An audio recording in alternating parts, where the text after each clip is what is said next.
Today, we're diving into the mystery-filled world of Carolyn Wells's The Diamond Pin. Follow along as we unravel the intrigue of a baffling crime, filled with clever clues, mysterious characters, and unexpected twists. Join us as we follow Fleming Stone, a brilliant detective, as he uses his remarkable ingenuity to solve a perplexing case involving a missing jewel, a locked room, and a string of perplexing clues. Let's begin the journey and see if we can solve the mystery together. Chapter 1. A Certain Date. Well, go to church then, and I hope to goodness you'll come back in a more spiritual frame of mind.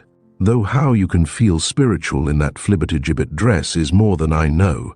An actress indeed. No mama's masks have ever blotted the scutcheon of my family tree. The Clydes were decent, God-fearing people, and I don't propose, miss, that you shall disgrace the name. Ursula Pell shook her good-looking grey head and glowered at her pretty niece, who was getting into a comfortable, though not elaborate, motor car. "I know you didn't propose it, Aunt Ursula," returned the smiling girl. "I thought up the scheme myself, and I decline to let you have credit of its origin." "Discredit, you mean?" And Mrs. Pell sniffed haughtily. "Here's some money for the contribution plate. Iris, see that you put it in, and don't appropriate it yourself." The slender, aristocratic old hand, half covered by a falling lace frill, dropped a coin into Iris's outheld palm, and the girl perceived it was 1 cent. She looked at her aunt in amazement, for Mrs. Pell was a millionaire. Then, thinking better of her impulse to voice an indignant protest, Iris got into the car. Immediately she saw a dollar bill on the seat beside her, and she knew that was for the contribution plate, and the penny was a joke of her aunt's. For Ursula Pell had a queer twist in her fertile old brain that made her enjoy the temporary discomfiture of her friends whenever she was able to bring it about. To see anyone chagrined, nonplussed, or made suddenly to feel ridiculous was to Mrs. Pell an occasion of sheer delight.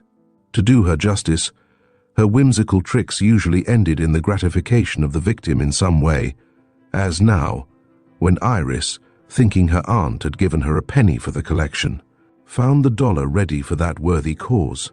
But such things are irritating, and were particularly so to Iris Clyde, whose sense of humor was of a different trend. In fact, Iris's whole nature was different from her aunt's, and therein lay most of the difficulties of their living together. For there were difficulties. The erratic, emphatic, dogmatic old lady could not sympathize with the high-strung, high-spirited young girl, and as a result there was more friction than should be in any well-regulated family, and Mrs. Pell had a decided penchant for practical jokes, than which there is nothing more abominable. But members of Mrs. Pell's household put up with these because, if they didn't, they automatically ceased to be members of Mrs. Pell's household. One member had made this change. A nephew, Winston Bannard, had resented his aunt's gift of a trick cigar, which blew up and sent fine sawdust into his eyes and nose, and her follow-up of a box of perfectos was insufficient to keep him longer in the uncertain atmosphere of her otherwise pleasant country home. And now, Iris Clyde had announced her intention of leaving the old roof also. Her pretext was that she wanted to become an actress, and that was true, but had Mrs. Pell been more companionable and easy to live with, Iris would have curbed her histrionic ambitions. Nor is it beyond the possibilities that Iris chose the despised profession because she knew it would enrage her aunt to think of a Clyde going into the depths of ignominy which the stage represented to Mrs. Pell. For Iris Clyde at 22 had quite as strong a will and inflexible a determination as her aunt at 62, and though they oftenest ran parallel, yet when they crisscrossed, neither was ready to yield the fraction of a point for the sake of peace in the family. And it was after one of their most heated discussions, after a duel of words that flicked with sarcasm and rasped with innuendo, that Iris, cool and pretty in her summer costume, started for church, leaving Mrs. Pell, irate and still nervously quivering from her own angry tirade. Iris smiled and waved the bill at her aunt as the car started, and then suddenly looked aghast and leaned over the side of the car as if she had dropped the dollar. But the car sped on, and Iris waved frantically, pointing to the spot where she had seemed to drop the bill and motioning her aunt to go out there and get it. This Mrs. Pell promptly did, only to be rewarded by a ringing laugh from Iris and a wave of the bill in the girl's hand, as the car slid through the gates and out of sight. "Silly thing," grumbled Ursula Pell, returning to the piazza where she had been sitting.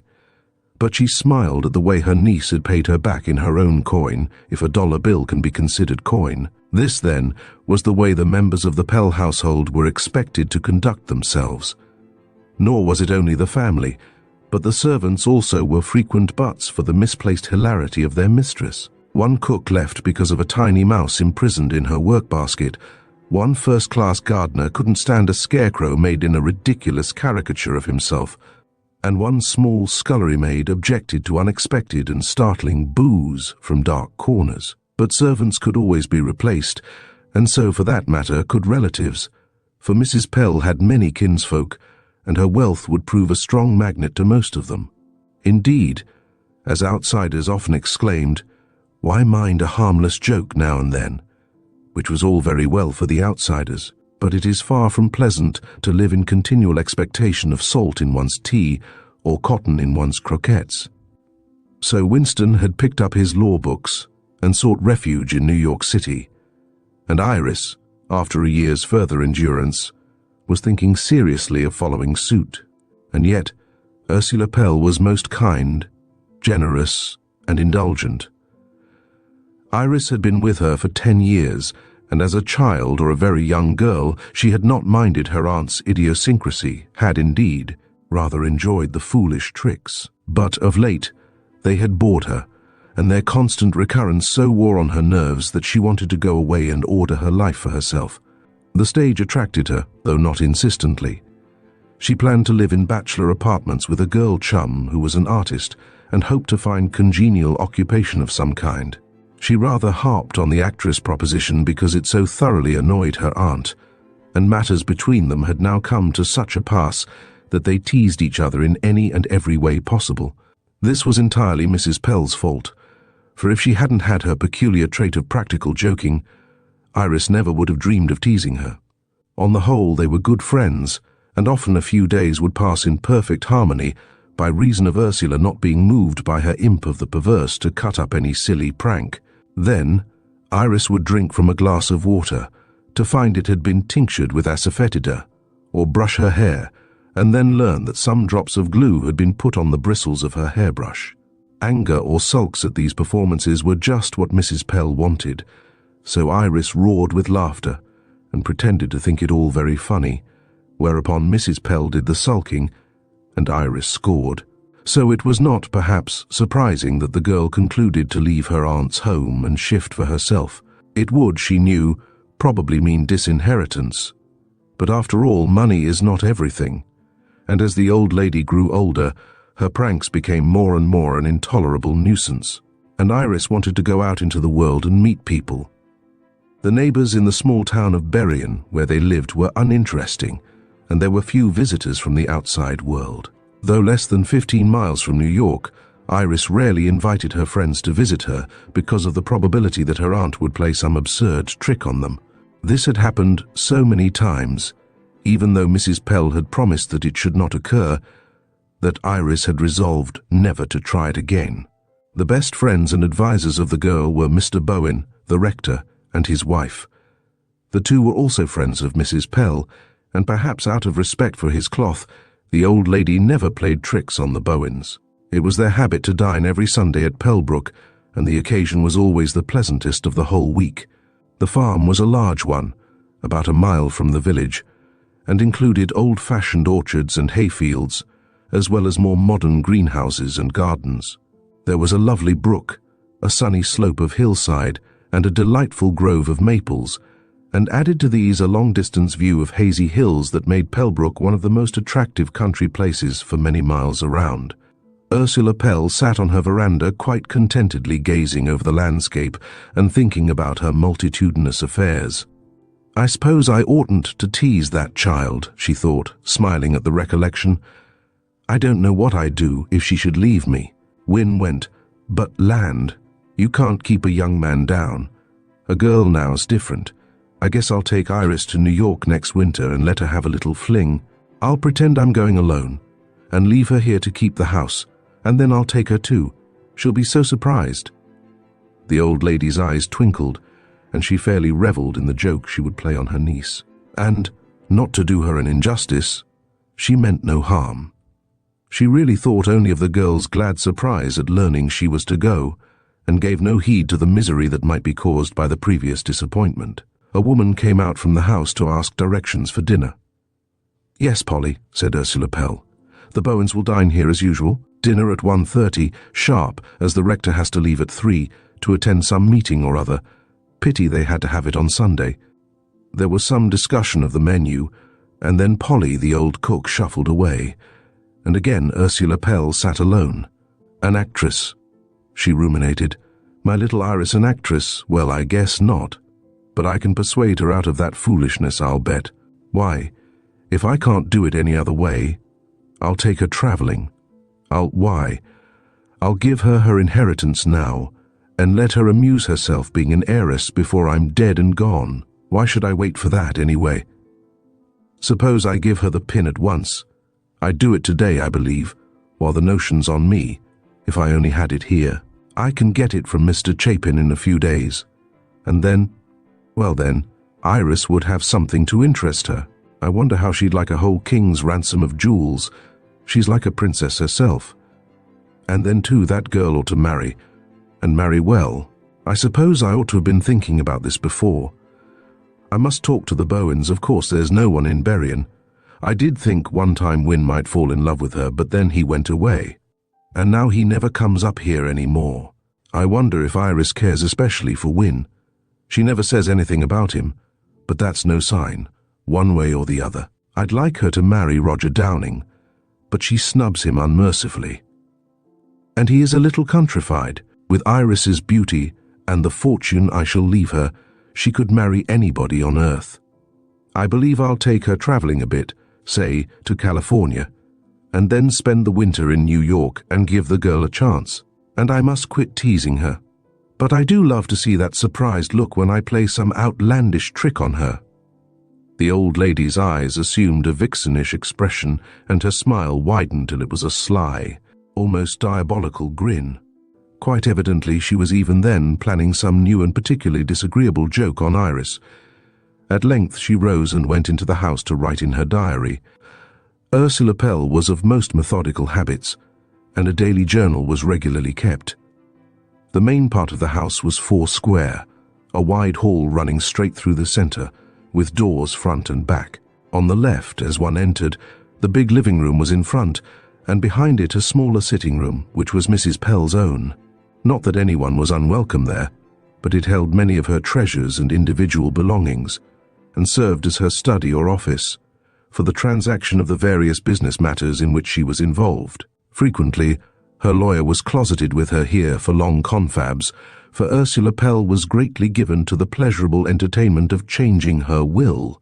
She had made more wills than lawyer Chapin could count, and each in turn was duly drawn up and witnessed and the previous one destroyed. Her diary usually served to record the changes she proposed making, and when the time was ripe for a new will, the diary was requisitioned for direction as to the testamentary document. The wealth of Ursula Pell was enormous, far more so than one would suppose from the simplicity of her household appointments. This was not due to miserliness, but to her simple tastes and her frugal early life. Her fortune was the bequest of her husband, who, now dead more than 20 years, had amassed a great deal of money which he had invested almost entirely in precious stones. It was his theory and belief that stocks and bonds were uncertain, whereas gems were always valuable. His collection included some world-famous diamonds and rubies, and a set of emeralds that were historic. But nobody, save Ursula Pell herself, knew where these stones were. Whether in safe deposit or hidden on her own property, she had never given so much as a hint to her family or her lawyer.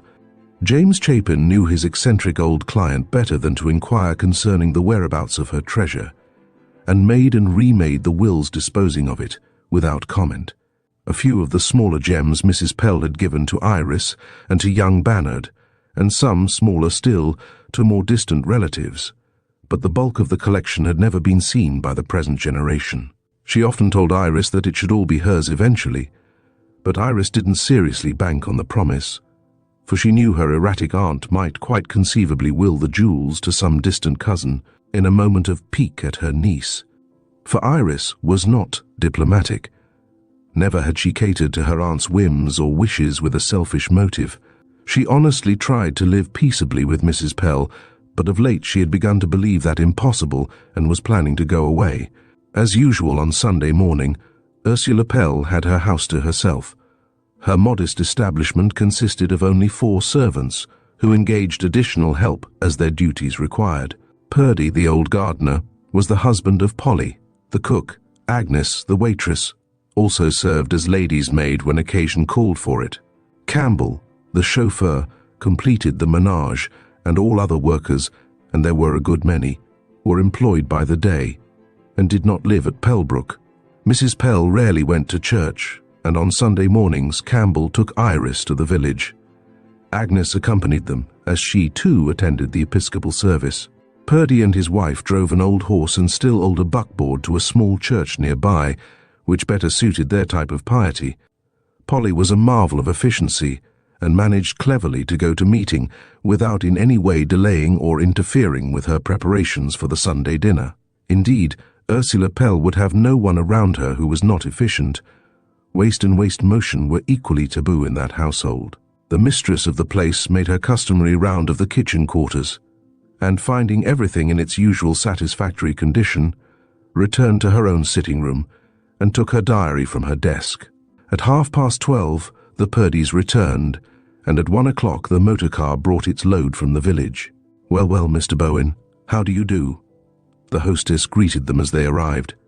"And dear Mrs. Bowen, come right in and lay off your bonnet." The wide hall, with its tables, chairs and mirrors, offered ample accommodations for hats and wraps, and soon the party were seated on the front part of the broad veranda that encircled 3 sides of the house. Mr. Bowen was stout and jolly, and his slim shadow of a wife acted as a sort of Greek chorus, agreeing with and echoing his remarks and opinions. Conversation was in a gay and bantering key, and Mrs. Pell was in high good humor. Indeed, she seemed nervously excited and a little hysterical, but this was not entirely unusual, and her guests fitted their mood to hers. A chance remark led to mention of Mrs. Pell's great fortune of jewels, and Mr. Bowen declared that he fully expected she would bequeath them all to his church to be made into a wonderful chalice. "Not a bad idea," exclaimed Ursula Pell, "and one I've never thought of. I'll get Mr. Chapin over here tomorrow to change my will." "Who will be the loser?" asked the rector. "To whom are they willed at present?" "That's telling," and Mrs. Pell smiled mysteriously. "Don't forget you've promised me the wonderful diamond pin, Auntie," said Iris, bristling up a little. "What diamond pin?" asked Mrs. Bowen curiously. "Oh, for years Aunt Ursula has promised me a marvelous diamond pin, the most valuable of her whole collection, haven't you, Auntie?" "Yes, Iris," and Mrs. Pell nodded her head. "That pin is certainly the most valuable thing I possess." "It must be a marvel, then," said Mr. Bowen, his eyes opening wide, "for I've heard great tales of the Pell collection. I thought they were all unset jewels." "Most of them are," Mrs. Pell spoke carelessly, "but the pin I shall leave to Iris." At that moment dinner was announced and the group went to the dining room. This large and pleasant room was in front on the right, and back of it were the pantries and kitchens. A long rear extension provided the servants' quarters, which were numerous and roomy. The house was comfortable rather than pretentious, and though the village folk wondered why so rich a woman continued to live in such an old-fashioned home, those who knew her well realized that the place exactly met Ursula Pell's requirements. The dinner was in harmony with the atmosphere of the home. Plentiful, well-cooked food there was, but no attempt at elaborate confections or any great formality of service. One concession to modernity was a small dish of stuffed dates at each cover, and of these Mrs. Pell spoke in scornful tones. "Some of Iris's foolishness," she observed. "She wants all sorts of knick-knacks that she considers stylish." "I don't at all, Auntie," denied the girl, flushing with annoyance. "But when you ate those dates at Mrs. Graham's the other day, you enjoyed them so much, I thought I'd make some. She gave me her recipe, and I think they're very nice." "I do too," agreed Mrs. Bowen, eating a date appreciatively, and feeling sorry for Iris's discomfiture. For though many girls might not mind such disapproval, Iris was of a sensitive nature and cringed beneath her aunt's sharp words. In an endeavor to cover her embarrassment, she picked up a date from her own portion and bit off the end. From the fruit spurted a stream of jet-black ink, which stained Iris's lips, offended her palate, and spilling on her pretty white frock, utterly ruined the dainty chiffon and lace. She comprehended instantly. Her aunt, to annoy her, had managed to conceal ink in one of the dates and place it where Iris would naturally pick it up first. With an angry exclamation, the girl left the table and ran upstairs. Chapter 2. The Locked Room. Ursula Pell leaned back in her chair and shrieked with laughter. "She will have stuffed dates and fancy fixins, will she?" she cried. "I just guess she's had enough of those fallals now." "It quite spoiled her pretty frock," said Mrs. Bowen, timidly remonstrant. "That's nothing, I'll buy her another." "Oh, I did that pretty cleverly, I can tell you. I took a little capsule, a long, thin one, and I filled it with ink, just as you'd fill a fountain pen." Oh, Iris was so mad. She never suspected at all, and she bit into that date. Oh, wasn't it funny? "I don't think it was," began Mrs. Bowen, but her husband lifted his eyebrows at her, and she said no more. Though a clergyman, Alexander Bowen was not above mercenary impulses and the mere reference, whether it had been meant or not, to a jeweled chalice made him unwilling to disapprove of anything such an influential hostess might do or say. "Iris owes so much to her aunt," the rector said smilingly. "Of course she takes such little jests in good part. She'd better," and Ursula Pell nodded her head. "If she knows which side her bread is buttered, she'll kiss the hand that strikes her." "If it doesn't strike too hard," put in Mrs. Bowen, unable to resist some slight comment. But again her husband frowned at her to keep silent, and the subject was dropped. It was fully a quarter of an hour before Iris returned, her face red from scrubbing and still showing dark traces of the ink on chin and cheek. She wore a plain little frock of white dimity and smiled as she resumed her seat at the table. "Now, Aunt Ursula," she said, "if you've any more ink to spill, spill it on this dress and not on one of my best ones." "Fiddlestrings, Iris. I'll give you a new dress. I'll give you two. It was well worth it to see you bite into that date. My, you looked so funny. And you look funny yet. There's ink marks all over your face." Mrs. Pell shook with most irritating laughter, and Iris flushed with annoyance. "I know it, Auntie, but I couldn't get them off." "Never mind. It'll wear off in a few days, and meantime you can wrap it up in a blotter." Again the speaker chuckled heartily at her own wit, and the rector joined her, while Mrs. Bowen, with difficulty, achieved a smile. She was sorry for Iris, for this sort of jesting offended the girl more than it would most people, and the kind-hearted woman knew it. But, afraid of her husband's disapproval, she said nothing and smiled at his unspoken behest. Nor was Iris herself entirely forgiving. One could easily see that her calmly pleasant expression covered a deeper feeling of resentment and exasperation. She had the appearance of having reached her limit, and though outwardly serene, was indubitably angry. Her pretty face, ludicrous because of the indelible smears of ink, was pale and strained, and her deep brown eyes smouldered with repressed rage. For Iris Clyde was far from meek. Her nature was, first of all, a just one, and, to a degree, retaliatory, even revengeful. "Oh, I see your eyes snapping, Iris," exclaimed her aunt, delighted at the girl's annoyance. "I'll bet you'll get even with me for this." "Indeed I will, Aunt Ursula," and Iris's lips set in a straight line of determination, which, in conjunction with the ink stains, sent Mrs. Pell off into further peals of hilarity. "Be careful, Iris," cautioned Mr. Bowen, himself wary. "If you get even with your aunt, she may leave the diamond pin to me instead of to you." "Nixie," returned Iris saucily. "You've promised that particular diamond pin to me, haven't you, Auntie?" "I certainly have, Iris. However often I change my will, that pin is always designated as your inheritance." "Where is it?" asked Mr. Bowen curiously. "May I not see it?"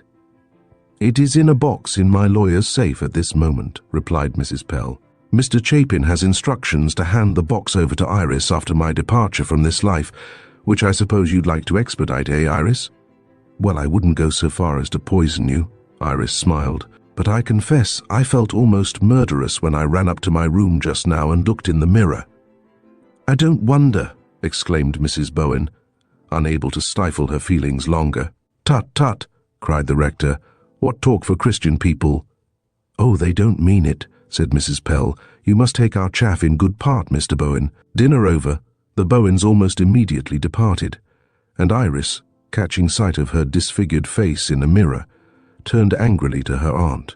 "I won't stand it," she exclaimed. "This is the last time I shall let you serve me in this fashion. I'm going to New York tomorrow, and I hope I shall never see you again." "Now, dearie, don't be too hard on your old auntie. It was only a joke, you know. I'll get you another frock." "It isn't only the frock, Aunt Ursula. It's this horrid state of things generally. Why, I never dare pick up a thing or touch a thing without the chance of some fool stunt making trouble for me. Now, I will try not to do it any more, but don't talk about going away. If you do, I'll cut you out of my will entirely. I don't care. That would be better than living in a trick house. Look at my face. It will be days before these stains wear off. You ought to be ashamed of yourself, Aunt Ursula." The old lady looked roguishly penitent, like a naughty child. "Oh, fiddle-de-dee, you can get them off with what-you-call-it soap, but I hope you won't. They make you look like a clown in a circus." Mrs. Pell's laughter had that peculiarly irritating quality that belongs to practical jokers, and Iris's sensitive nature was stung to the core. "Oh, I hate you," she cried. "You are a fiend in human shape." And without another word, she ran upstairs to her own room. Ursula Pell looked a little chagrined, then burst into laughter at the remembrance of Iris's face as she denounced her, and then her expression suddenly changed to one of pain, and she walked slowly to her own sitting room, went in and closed the door behind her. It was part of the Sunday afternoon routine that Mrs. Pell should go to this room directly after dinner, and it was understood that she was not to be disturbed unless callers came. A little later, Polly was in the dining room arranging the sideboard when she heard Mrs. Pell's voice. It was an agonized scream, not loud, but as one greatly frightened. The woman ran through the hall and living room to the closed door of the sitting room. Then she clearly heard her mistress calling for help, but the door was locked on the inside, and Polly could not open it. "Help! Thieves!" came in terrified accents, and then the voice died away to a troubled groaning, only to rise in a shrill shriek of "Help! Quickly!" And then again the moans and sighs of one in agony. Frantically, Polly hurried to the kitchen and called her husband. "One of her damn fool jokes," muttered the old man as he shuffled toward the door of the locked room. "She's locked herself in, and she wants to get us all stirred up, thinking she's been attacked by thugs, and in a minute she'll be laughing at us." "I don't think so," said Polly dubiously, for she well knew her mistress's ways. "Them yells was too natural." Old Purdy listened, his ear against the door. "I can hear her rustling about a little," he said, "and that was a faint moan. Maybe she's been took with a spell or suthin'. Let's get the door open anyway," begged Polly. "If it's a joke, I'll stand for it, but I'll bet you something's happened." "What could happen?" "Unless she's had a stroke, and if that's it, she wouldn't be a-calling out thieves." "Didn't you say she said that?" "Yes, as plain as day." "Then that proves she's fooling us. How could there be thieves in there and the door locked?" "Well, get it open. I'm plumb scared," and Polly's round face was pale with fright. "But I can't. Do you want me to break it in? We'd get what for it in earnest if I'd done that." "Run around and look in the windows," suggested Polly, "and I'm going to call Miss Iris. I just know something's wrong this time." "What is it?" asked Iris, responding to the summons. "What was that noise I heard?" "Mrs. Pell screamed out, Miss Iris, and when I went to see what was the matter, I found the door locked, and we can't get in." "She screamed?" said Iris. "Perhaps it's just one of her jokes." "That's what Purdy thinks, but it didn't sound so to me.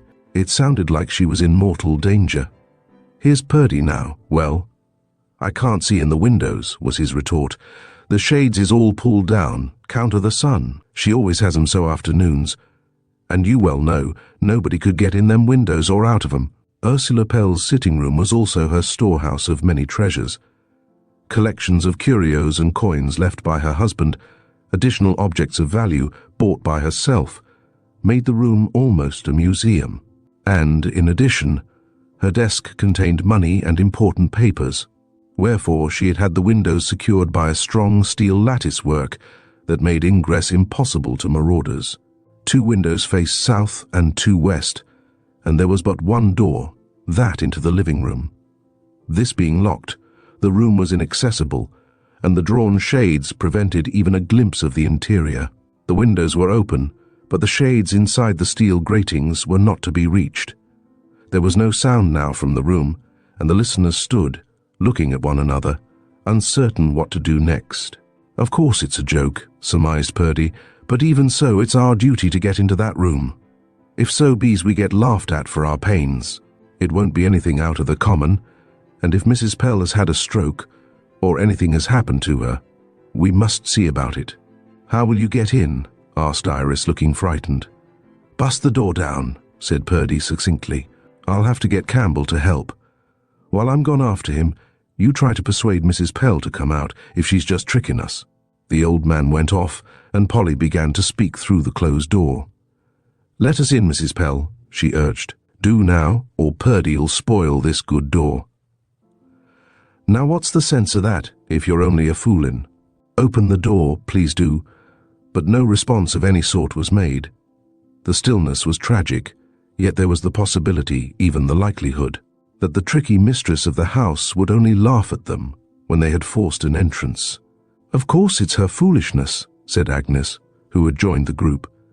She spoke in a whisper, not wanting to brave a reprimand for impertinence. "What does she care for having a new door made, if she can get us all soured up over nothing at all?" Iris said nothing.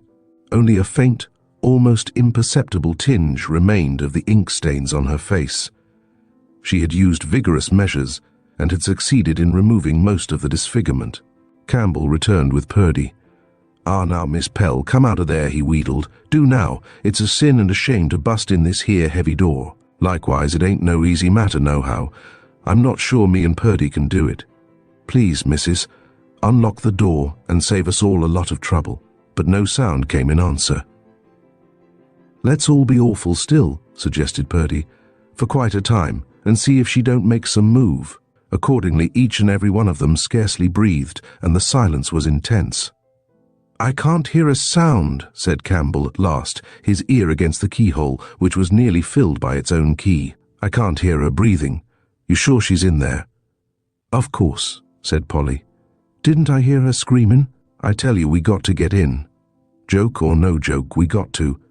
"You're right," and Campbell looked serious. "I got ears like a hawk, and I bet I'd hear her breathing if she was in there. Come on, Purdy." The door was thick and heavy, but the lock was a simple one, not a bolt, and the efforts of the 2 men splintered the jamb and released the door. The sight revealed was overwhelming. The women screamed and the men stood aghast. On the floor lay the body of Ursula Pell, and a glance was sufficient to see that she was dead. Her face was covered with blood, and a small pool of it had formed near her head. Her clothing was torn and disordered, and the whole room was in a state of chaos. A table was overturned, and the beautiful lamp that had been on it lay in shattered bits on the floor. A heavy-handled poker, belonging to the fire set, was lying near Mrs. Pell's head, and the contents of her writing desk were scattered in mad confusion on chairs and on the floor. A secret cupboard above the mantel, really a small concealed safe, was flung open and was empty.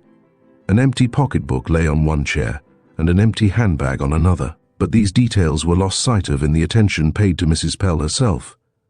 "She's dead! She's dead!" wailed Polly. It wasn't a joke of hers, it was really robbers. She called out "thieves" and "help" several times. "Oh, if I'd got you men in sooner."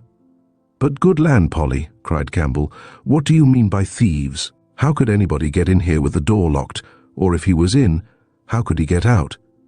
"Maybe he's here now," and Polly gazed wildly about. "We'll soon see." And Campbell searched the entire room. It was not difficult, for there were no alcoves or cupboards. The furniture was mostly curio cabinets, treasure tables, a few chairs, and a couch. Campbell looked under the couch and behind the window curtains, but no intruder was found. "Mighty curious," said old Purdy. scratching his head. How in blazes could she scream murder and thieves when there wasn't no one in here? And how could anyone be in here with her and get out, leaving that here door locked behind him? She was murdered all right, declared Campbell. Look at them bruises on her neck. See, her dress is tore open at the throat. What kind of villain could have done that? Gosh, it's fierce. Iris came timidly forward to look at the awful sight. Unable to bear it, she turned and sank on the couch, completely unnerved. Get a doctor, shall I? Asked Campbell, who was the most composed of them all. What for? Asked Purdy. She's dead as a doornail, poor soul. But yes, I suppose it's the proper thing.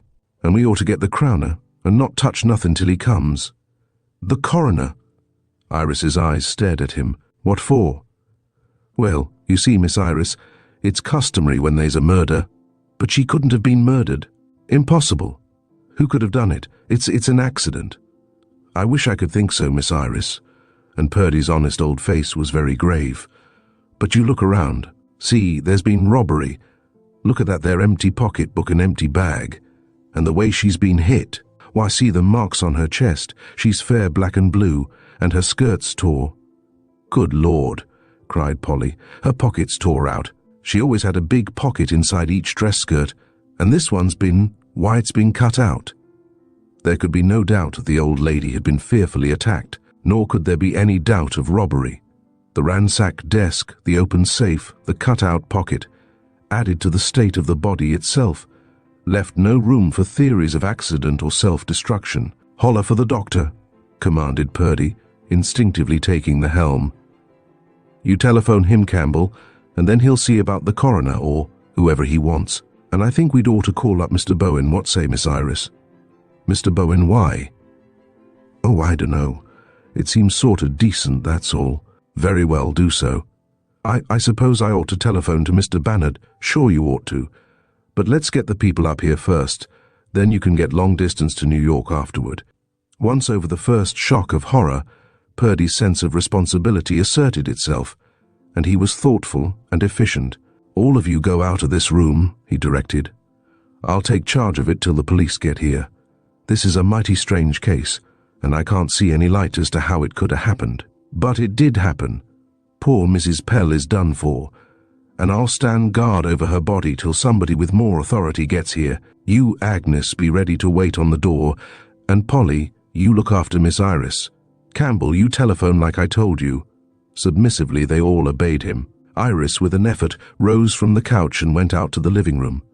There she sat in a big chair and stared at nothing until Polly, watching, became alarmed. Be calm now, Miss Iris. Do be calm, she urged stupidly. Hush up, Polly. I am calm. Don't say such foolish things. You know I'm not the sort to faint or fly into hysterics. I know you ain't, Miss Iris, but you're so still and queer like. Who wouldn't be? Polly, explain it. What happened to Aunt Ursula, do you think? Miss Iris, there ain't no explanation. I'm a quick thinker, I am. And I tell you, there ain't no way that murderer, for there sure was a murderer, could have got in that room or got out, with that door locked. Then she killed herself? No, she couldn't possibly have done that. You know yourself she couldn't. When she screamed, "Thieves," the thieves was there. Now, how did they get away? There ain't no secret way in and out, that I know. I've lived in this house too many years to be fooled about its building. It's a mystery. That's what it is, a mystery. Will it ever be solved? And Iris looked at old Polly as if inquiring of a sibyl. Land child, how do I know? I ain't no seer. I suppose some of those smart detectives can make it out, but it's beyond me. Oh, Polly, they won't have detectives, will they? Sure they will, Miss Iris, they'll have to. Now I'm through with the telephone, said Campbell, reappearing.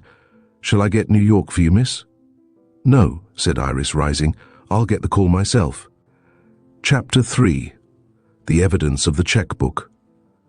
Winston Bannard's apartments in New York were comfortable, though not luxurious. The Caxton Annex catered to young bachelors who were not millionaires, but who liked to live pleasantly, and Bannard had been contentedly ensconced there ever since he had left his aunt's home.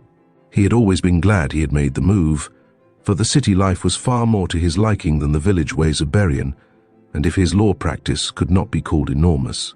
It was growing, and he had developed some real ability. Of late he had fallen in with a crowd of men much richer than himself, and association with them had led to extravagance in the matter of cards for high stakes, motors of high cost, and high living generally. The high cost of living is undeniable, and Bannard not infrequently found himself in financial difficulties of more or less depth and importance. As he entered his room Sunday evening about 7, he found a telegram and a telephone notice from the hotel office. The latter merely informed him that Berrien, Connecticut, had called him at 4 o'clock. The telegram read, "For heaven's sake, come up here at once. Aunt Ursula is dead." It was signed Iris, and Bannard read it, standing by the window to catch the gleams of fading daylight. Then he sank into a chair and read it over again, though he now knew it by rote. He was not at all stunned. His alert mind traveled quickly from one thought to another, and for 10 minutes his tense, strained position, his set jaw and his occasionally winking eyes betokened successive cogitations on matters of vital importance.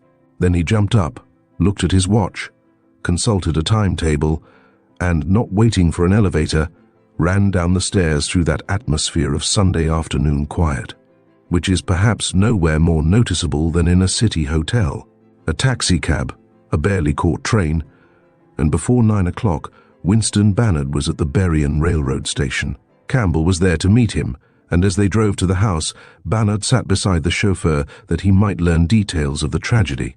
"But I don't understand, Campbell," Bannard said. "How could she be murdered, alone in her room with the door locked? Didn't she kill herself?"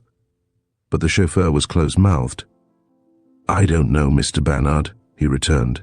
"It's all mighty queer, and the detective told me not to gossip or chatter about it at all. But my stars, man, it isn't gossip to tell me all there is to tell. But there's nothing to tell. The bare facts you know, I've told you those. As to the rest, the police or Miss Iris must tell you." "You're right," agreed Bannard. "I'm glad you are not inclined to guess or surmise. There must be some explanation, of course. How about the windows?" "Well, you know those windows, Mr. Bannard. They're as securely barred as the ones in the bank, and more so. Ever since Mrs. Pell took that room for her treasure room, about 8 or 10 years ago, they've been protected by steel lattice work, and that's untouched. That settles the windows, and there's only the one door, and that Purdy and I broke open. Now, that's all I know about it." Bannard relapsed into silence, and Campbell didn't speak again until they reached the house. "Oh, I'm so glad you've come," was the first greeting to the young man as he entered the hall at Pellbrook. It was spoken by Mrs. Bowen, who had been with Iris ever since she was summoned by telephone that afternoon. "It's all so dreadful. The doctors are examining the body now, and the coroner is here, and 2 detectives. And Iris is so queer. The poor little lady quite broke down in her relief at having someone to share her responsibility. Isn't Mr. Bowen here?" Bannard said, as he followed her into the living room. "No, he had to attend service. He'll come after church. Here is Iris." The girl did not rise at Bannard's approach, but sat, looking up at him, her face full of inquiry. "Where have you been?" she demanded. "Why didn't you come sooner? I telegraphed at 4 o'clock. I telephoned first, but they said you were out. I was. I only came in at 7, and then I found your messages, and I caught the first train possible." "It doesn't matter," said Iris wearily. "There's nothing you can do, nothing anybody can do. Oh, Win, it's horrible." "Of course it is, Iris, but I'm so in the dark. Tell me all about it." "Oh, I can't. I can't seem to talk about it. Mrs. Bowen will tell you." The little lady told all she knew, and then one of the detectives appeared to question Bannard. He explained his presence and told who he was, and then asked to go into his aunt's sitting room. "Not just now," said the man, whose name was Hughes. "The doctors are busy in there with the coroner." "Why so late?" asked Bannard. "What have they been doing all the afternoon?" "Dr. Littell came at once," explained Mrs. Bowen. "He's her own doctor, you know, but that coroner, Dr. Timken, never got here till this evening." "Why, here's Mr. Chapin." Charles Chapin, who was Mrs. Pell's lawyer, entered, and also Mr. Bowen. So there was quite a group in waiting when the doctors came out of the closed room. "It's the strangest case imaginable," said Coroner Timken, his face white and terrified. "There's not the least possibility of suicide, and yet there's no explanation for a murder." "Why do you say that?" asked Chapin, who had heard little of the details. "The body is terribly injured. There are livid bruises on her chest, shoulders and upper arms. There are marks on her wrists, as if she had been bound by ropes, and similar marks on her ankles." "Incredible," cried Mr. Chapin. "Bound? The marks can mean nothing else. They are as if cords had been tightly drawn, and on one ankle the stocking is slightly stained with blood." "What?" exclaimed Mrs. Bowen. "Yes, and the flesh beneath the stain is abraded round the ankle and the skin broken. The other ankle shows slight marks of the cord, but it did not cut into the flesh on that side. Her wrists, too, show red marks and indentations, as of cords. It is inexplicable." "But the bruises," pursued Mr. Chapin, "and the awful wound on her face. There is no doubt that she was attacked for the purpose of robbery. Moreover, the thief was looking for something in particular. It is clear that he stole money or valuables, but the state of the desk and safe prove a desperate hunt for some paper or article of special value. Also, the pocket, cut and torn from the skirt, proves a determination to secure the treasure. As we reconstruct the crime, the intruder intimidated Mrs. Pell by threats and by physical violence, tied her while search was made through her room, and then, in a rage of disappointment, flung the old lady to the floor, where she hit her head on a sharp, pointed brass knob of the fender. This penetrated her temple and caused her death.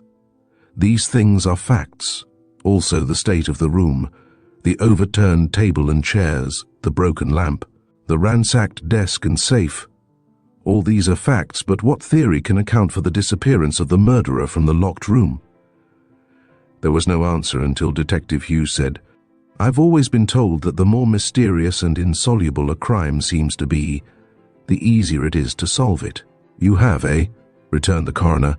"Then get busy on this one. It's beyond me. Why, that woman's wrist is sprained, if not broken. She has some internal injuries and she was suffering from shock and fright. The attack was diabolical. It may be that the murder was unpremeditated, but the mauling and bruising of the old lady was the work of a strong man and a hardened wretch." "Why didn't she scream sooner?" asked Hughes, who was listening intently. He had been detailed on other duties while his confreres investigated the scene of the crime. "Gagged, probably," answered Timken. "There are slight marks at the corners of her mouth which indicate a gag was used, for a time at least." "How long was it?" he said abruptly, turning to Iris. "That your aunt was in that room alone? I mean alone so far as you knew." "I don't know. I was up in my own room all the time after dinner, and I don't know what time it was when they called me. I seem to have lost all track of time." "Don't bother the girl," said Mrs. Bowen. "Polly, you tell about the time." The servants were in and out of the room, now clustered at the doorway, now hurrying off on errands and back again. "It must have been about 3:30 when I heard her scream," said Polly, "or maybe a bit earlier, but not much. I was in the dining room, setting the sideboard to rights after dinner, and I heard her holler." "And you went to the door at once?" "Yes, just as quick as I could, but the door was locked." "Was that usual?" "Yes, sir. She often locks it when she takes a nap Sunday afternoons, and then I went and called Purdy, and we couldn't get in." "Yes, I know about the barred windows and so on. Did you hear any further sounds from Mrs. Pell?" "Some, sort of moving around and faint moanings. But the truth is, we thought she was a fooling us." "Fooling you?" "Yes, sir. Mrs. Pell, she was great for joking. Many's the time she's hollered, 'Help, Polly!' And when I'd get there, she'd laugh fit to kill at me. She was that way, sir. She was always fooling us." "Is this true?" asked Timken, turning to the others. They all corroborated Polly's statements. Even Chapin, the lawyer, told of jests and tricks his wealthy client had played on him, and Winston Banner declared he had suffered so much from his aunt's whims that he had been forced to move away. "And you, Miss Clyde, did she so tease you?"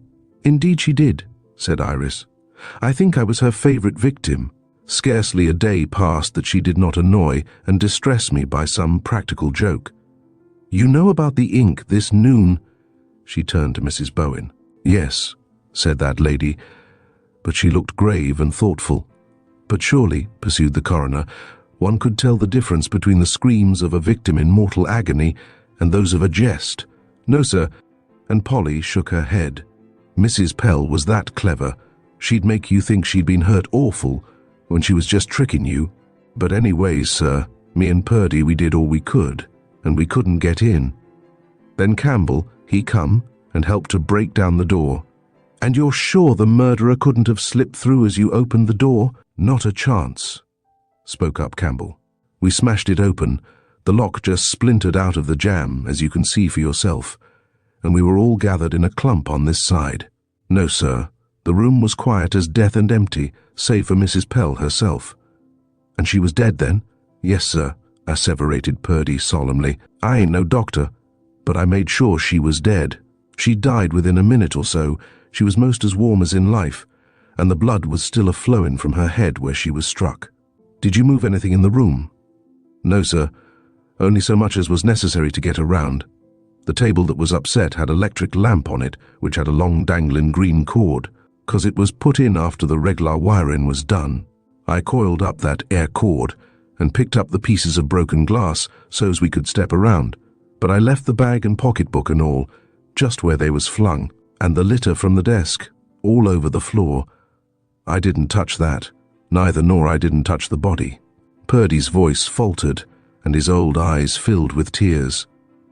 You did well, commended the coroner, nodding his head kindly at him. Just one more question. Was Mrs. Pell in her usual good spirits yesterday? Did she do anything or say anything that seemed out of the ordinary? No, and Purdy shook his head. I don't think so, do you, Polly? Not that I noticed, said his wife.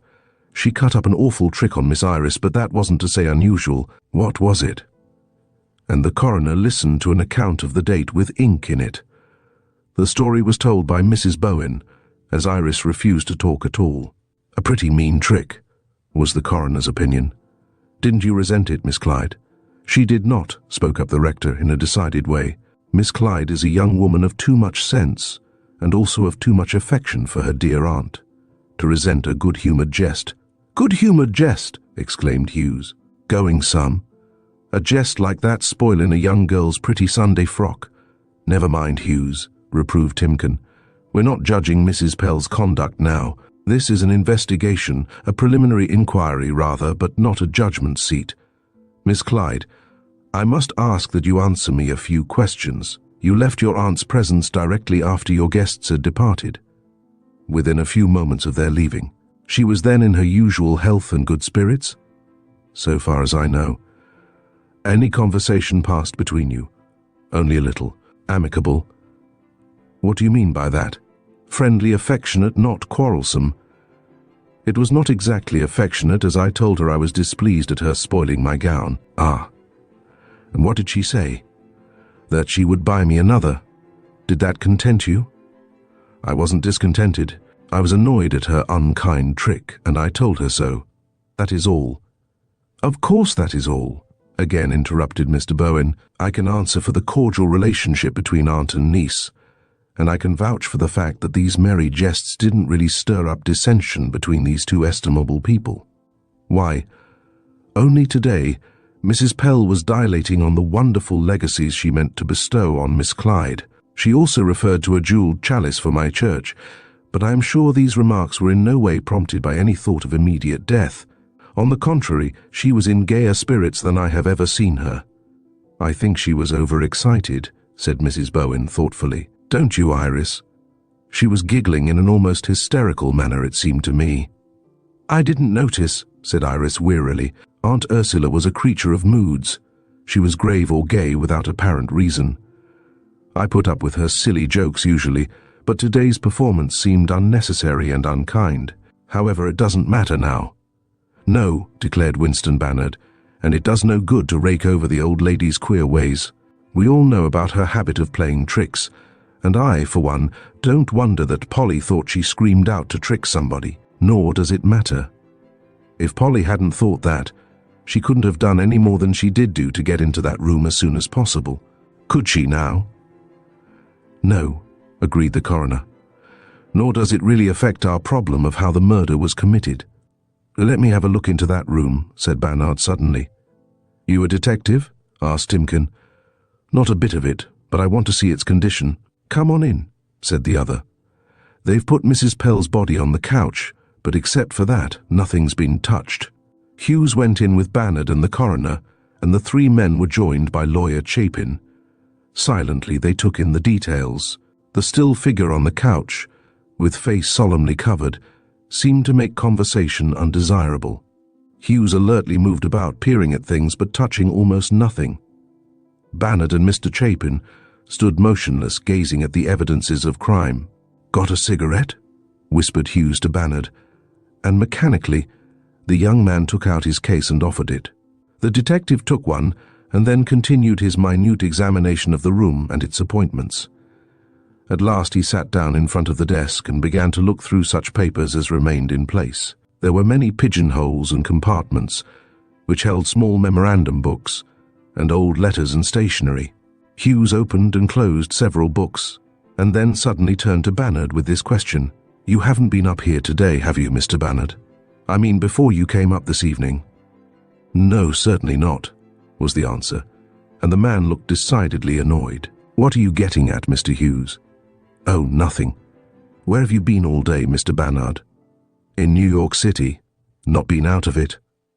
"I went out this morning for a bicycle ride, my favorite form of exercise. Am I being quizzed?" "You are. You state that you were not up here in this room this afternoon about 3 o'clock. "I certainly do affirm that." "Why?" "Because I observe here on the desk a half-smoked cigarette of the same kind you just gave me. And you think that is incriminating evidence, a little far-fetched, Mr. Hughes. Also on this chair is a New York paper of today's date, and not the one that is usually taken in this house." "Indeed." But Winston Bannard had turned pale. "And," continued Hughes, holding up a checkbook, "this last stub in Mrs. Pell's checkbook shows that she made out to you today a check for $5,000. "What?" cried Mr. Chapin. "Yes, sir, a check stub, in Mrs. Pell's own writing, dated today. Where is that check, Mr. Winston Bannard, and when did you get it? And why did you kill your aunt afterward? What are you searching this room for? Come, sir, speak up." Chapter 4. Timken and his inquiries. "You must be out of your mind, Mr. Hughes," said Bannard. But, as a matter of fact, he looked more as if he himself were demented. His face wore a wild, frightened expression, and his fingers twitched nervously as he picked at the edge of his coat. "Of course, I haven't been up here today, before I came this evening. That New York Herald was never in my possession. Because I live in New York City, I'm not the only one who reads the Herald. But your aunt subscribed only to the Times. Where did that Herald come from?" "I'm sure I don't know. It must have been left here by somebody, I suppose." "And this half-burnt cigarette, of the same brand as those you have in your pocket case?" "Other men smoke those too, I assume." "Well then, the check, which this stub shows to have been drawn today to you, where is that?" "Not in my possession. If my aunt made that out to me, it was doubtless for a present, and she may have sent it to me in a letter, in which case it will reach my city address tomorrow morning, or she may have put it somewhere up here for safekeeping." "All most unlikely," said Mr. Chapin, shaking his head. "Did Mrs. Pell send any letters to the post office today, does anyone know?" Campbell was called, and he said that his mistress had given him a number of letters to mail when he took Miss Clyde to church that morning. "Was one of them directed to Mr. Bannard?" asked Hughes. "How should I know?" said the chauffeur, turning red. "Oh, it's no crime to glance at the addresses on envelopes," said Hughes encouragingly. "Curiosity may not be an admirable trait, but it isn't against the law, and it will help us a lot if you can answer my question." "Then no, sir, there wasn't." And Campbell looked ashamed but positive. "And there was no other chance for Mrs. Pell to mail a letter today," went on Hughes. "No, sir, none of us has been to the village since, and the post office closes at noon on Sunday anyhow. All that proves nothing," said Bannard impatiently. "If my aunt drew that check to me, it is probably still in this room somewhere, and if not, it is quite likely she destroyed it in a sudden change of mind. She has done that before, in my very presence. You know, Mr. Chapin, how uncertain her decisions are." "That's true," the lawyer agreed. "I've drawn up papers for her often, only to have her tear them up before my very eyes and demand a document of exactly opposite intent. So you see, insisted Bannard, who had regained his composure, that check means nothing. The New York newspaper is not incriminating, and the cigarette is not enough to prove my guilty presence at the time of this crime. Unless the police force of Berrien can do better than that, I suggest getting a worthwhile detective from the city. Hughes looked angrily at the speaker but said nothing. That is not a bad suggestion, said Chapin. This is a big crime and a most mysterious one. It involves the large fortune of Mrs. Pell, which I happen to know was mostly invested in jewels. These gems she has so secretly and securely hidden that even I have not the remotest idea where they are. Is it not conceivable that they were in that wall safe and have been stolen by the murderer? Good Lord, exclaimed Hughes. I didn't know she kept her fortune here. Nor do I know it, returned Chapin. But doubtless something of value was in that safe, now empty, and I only surmise that it may have been her great collection of precious stones. Have you her will? Asked Bannard abruptly. Yes, her latest one, replied Chapin. You know she made a new one on the average of once a month or so. Who inherits? I don't know. A box, bequeathed to Miss Clyde, and something similar to you, probably contain her principal bequests. This house, however, she has left to another relative, and there are other bequests. I do not deny the will is that of an eccentric woman, as will be shown at its reading in due time. That's all right, broke in the coroner. But what I'm interested in is catching the murderer. And solving the mystery of his getting in, supplemented Hughes. She might have let him in, assumed Timken. All right, but how did he get out? That's the mystery, mused Chapin. I can see no light on that question whatever, can you, Winston? No, said Bannard shortly. There's no secret entrance to this room, of that I'm positive. And with the windows barred, and those people at the door, as it was broken open, there seems no explanation. Oh, sure, said Timken. That's all for future consideration. The lady couldn't have killed herself. Somebody got in and the same somebody got out. It's up to the detectives to find out how. If a human being could do it, and did do it, another human being can find out how. But let us get at the possible criminal. Motive is the first consideration. The heirs are always looked upon as having motive, said Lawyer Chapin. But in this case, I feel sure the principal heirs are Miss Clyde and Mr. Bannard, and I cannot suspect either of them. Iris, ridiculous, exclaimed Bannard. For heaven's sake, don't drag her name in. Where is Miss Clyde's bedroom? Asked Hughes suddenly. Directly above this room, returned Bannard. Are you going to suggest that she came down here by a concealed staircase and maltreated her aunt in this ferocious manner? Mr. Hughes, do confine yourself to theories that at least have a slight claim to common sense. And yet, when the coroner held his inquest next day, more than one who listened to the evidence leaned toward the suggestion of Iris Clyde's possible connection with the crime. The girl's own manner was against her, or rather against her chance of gaining the sympathies of the audience. The inquest was held in Pellbrook. The big living room was filled with interested listeners who also crowded the hall and drifted into the dining room. The room where Mrs. Pell had died was closed to all, but curiosity seekers hovered around it outside and inspected the steel-protected windows and discoursed wisely of secret passages and concealed exits.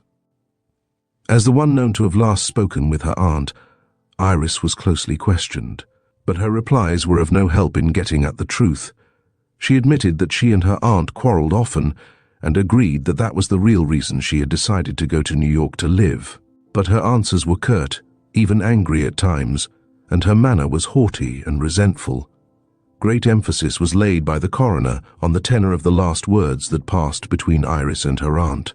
The girl admitted that they were quarrelsome words, but declared she did not remember exactly what had been said.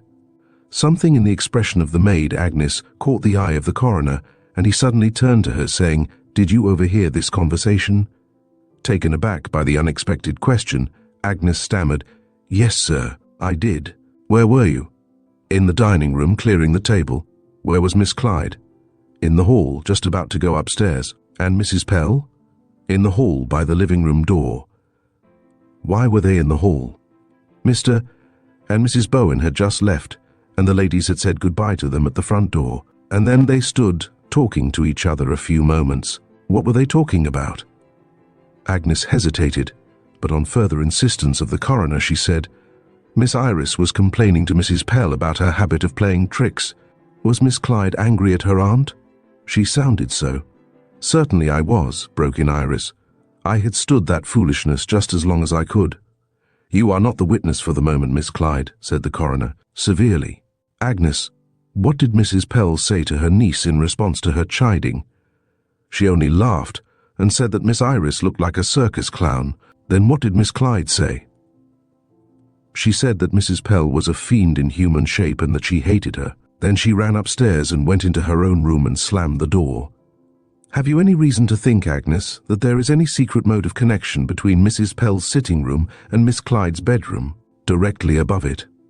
Why, no, sir. I never heard of such a thing. Absurd, broke in Winston Bannard. Utterly absurd.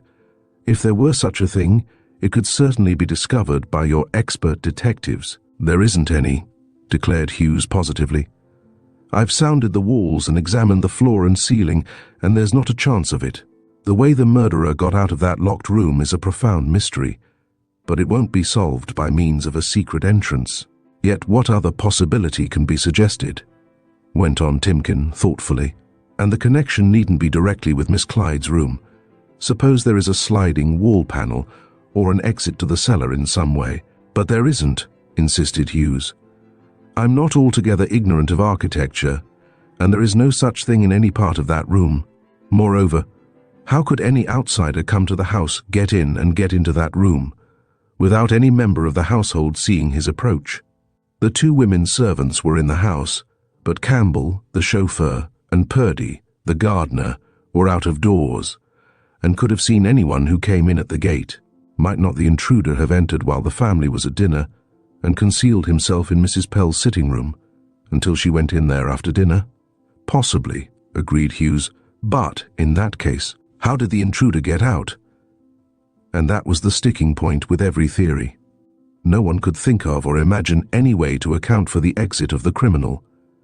Mrs. Pell had undoubtedly been murdered. Her injuries were not self-inflicted. She had been brutally maltreated by a strong, angry person before the final blow had killed her. The overturned table and the ransacked room, the empty pocketbook and handbag, were the work of a desperate thief, and it really seemed absurd to connect the name of Iris Clyde with such conditions. More plausible was the theory of Bannard's guilt, but again, how did he get away? There is a possibility of locking a door from the outside, said Coroner Timken. I've thought of that, returned Hughes, but it wasn't done in this case. I've tried to lock that door from outside with a pair of nippers, and the lock is such that it can't be done.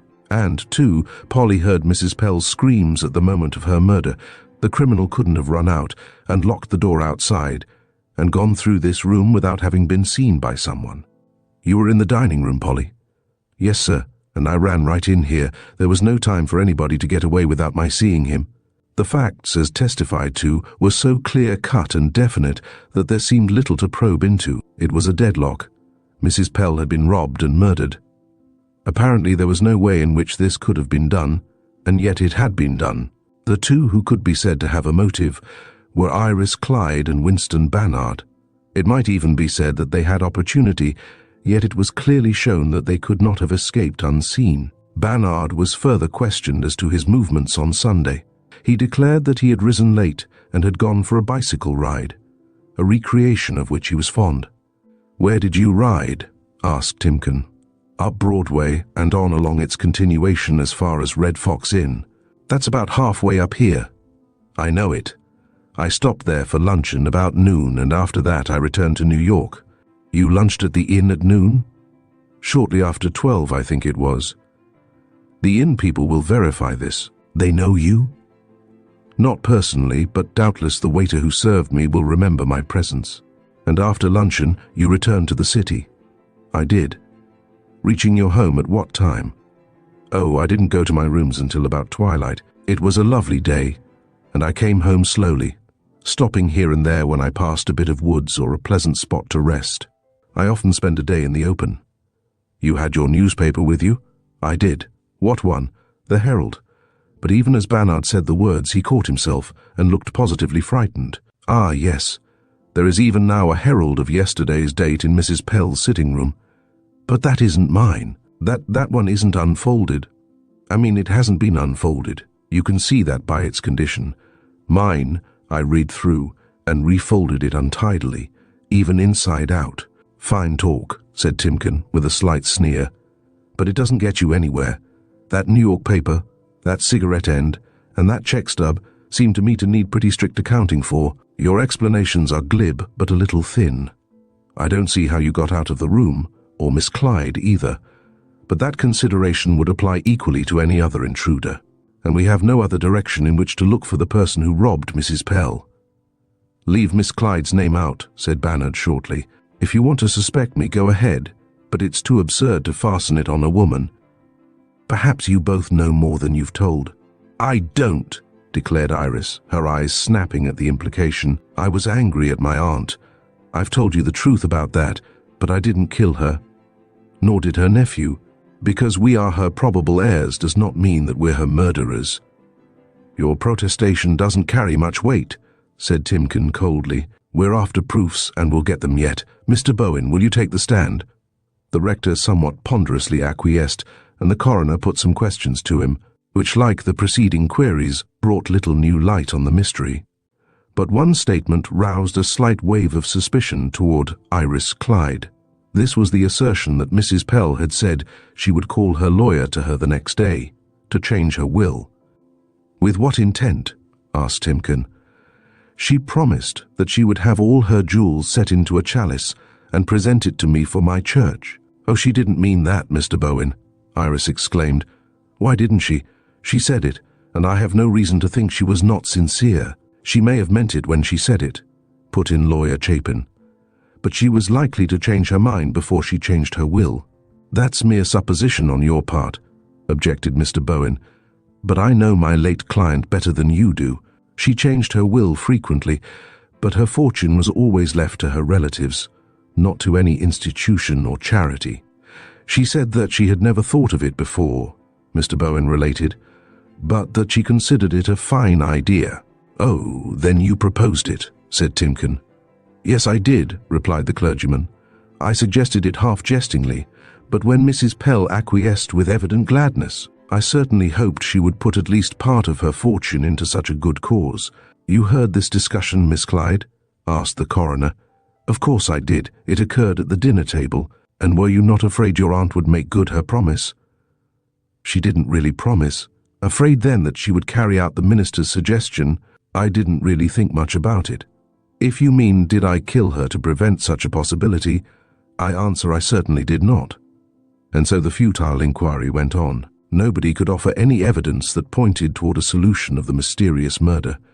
Nobody could fasten the crime on anyone, or even hint a suggestion of which way to look for the criminal. Sam Torrey, a brother of Agnes, the maid, testified that he had seen a strange man prowling round the Pell house Sunday morning, but as the lad was reputed to be of a defective mind, and as the tragedy occurred on Sunday afternoon, little attention was paid to him. Roger Downing, a young man of the village, said he saw a stranger near Pellbrook about noon. But this, too, meant nothing. No testimony mentioned a stranger or any intruder near the Pell place in the afternoon. The Bowens had left the house at about 3, and Polly heard her mistress scream less than half an hour later. No one could fix the time exactly, but it was assumed to be about 20 or 25 minutes past the hour. This meant, the coroner pointed out, that the murderer acted rapidly, for to upset the room as he had done, while the mistress of the house was bound and gagged. Watching him, then afterward, as Timken reconstructed the crime, to torture the poor woman in his efforts to find the jewels or whatever he was after. And then, in a final frenzy of hatred, to dash her to the floor and kill her by knocking her head on the point of the fender, all meant the desperate, speedy work of a double-dyed villain.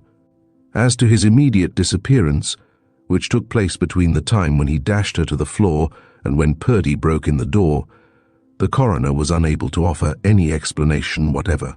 Chapter 5. Downing's Evidence. And so the case went to the coroner's jury, and after some discussion they returned the inevitable verdict of murder by person or persons unknown. Some of them preferred the phrase causes unknown, but others pointed out that the physical causes of Mrs. Pell's death were only too evident. The question was, who was the perpetrator of the ghastly deed?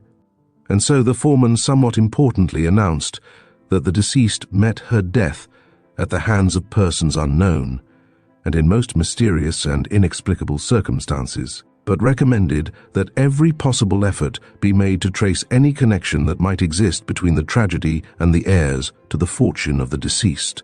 A distinct murmur of disapproval sounded through the room, yet there were those who wagged assenting heads. The inquest had been a haphazard affair in some ways. Berrien was possessed of only a limited police force, and its head, Inspector Clare, was a man whose knowledge of police matters consisted of an education beyond his intelligence. Moreover, the case itself was so weirdly tragic, so out of all reason or belief, that the whole force was at its wits' end. The bluecoats at the doors of Pellbrook were as interested in the village gossip as the villagers themselves. And though entrance was made difficult, most of the influential members of the community were assembled to hear the inquiry into this strange matter. There were so few material witnesses. Those who were questioned knew so little, and, more than all, the mystery of the murder in the locked room was so baffling that there was, of course, no possibility of other than an open verdict. "It's all very well," said the inspector pompously, "to bring in that verdict.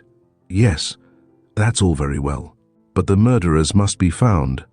A crime like this must not go unpunished. It's mysterious, of course, but the truth must be ferreted out. We're only at the beginning. There is much to be learned beside the meager evidence we have already collected." The mass of people had broken up into small groups, all of whom were confabbing with energy. There were several strangers present, for the startling details of the case, as reported in the city papers, had brought a number of curious visitors from the metropolis. One of these, a quiet-mannered, middle-aged man, edged nearer to where the inspector was talking to Bannard and Iris Clyde. Hughes was listening, also Mr. Bowen and Mr. Chapin. "It's this way," the inspector was saying in his unpolished manner of speech. "We've got her alive at 3 talking to her niece, and we've got her dying at 3:30 and calling for help. Between these two stated times, the murderer attacked her, manhandled her pretty severely and flung her down to her death, besides ransacking the room and stealing nobody knows what or how much. Seems to me a remarkable affair like that ought to be easier to get at than a simple everyday robbery." "It ought to be, I think, too," said the stranger in a mild, pleasant voice. "May I ask how you're going about it?" "Who are you, sir?" asked Claire. "You got any right here? A reporter?" "No, not a reporter. An humble citizen of New York City, not connected with the police force in any way. But I'm interested in this mystery, and I judge you have in mind some definite plan to work on." Mollified, even flattered at the man's evident faith in him, the inspector replied, "Yes, sir, yes, I may say I have. Perhaps not for immediate disclosure, no, not that, but I have a pretty strong belief that we'll yet round up the villains." "You assume more than one person, then?" "I think so, yes, I may say I think so. But that's of little moment. If we can run down the clues we have, if we can follow their pointing fingers, we shall know the criminal, and learn whether or not he had accomplices in his vile work." "Quite so." And with a smile and a nod, the stranger drifted away. Another man came near then, and frankly introduced himself as Joe Young from a nearby town, saying he wanted to be allowed to examine the wall safe, said to have been rifled by the murderer. "My father built that safe," he explained his interest, "and I think it might lead to some further enlightenment." Detective Hughes accompanied Young to the closed room that had been Mrs. Pell's sanctum, and they entered alone. "Don't touch things," cautioned Hughes. "I've not really had a chance yet to go over the place with a fine-tooth comb. They've taken the poor lady's body away, but otherwise nothing's been touched." "Oh, I won't touch anything," agreed Young. "But I couldn't help a sort of a notion that my father might have built more than a safe. He was a skillful carpenter and joiner, and Mrs. Pell was a tricky woman. I mean by that, she was mighty fond of tricking people, and she easily could have had a secret cupboard, or even an entrance from somewhere behind that safe. But no amount of searching could discover the slightest possibility of such a thing. The open safe was an ordinary, built-in-the-wall affair, not large enough to suggest an entrance for a person, nor was there any secret compartment behind it or anything other than showed on the surface. The door, when closed, had been covered by a picture, which had been taken down and flung on the floor. The safe was absolutely empty, and no one knew what it had contained. Young was decidedly disappointed. "I had no personal motive in looking this thing up," he said. "I only hoped that my knowledge of my father's clever work might lead to some discovery that would prove helpful to you detectives or to the family. But it's plain to be seen there's no hocus-pocus about this thing. It's as simple a safe as I ever saw. Nothing, in fact, but a concealed cupboard with a combination lock. Wonder who opened it? The murderer?" "I don't think so," rejoined Hughes. "I think the intruder, whoever he was, compelled the old lady to open it for him." "You stick to the masculine gender, I see, in your assumptions." "I do. I don't think for a minute that Miss Clyde is involved." "But her room is just above this." "Oh, that's what you're after. A secret connection between this room and Miss Clyde's by way of the safe." "Yes, that's what I had in mind. But there's not the slightest possibility of it, is there?" "No, not any other secret passage of any sort or kind." "Oh, I've investigated fully in that respect. I meant I haven't searched for tiny clues and little scraps of evidence. Straws, in fact, do show which way the wind blows." "Well, I don't suppose I can be of any help, but if I can, call on me. I live in East Fallville, only 12 miles away, and I'd like nothing better than to dig into this mystery if I'm wanted." "Thank you, Mr. Young. I appreciate your helpful spirit, and I'll call on you if it's available. But I don't mind owning up that we have more people to look into this matter than directions in which to look. As you may imagine, it's a baffling thing to get hold of. I confess I hardly know which way to turn." As the two men returned to the living room, Hughes overheard some angry words between Bannard and Roger Downing, one of the dwellers in the village. "But I saw you," Downing was saying. "You think you did," returned Bannard, "but you're mistaken." "When?" asked Hughes suddenly and sharply of Downing. "Sunday about noon. Win Bannard was skulking around in the woods just back of this house." "Skulking? Take back that word," cried Bannard. "Well, you were sauntering around then, dawdling around, whatever you want it called, but you were there." "I was not," declared Bannard, "and I saw your little motor car waiting for you a bit farther along the road." "You did?" and Bannard laughed shortly. "Well, as it happens, I don't own a motor car." "Nonsense, Roger," said Hughes. "Win Bannard wasn't up here Sunday noon. Where would he have been concealed until 3 o'clock? In his aunt's room." "Take that back," shouted Bannard. "Do you know what you're saying?" "Hush up, both of you," cautioned Hughes. "For heaven's sake, don't get up a scene over nothing. But if you saw a small motor car along the road near here, I want to know about it." "What time was this, Downing?" "Long about noon, I tell you," was the sulky reply. "It might have been a few minutes before. There was no one in the car. It was drawn up by the side of the road, not more than 200 yards from the house." "And you thought you saw Mr. Bannard?" "Of course it was someone else, but it's important to know about this. I can't help thinking whoever committed that murder was hidden in the room for some time beforehand." "And how did he get away?" asked Bannard. "If you ask me that once more, I'll pound you. I don't know how he got away, but he did get away, and we'll find out how when we find our man. That's my theory of procedure. If you want to know, let the mystery of the locked room wait, and devote all possible effort to finding the murderer. Then the rest will unravel itself." "Easier said than done," sneered Downing, "if you're going to discard all evidence or statements that anyone makes to you. If you were so sure you saw Mr. Bannard on Sunday morning, why didn't you so state at the inquest?" "I wasn't asked, and besides, 'twas about noon, and old Timken only asked about the afternoon. And besides," broke in Bannard, "you weren't sure you did see me, and you weren't sure you saw anybody, and you made up this whole yarn anyhow." "Nothing of the sort, and you'll find out. Win Bannard when I tell all I know." "Quit it now," ordered Hughes. "If you've anything to tell of real importance, Roger, tell it to me when we're alone. Don't sing out your information all over the place." You're going straight ahead with your investigations then?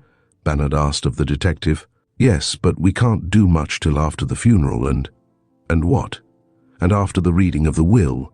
You know motive is a strong factor in unraveling a murder case. Why, suppose some of the servants receive large legacies, and you know how queer Mrs. Pell was. She might well leave a fortune to those Purdys. Oh, they didn't do it.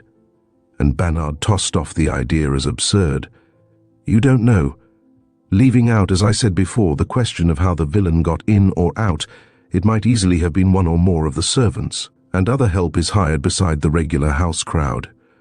Take it from me, it was somebody in the house, and not an intruder from outside. And take it from me, you don't know what you're talking about, said Roger Downing, as he angrily stalked away. Bannard had said very little to Iris since his coming to Pellbrook, but he now sought her out, and asked her what she thought about the whole matter. I don't know what to think, Iris replied to his question, but I don't know as it matters so much about solving the mystery.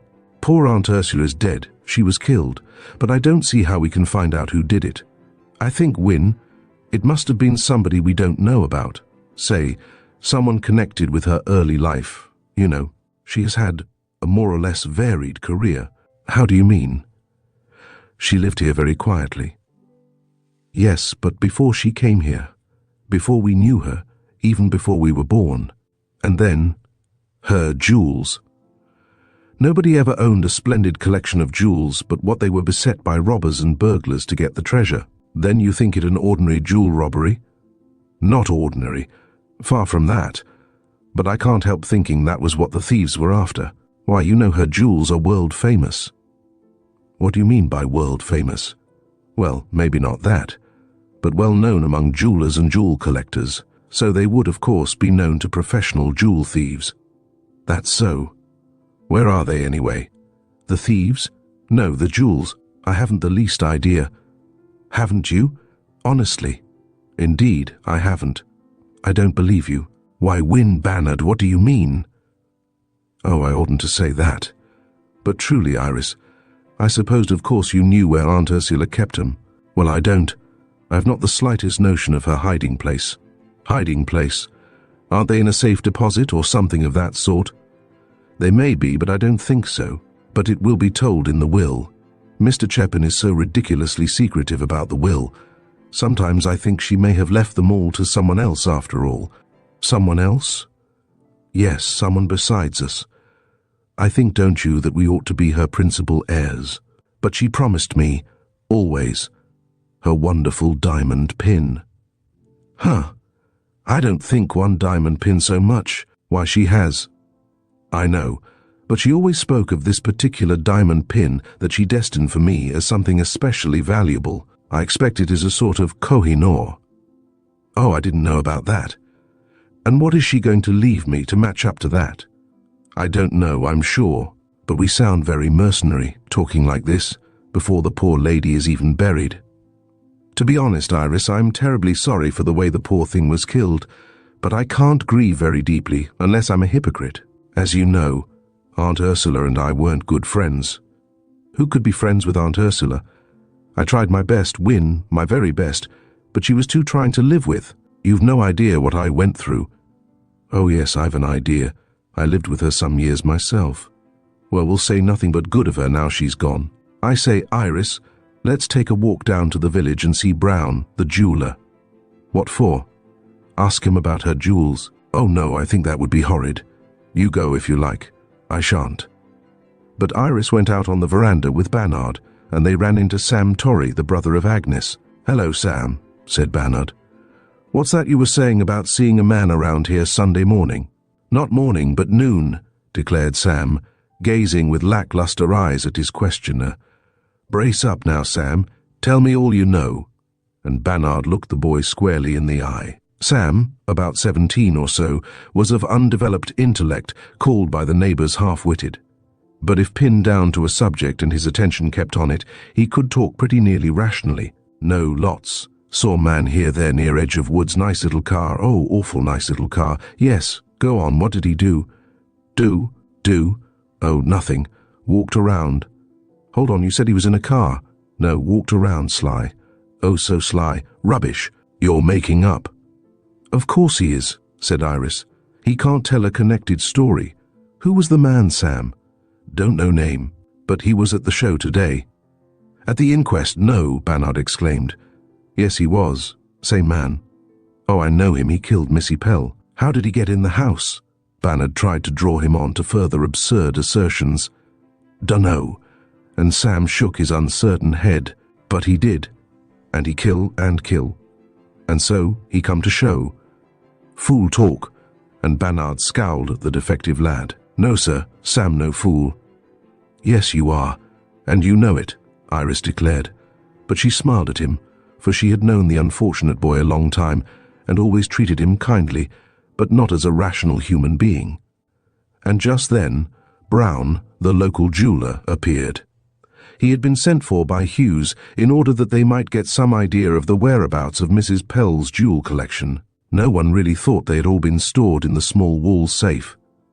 And Brown was asked concerning his knowledge. Several of those most interested clustered round to hear the word, and perhaps none was more eager than Mr. Bowen. Quite evidently, he had strong hopes of receiving the chalice for his church, and he listened to the jeweller's story, but it was of little value. Mr. Brown declared his knowledge of many of Mrs. Pell's jewels, which she had shown him, asking his opinion, or merely to gratify his interest, and again, when she had wanted to sell some of the smaller ones. But he was sure that she possessed many and valuable stones that he had never seen. He named some diamonds and emeralds that were of sufficient size and weight to be designated by name. He told of some collections that she had bought with his knowledge and advice, and he assured them that he was positive she was the owner of at least $2 million worth of unset gems, part of which formed the collection left to her by her husband, and part of which she had acquired later, herself. But Mr. Brown hadn't the slightest idea where these gems were stored for safekeeping. He had sometimes discreetly hinted to Mrs. Pell that he would like to know where they were, merely as a matter of interest, but she had never told him, and had only stated that they were safe from fire, flood, or thieves. "Those were her very words," he asserted, "and when I said that was an all-round statement, she laughed and said they were buried." "Buried?" cried Iris. "What an idea!" "A very good idea," Mr. Brown defended. "I'm not sure that isn't the best way to conceal such a stock of valuables." "But buried where?" pursued the girl. "That I don't know," said the jeweler. Chapter 6. Lucille. I am Miss Lucille Darrell. People are usually cognizant of their own names, but few could throw more convincing certainty into the announcement than the speaker. One felt sure at once that her name was as she stated and had been so for a long time. The first adjective one would think of applying to Miss Darrell would be positive. She was that by every implication of her being. Her hair was positively white, her eyes positively black, her manner and expression were positive, and her very walk, as she stepped into the Pellbrook living room, was positive and unhesitating. Iris chanced to be there alone for the moment. Alone, that is, save for the casket containing the body of Ursula Pell. The great room, set in order for the funeral, was filled with rows of folding chairs, and the oppressive odor of massed flowers permeated the place. The girl stood beside the casket, tears rolling down her cheeks, and her whole body shaking with suppressed sobs. "Why, you poor child," said the newcomer, in most heartfelt sympathy. "Are you Iris?" The acquiescent reply was lost as Miss Darrell gathered the slim young figure into her embrace. There, she soothed. "Cry all you want to. Poor little girl." She gently smoothed Iris's hair, and together they stood, looking down at the quiet white face. "You loved her so." And Miss Darrell's tone was soft and kind. "I did," Iris said, feeling at once that she had found a friend. "Oh, Miss Darrell, how kind you are. People think I didn't love Aunt Ursula because we were both high-tempered, and we did quarrel, but underneath we were truly fond of each other. And if I seem cold and uncaring, it isn't the truth. It's because... Never mind, dear, you may have many reasons to conceal your feelings. I know you loved her. I know you revere her memory. For I saw you as I entered, when you thought you were all alone." "I am alone, Miss Darrell. I'm very lonely." "I'm glad you have come. I've been wanting to see you.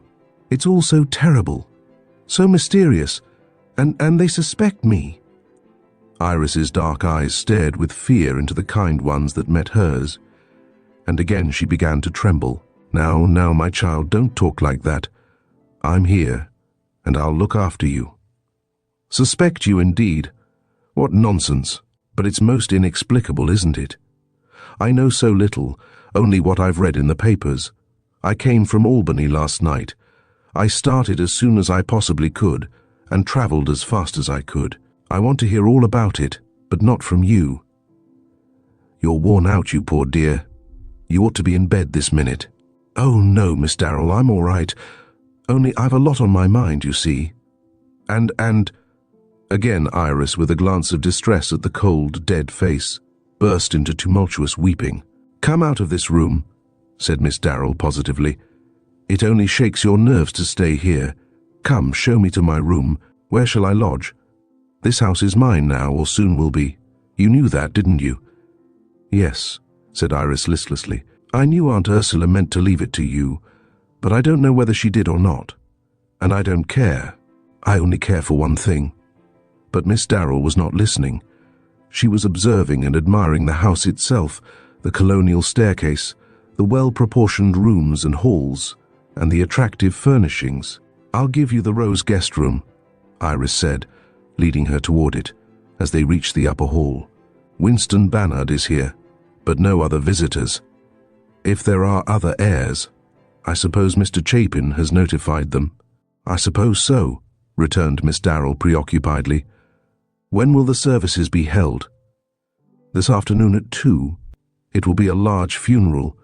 Everybody in Berrien knew Aunt Ursula, and people will come up from New York. Now, have you everything you want to make you comfortable in here?" "Yes, thank you," replied Miss Darrell, after a quick, comprehensive glance round the room. "And wait a moment, Iris. Mayn't I call you Iris?" "Yes, indeed. I'm glad to have you. I only want to say that I want to be your friend.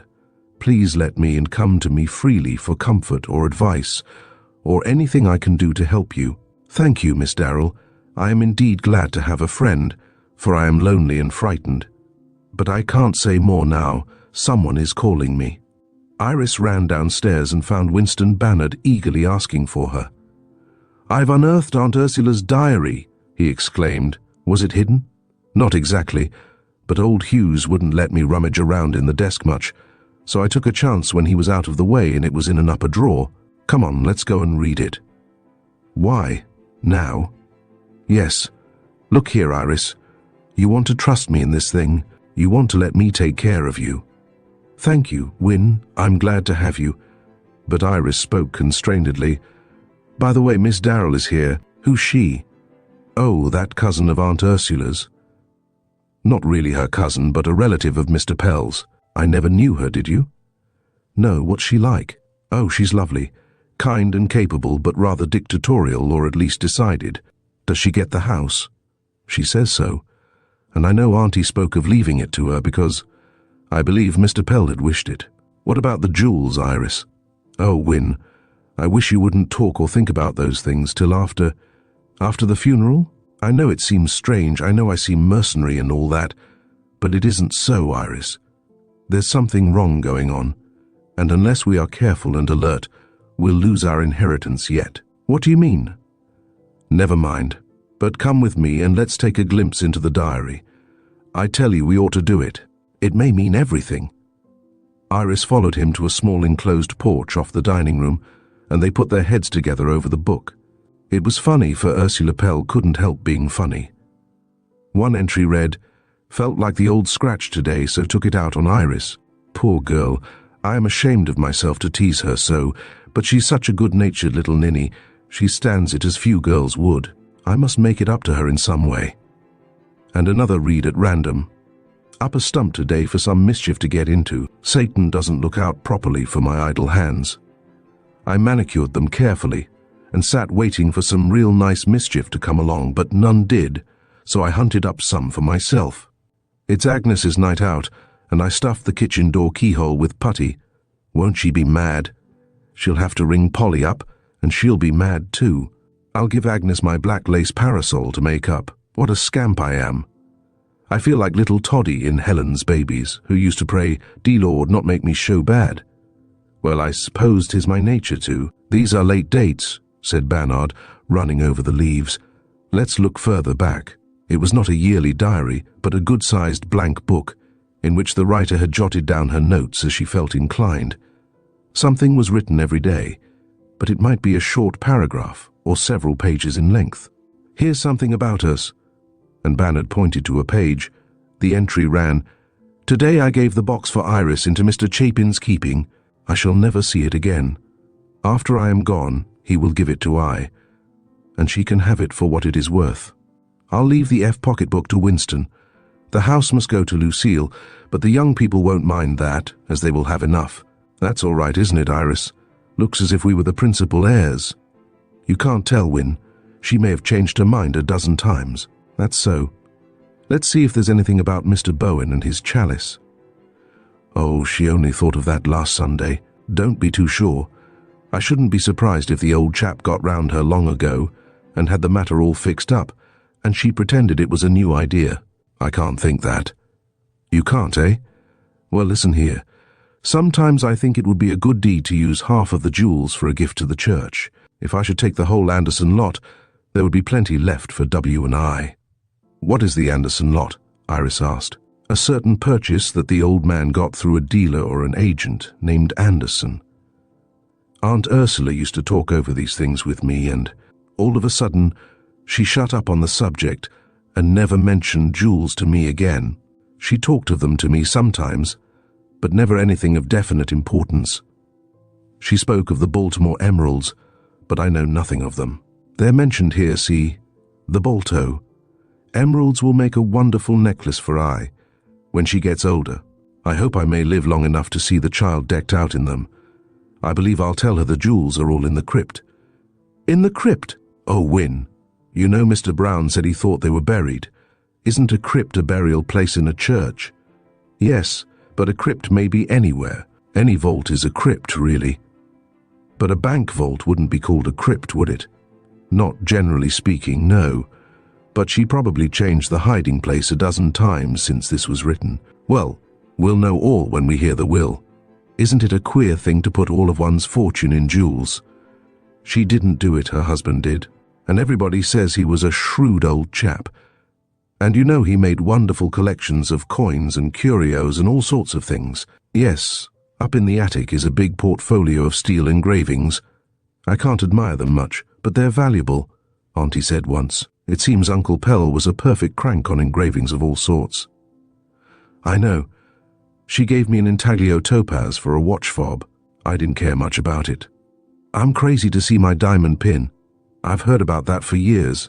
No matter how often she changed her will, she told me that diamond pin was always bequeathed to me. Perhaps it's her choicest gem. Perhaps. Listen to this, Iris. I am going to New York next Tuesday. I shall give Winston a cheap-looking pair of gloves, but I shall first put $100 bill in each finger. She did that, you know, and I was so mad when she gave them to me I was within an ace of throwing them away, but I caught sight of a bulge in the thumb, and I just thought, in time, there might be some joke on. Didn't she beat the dickens? She did. Oh, Win, you don't know how she humiliated and hurt me. But I'm sorry now that I wasn't more patient. You were, Iris. Here's proof. I put a wee little toad in Iris's handbag today. We were going to the village, and when she opened the bag, Mr. Toad jumped out. Iris loathes toads, but I must say she took it beautifully. I bought her a muff and stole of Hud, seal to make up. Poor auntie, said Iris as the tears came. She always wanted to make up. I believe she couldn't help those silly tricks, Win. It was a sort of mania with her. Pshaw! She could have helped it if she'd wanted to. Somebody's coming. Put the book away now. The somebody proved to be Miss Darrell, who, when Bannard was presented, gave him a cordial smile and proceeded to make friendly advances at once. We three are the only relatives present, she said, and we must sympathize with and help one another. You can help me, said Iris, who was irresistibly drawn to the strong, efficient personality. But I fear I can't help you, though I am more than willing. It is a pleasure just to look at you, my dear. You are so sweet and unspoiled. Bannard gave Miss Darrell a quick glance. Her speech to him savoured of sycophancy, but not to Iris. She slipped her hand into that of her new friend and gave her a smile of glad affection. Luncheon was announced, and after that came the solemn observances of the funeral. As Miss Darrell had said, the three were the only relatives present. Ursula Pell had other kin, but none were nearby enough to attend the funeral. Of casual friends there were plenty, and of neighbours and villagers enough to fill the house, and more too. Iris heard nothing of the services. Entirely unnerved, she lay on the bed in her own room, and sobbed almost hysterically. Agnes brought sal volatile and aromatic ammonia, but the sight of the maid roused Iris's excitement to a higher pitch, and finally Miss Darrell took complete charge of the nervous girl. "I'm ashamed of myself," Iris said, when at last she grew calmer, "but I can't help it. There's a curse on the house, on the place, on the family. Miss Darrell, save me from what is about to befall." "Yes, dear, yes. Rest quietly. No harm shall come to you. The shock has completely upset you. You've borne up so bravely, and now the reaction has come and you're feverish and ill. Take this, my child, and try to rest quietly." Iris took the soothing draught and fell for a few moments into a troubled slumber, but almost immediately she roused herself and sat bolt upright. "I didn't kill her," she said, her large dark eyes burning into Miss Darrell's own. "No, no, dear, you didn't kill her. Never mind that now. We'll find it all out in good time." "I don't want it found out." "It must not be found out. Won't you take away that detective man? He knows too much. Oh yes, he knows too much." "Hush, dear, please don't make any disturbance now. They're taking your aunt away." "Are they?" And suddenly Iris calmed herself and stood up, quite still and composed. "Let me see," she said. "No, I don't want to go down. I want to look out of the windows." Kneeling at the front window of Miss Darrell's room in utter silence, Iris watched the bearers take the casket out of the door. "Poor Aunt Ursula," she whispered softly. "I did love you. I'm sorry I didn't show it more. I wish I had been less impatient, but I will avenge your death. I didn't think I could, but I must, I know I must, and I will do it. I promise you, Aunt Ursula, I vow it." "Who killed her?" Miss Darrell spoke softly and in an awed tone. "I can't tell you, but I am the avenger." It was an hour or more later when the group gathered in the living room, listened to the reading of Ursula Pell's last will and testament. Mr. Bowen's round face was solemn and sad. Mrs. Bowen was pale with weeping. Miss Darrell kept a watchful eye on Iris, but the girl was quite her normal self. Winston Bannard was composed and somewhat stern-looking, and the servants huddled in the doorway waiting their word. As might have been expected from the eccentric old lady, the will was long and couched in a mass of unnecessary verbiage, but it was duly drawn and witnessed, and its decrees were altogether valid. As was anticipated, the house and estate of Pellbrook were bequeathed to Miss Lucille Darrell. The positive nod of that lady's head expressed her satisfaction, and Mr. Chapin proceeded.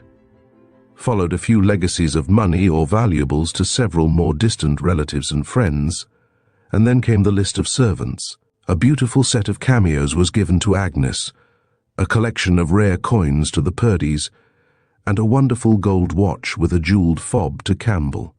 A clause of the will directed that, if any of the legatees prefer cash to sentiment, they are entirely at liberty to sell their gifts, and it is recommended that Mr. Brown will make for them the most desirable agent.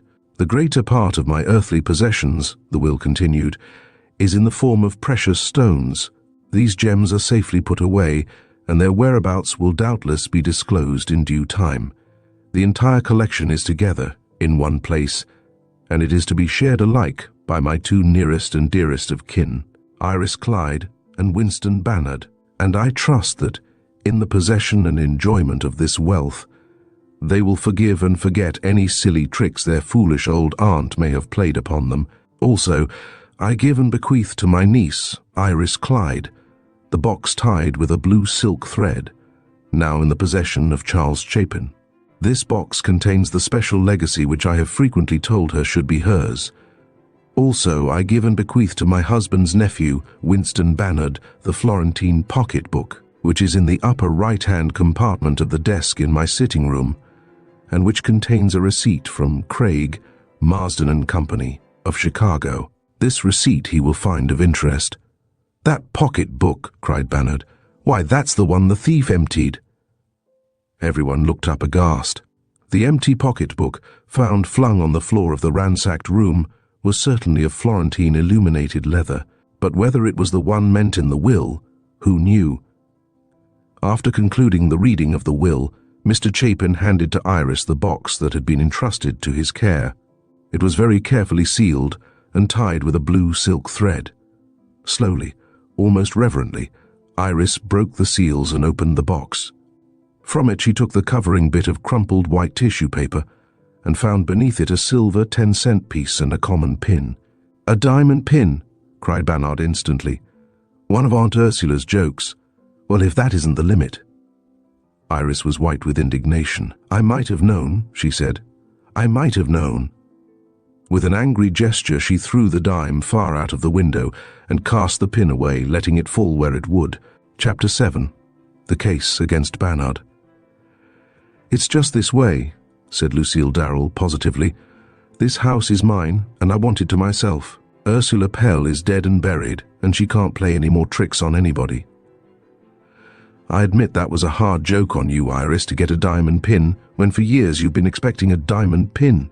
I can't help laughing every time I think of it. But all the same, that's your business, not mine. And of course you and Mr. Bannard will get your jewels yet somehow. That woman left some explanation or directions how to find her hoard of gems.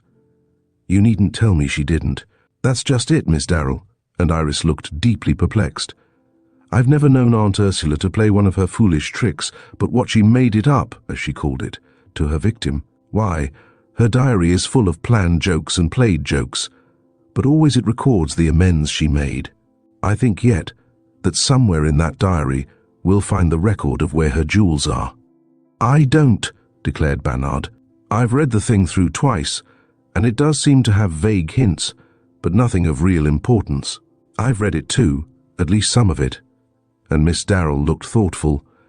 "And I think the reference to the crypt is of importance.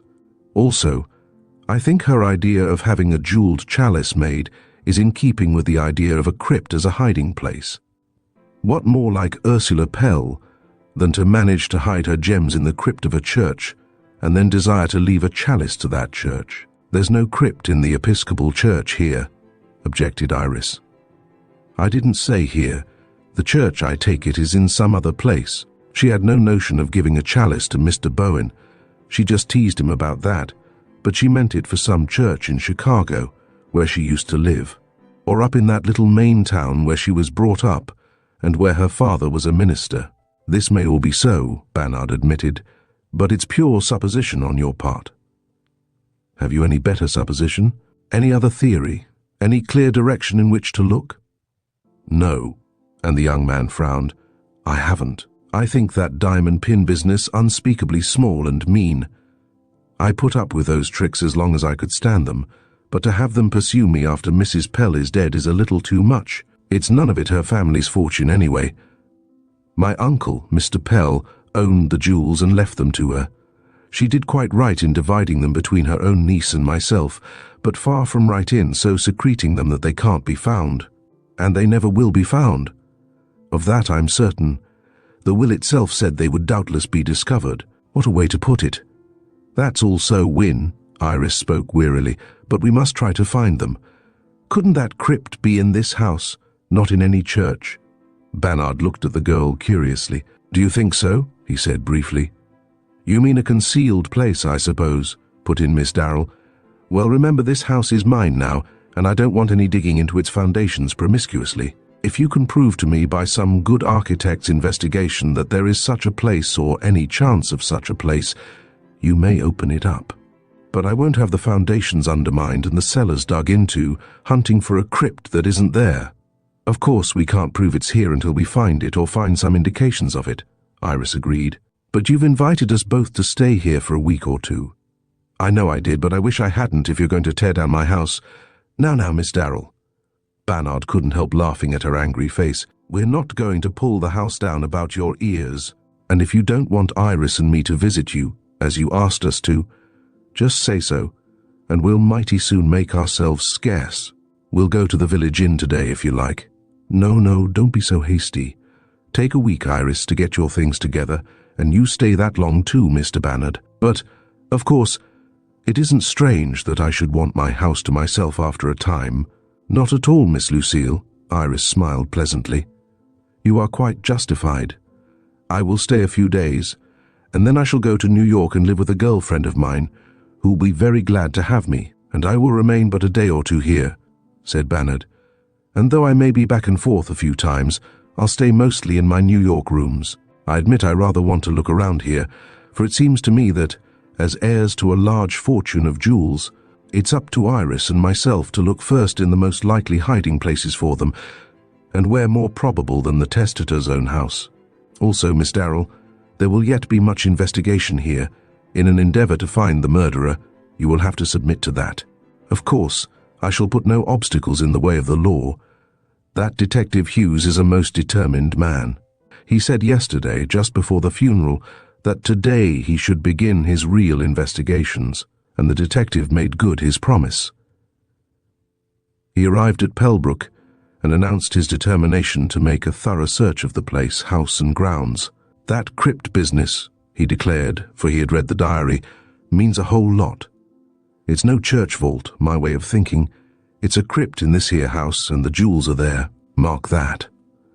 Also, the concealed crypt is part of or connected with the secret passage that leads into that room, where the windows are barred, and that's how the murderer got in, or at least how he got out. But there isn't any such crypt. And Iris looked at him imploringly. If there were, don't you suppose I'd know it? You might, and then again you mightn't, returned Hughes. Then he added, and then again, maybe you do. A painful silence followed, for the detective's tone and glance, even more than his words, hinted an implication. And I wish you'd tell me, he went on to Iris, just what that funny business about the 10-cent piece means. Did your aunt tell you she was going to leave you a real diamond? Yes, for years Mrs. Pell has repeatedly told me that in her will she had directed that I was to receive a small box from her lawyer, which contained a diamond pin.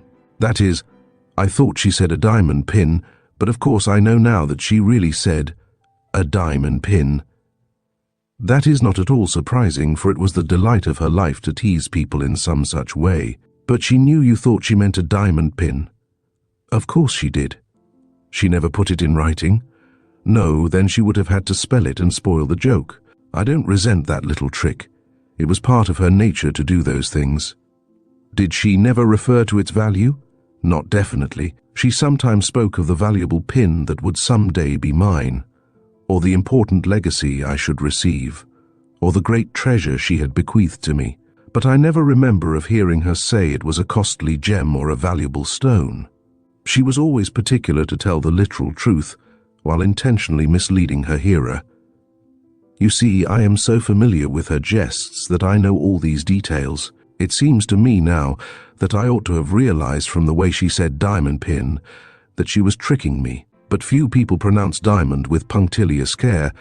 Nearly everybody says diamond, not in New England, observed Lucille Darrell positively. Perhaps not, agreed Iris. But anyway, it never occurred to me that she meant anything else than a diamond pin, and one of her finest diamonds at that. However, as I said, it isn't that joke of hers that troubles me, so much as the thought that she left her entire collection of jewels to Mr. Bannard and myself and gave us no instructions where to find them. It isn't like her to do that. Either she has left directions, which we must find, or she fully intended to do so, and her sudden death prevented it. That's what I'm afraid of. She was of rather a procrastinating nature, and also greatly given to changing her mind. Now, she distinctly states in her diary that the jewels are all in the crypt, and I am firmly convinced that she intended to, or did, tell where that crypt is. If we can't find any letter or other revelation, we must look for the crypt itself, but I confess I think that would be hunting a needle in a haystack.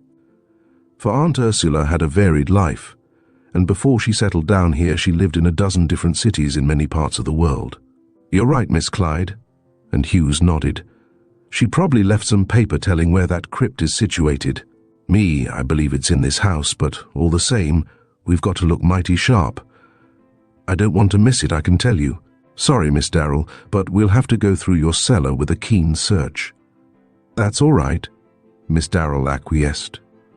I'm more than willing to allow a police hunt, but I don't want every Tom, Dick and Harry pulling my house to pieces.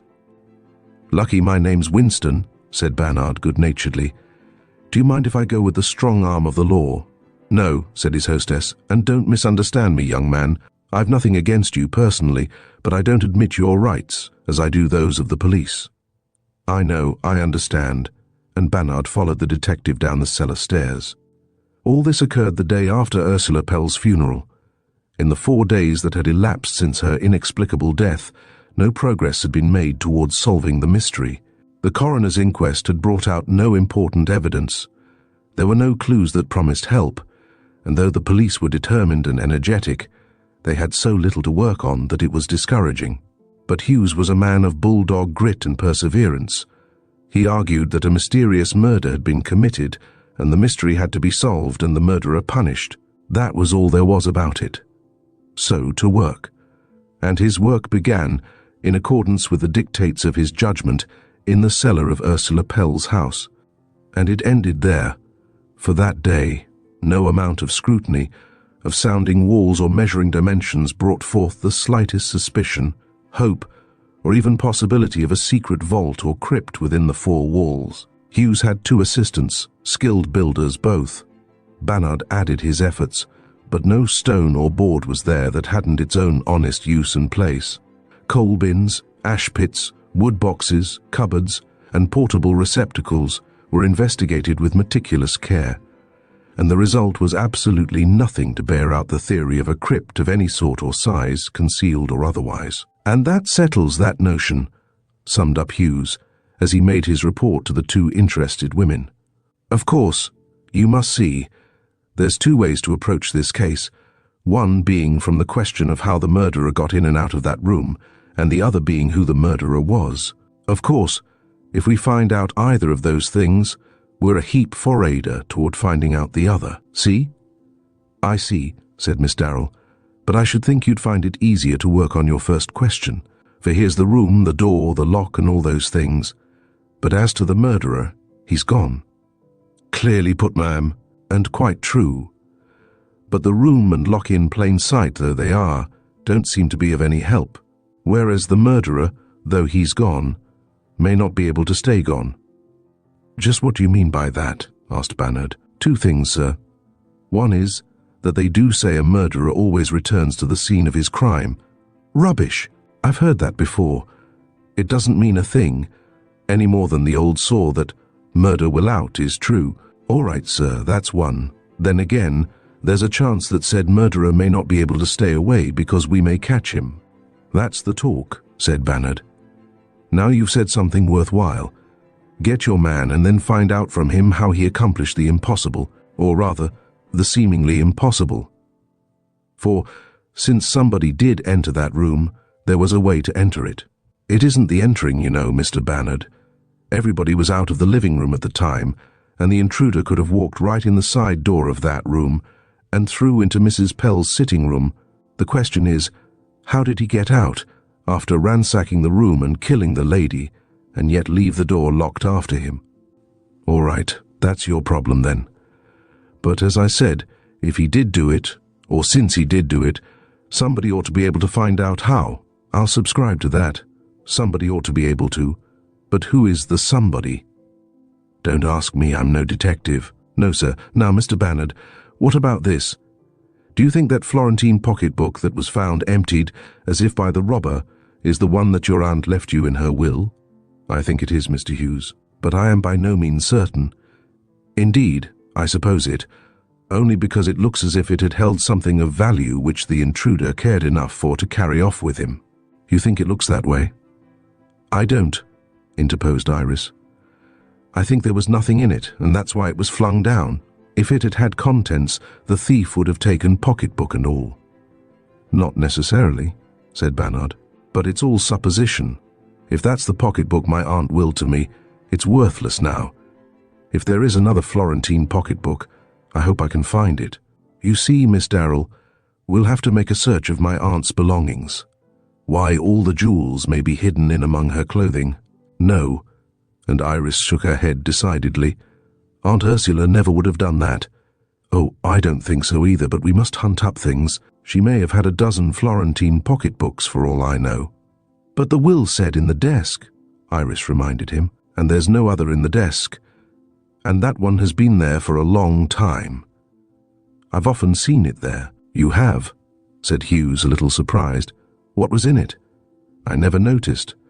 I never thought anything about it, any more than I thought of any other book or paper in Mrs. Pell's desk. She didn't keep money in it, that I know. But she did keep money in that little handbag, quite large sums at times. Well, Hughes said at last by way of a general summing up, I've searched the cellar, and I've long since searched the room where the lady died, and now I must ask permission to search the room above that one. Of course, agreed Miss Darrell. That's your room, Iris. Yes, the detective is quite at liberty to go up there at once, so far as I am concerned. The others remained below while Hughes and Iris went upstairs.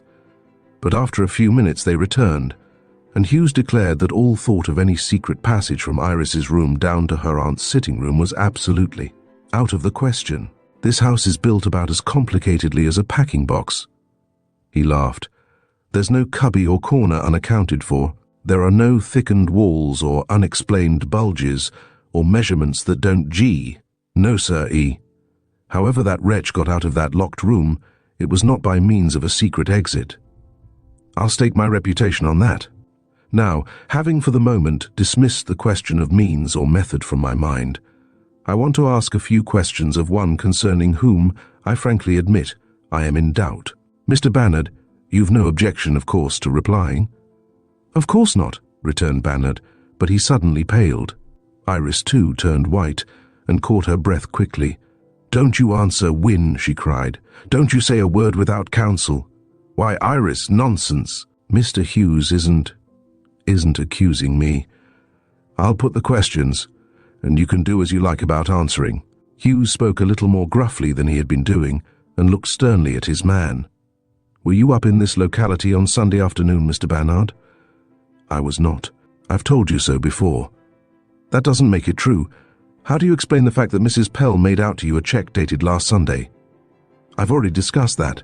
Bannard spoke slowly and even hesitatingly, but he looked Hughes in the eye, and his glance didn't falter. My aunt drew that check and sent it to me by mail. We've proved she sent no letter to you on Sunday. Oh, no, you haven't. You've only proved that Campbell didn't mail a letter from her to me. Hughes paused, then went on slowly. All right. When did you get that letter? How do you know I got it at all? Because you've deposited the check in your bank in New York. And how did I deposit it? By mail from here, day before yesterday. Certainly I did. Well? But Bannard's jauntiness was forced. His voice shook and his fingers were nervously twisting. Hughes continued sternly. I ask you again, Mr. Bannard, how did you receive that check? How did it come into your possession? Easily enough. I wrote to my hotel to forward my mail, and they did so. There were 2 or 3 checks, the one in question among them, and I endorsed them and sent them to the bank by mail. I frequently make my deposits that way. But, Mr. Bannard, I have been to your hotel. I have interviewed the clerk who attended to forwarding your mail, and he told me there was no letter from Berrien. He overlooked it. You can't expect him to be sure about such a minor detail. He was sure. If Mrs. Pell did mail you that check in a letter on Sunday, it would have reached New York on Monday.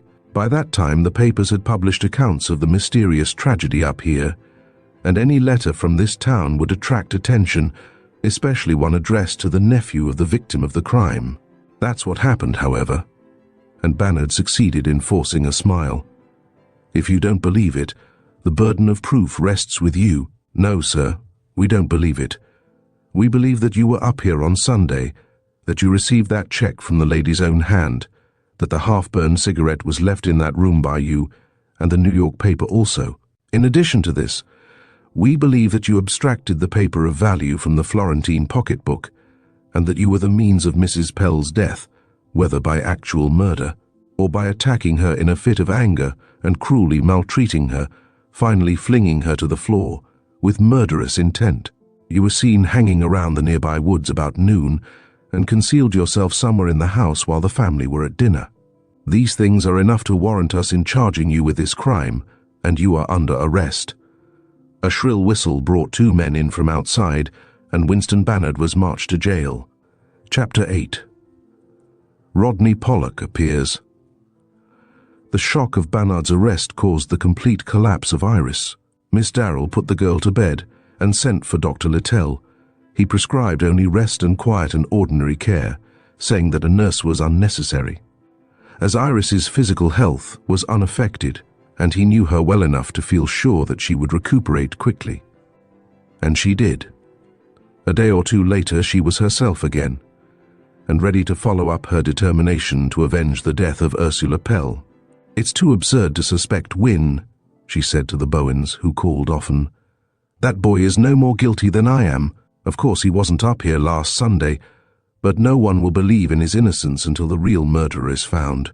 And I'm going to find him, and find the jewels, and solve the whole mystery."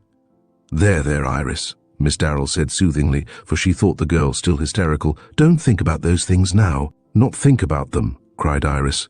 "Why, what else can I think of? I've thought of nothing else for the whole week. It's Saturday now, and in 6 days we've done nothing, positively nothing toward finding the criminal." "Perhaps it would be better not to try," suggested Mr. Bowen gently. "You say that because you believe Wynne guilty?" Iris shot at him. "I know he wasn't." "You don't think he was, do you, Mrs. Bowen?" "I scarcely know what to think, Iris. It is all so mysterious. Even if Winston did commit the crime, how did he get out of the room?" "That's a secondary consideration." "I don't think so," put in the rector. "I think that's the first thing to be decided. Knowing that one could speculate." Iris turned away wearily. Though fond of the gentle little Mrs. Bowen, she had never liked the pompous and self-important clergyman, and she rose now to greet someone who appeared at the outer door. It was Roger Downing, who, always devoted to Iris, was now striving to earn her gratitude by showing his willingness to be of help in any way he might. He came every day, and though Iris was careful not to encourage him, she eagerly wanted to know just what he knew about Bannard's presence at Pellbrook on the day of the tragedy.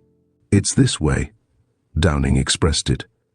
"Wynne was certainly up here last Sunday, for I saw him. Now, Iris, if you want me to say I was mistaken as to his identity, I'll say it, but I wasn't." "You mean, sir, you would tell an untruth?" said Mr. Bowen severely. "I mean just that," averred Downing. "I care far more for Miss Clyde and her wishes than I do for the goddess of truth. I'm sorry if I shock you, sir, but that is the fact." Mr. Bowen indeed looked shocked, but Iris said emphatically, "You were mistaken, Roger, you must have been." "Very well then, I was," he returned, "but everyone knew he was purposely making a misstatement." "Where was he?" said Iris altogether illogically. "In the woods, near the orchard fence." "Sunday afternoon?" "No, not afternoon. I'm not just sure of the time, but it was about noon. I was taking a long walk. I'd been nearly to Felton Falls and was coming home to dinner. I only caught a glimpse of him, and I didn't think anything about it until he said he hadn't been out of New York City on Sunday. Then, if you only caught a glimpse," Iris said quickly, "it may easily have been someone else. And it doubtless was. Shall I say so? Or do you want the truth?" Iris dropped her eyes and said nothing, but Mr. Bowen spoke severely. "Cease that nonsense, Roger. Tell what you saw and tell it frankly. The truth must be told." "It's better to tell it anyway," declared Lucille Darrell. "Truth can't harm the innocent. But it seems to me Mr. Downing may be mistaken." "No, I'm not mistaken. Why, he wore that grey suit with a Norfolk jacket that I've seen him wear before this summer, and he had on a light grey tie with a ruby stick pin. The sun happened to hit the stone, and I saw it gleam. You know that pin, Iris?" Iris knew it only too well, and she knew, moreover, that when Wynne came up Sunday evening he wore that same suit and the same scarf and pin. He had gone back to town the next day for other clothing, But when he had rushed to Berrien in response to Iris's summons, he had not stopped to change. And yet she was not ready quite to believe Downing's story. Suppose, in enmity to Wynne, he had made this all up. He might easily describe clothing that he knew Winston possessed, without having seen him as he said he had. Iris looked at Downing so earnestly that he quailed before her glance. "I don't believe your story at all," she said. "You are making it up because you hate Wynne, and it's absurd on the face of it. If Wynne came up here on Sunday at noon, he would come in for dinner, of course." "Not if he came with sinister intent," interrupted Downing. "I don't believe it. You have made up that whole yarn, and let me tell you, you didn't do it very cleverly either. Why didn't you say you saw him in the afternoon? It would have been more convincing and quite as true." "I wasn't near here myself in the afternoon, but I did pass here just before 12, and I did see him." Downing's voice had a ring of truth. "However, after this I shall say I did not see him. I know you prefer that I should." He looked straight at Iris and ignored Mr. Bowen's pained exclamation. "Say whatever you like. It doesn't matter to me," the girl returned haughtily. "It does matter to you, and to Wynne. So I shall say I was mistaken, and that I did not see Winston Bannard on Sunday. I shall expect you, Mr. Bowen, and you ladies not to report this conversation to the police. If you are questioned concerning it, you must say what you choose, but you will not be questioned, unless someone now present tattles." Later that day, Iris had another caller. He sent up no card, but Agnes told her that a Mr. Pollock wished to see her. "Don't go down if you don't want to," urged Lucille. "I'll see what he wants." But Miss Darrell's presence was not satisfactory to the stranger. He insisted on seeing Miss Clyde. So Iris came down to find a man of pleasant manner and correct demeanor, who greeted her with dignity. "I ask but a few moments of your time, Miss Clyde. I am Rodney Pollock, home Chicago, business hardware, but as a recreation I am a collector." "And you are interested in my late aunt's curios," suggested Iris. "I am sorry to disappoint you, but they are not available for sale yet, and indeed, I doubt if they ever will be." "Don't go too fast." Mr. Pollock smiled a little. "My collection is not of rare bibelots or valuable curios. Perhaps I'd better confide that I'm an eccentric. I gather things that, while of no real use to others, interest me. Now, what I want from you, and I am willing to pay a price for it, is the 10-cent piece and the pin your aunt left to you in her will." "What?" And Iris stared at him.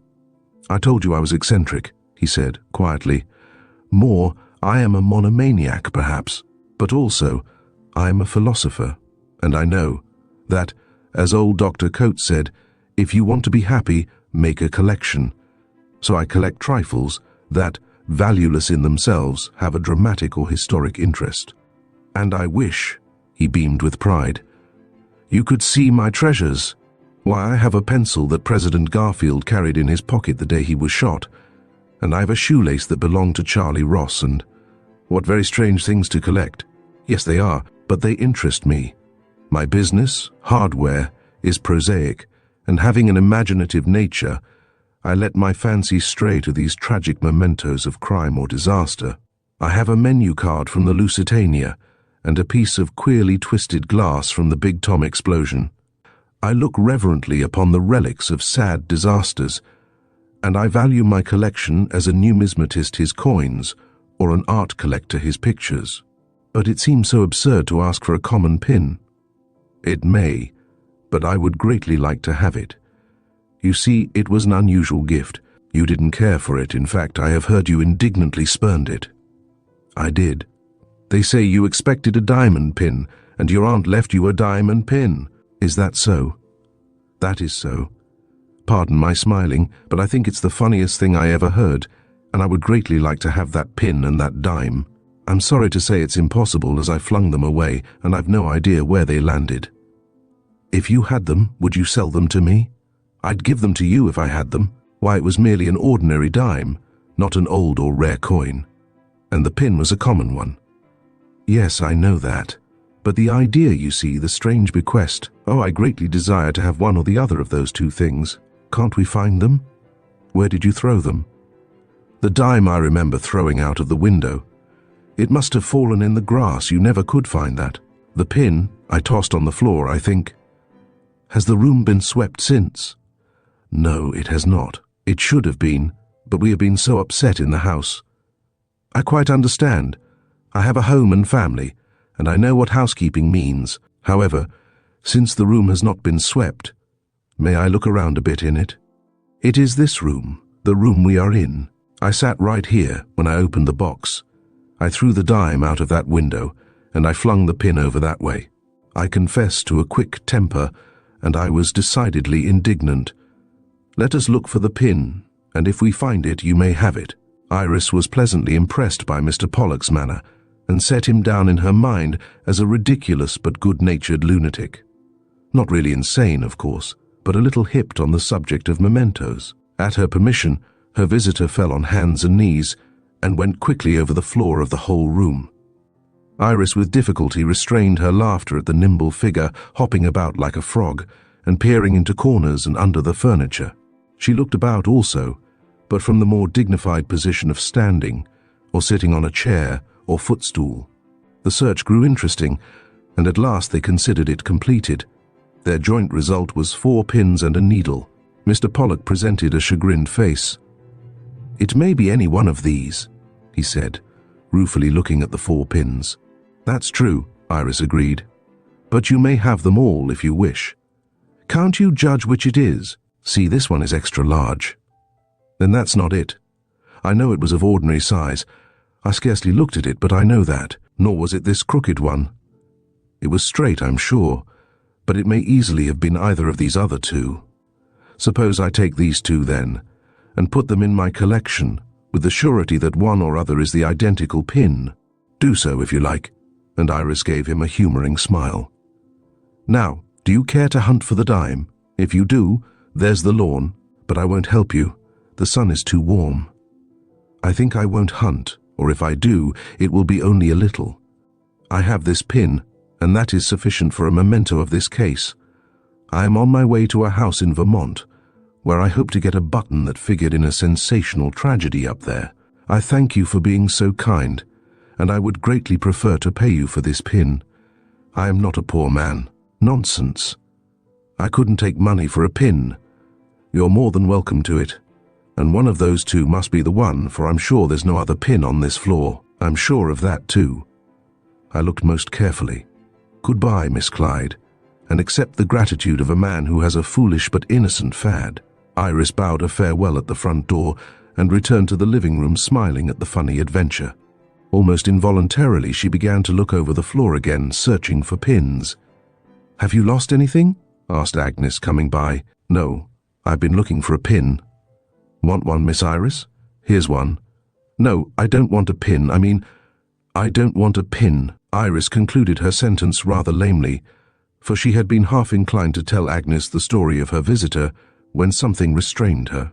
Perhaps it was Agnes's expression, for the maid said, "Were you looking for the pin Mrs. Pell left you?"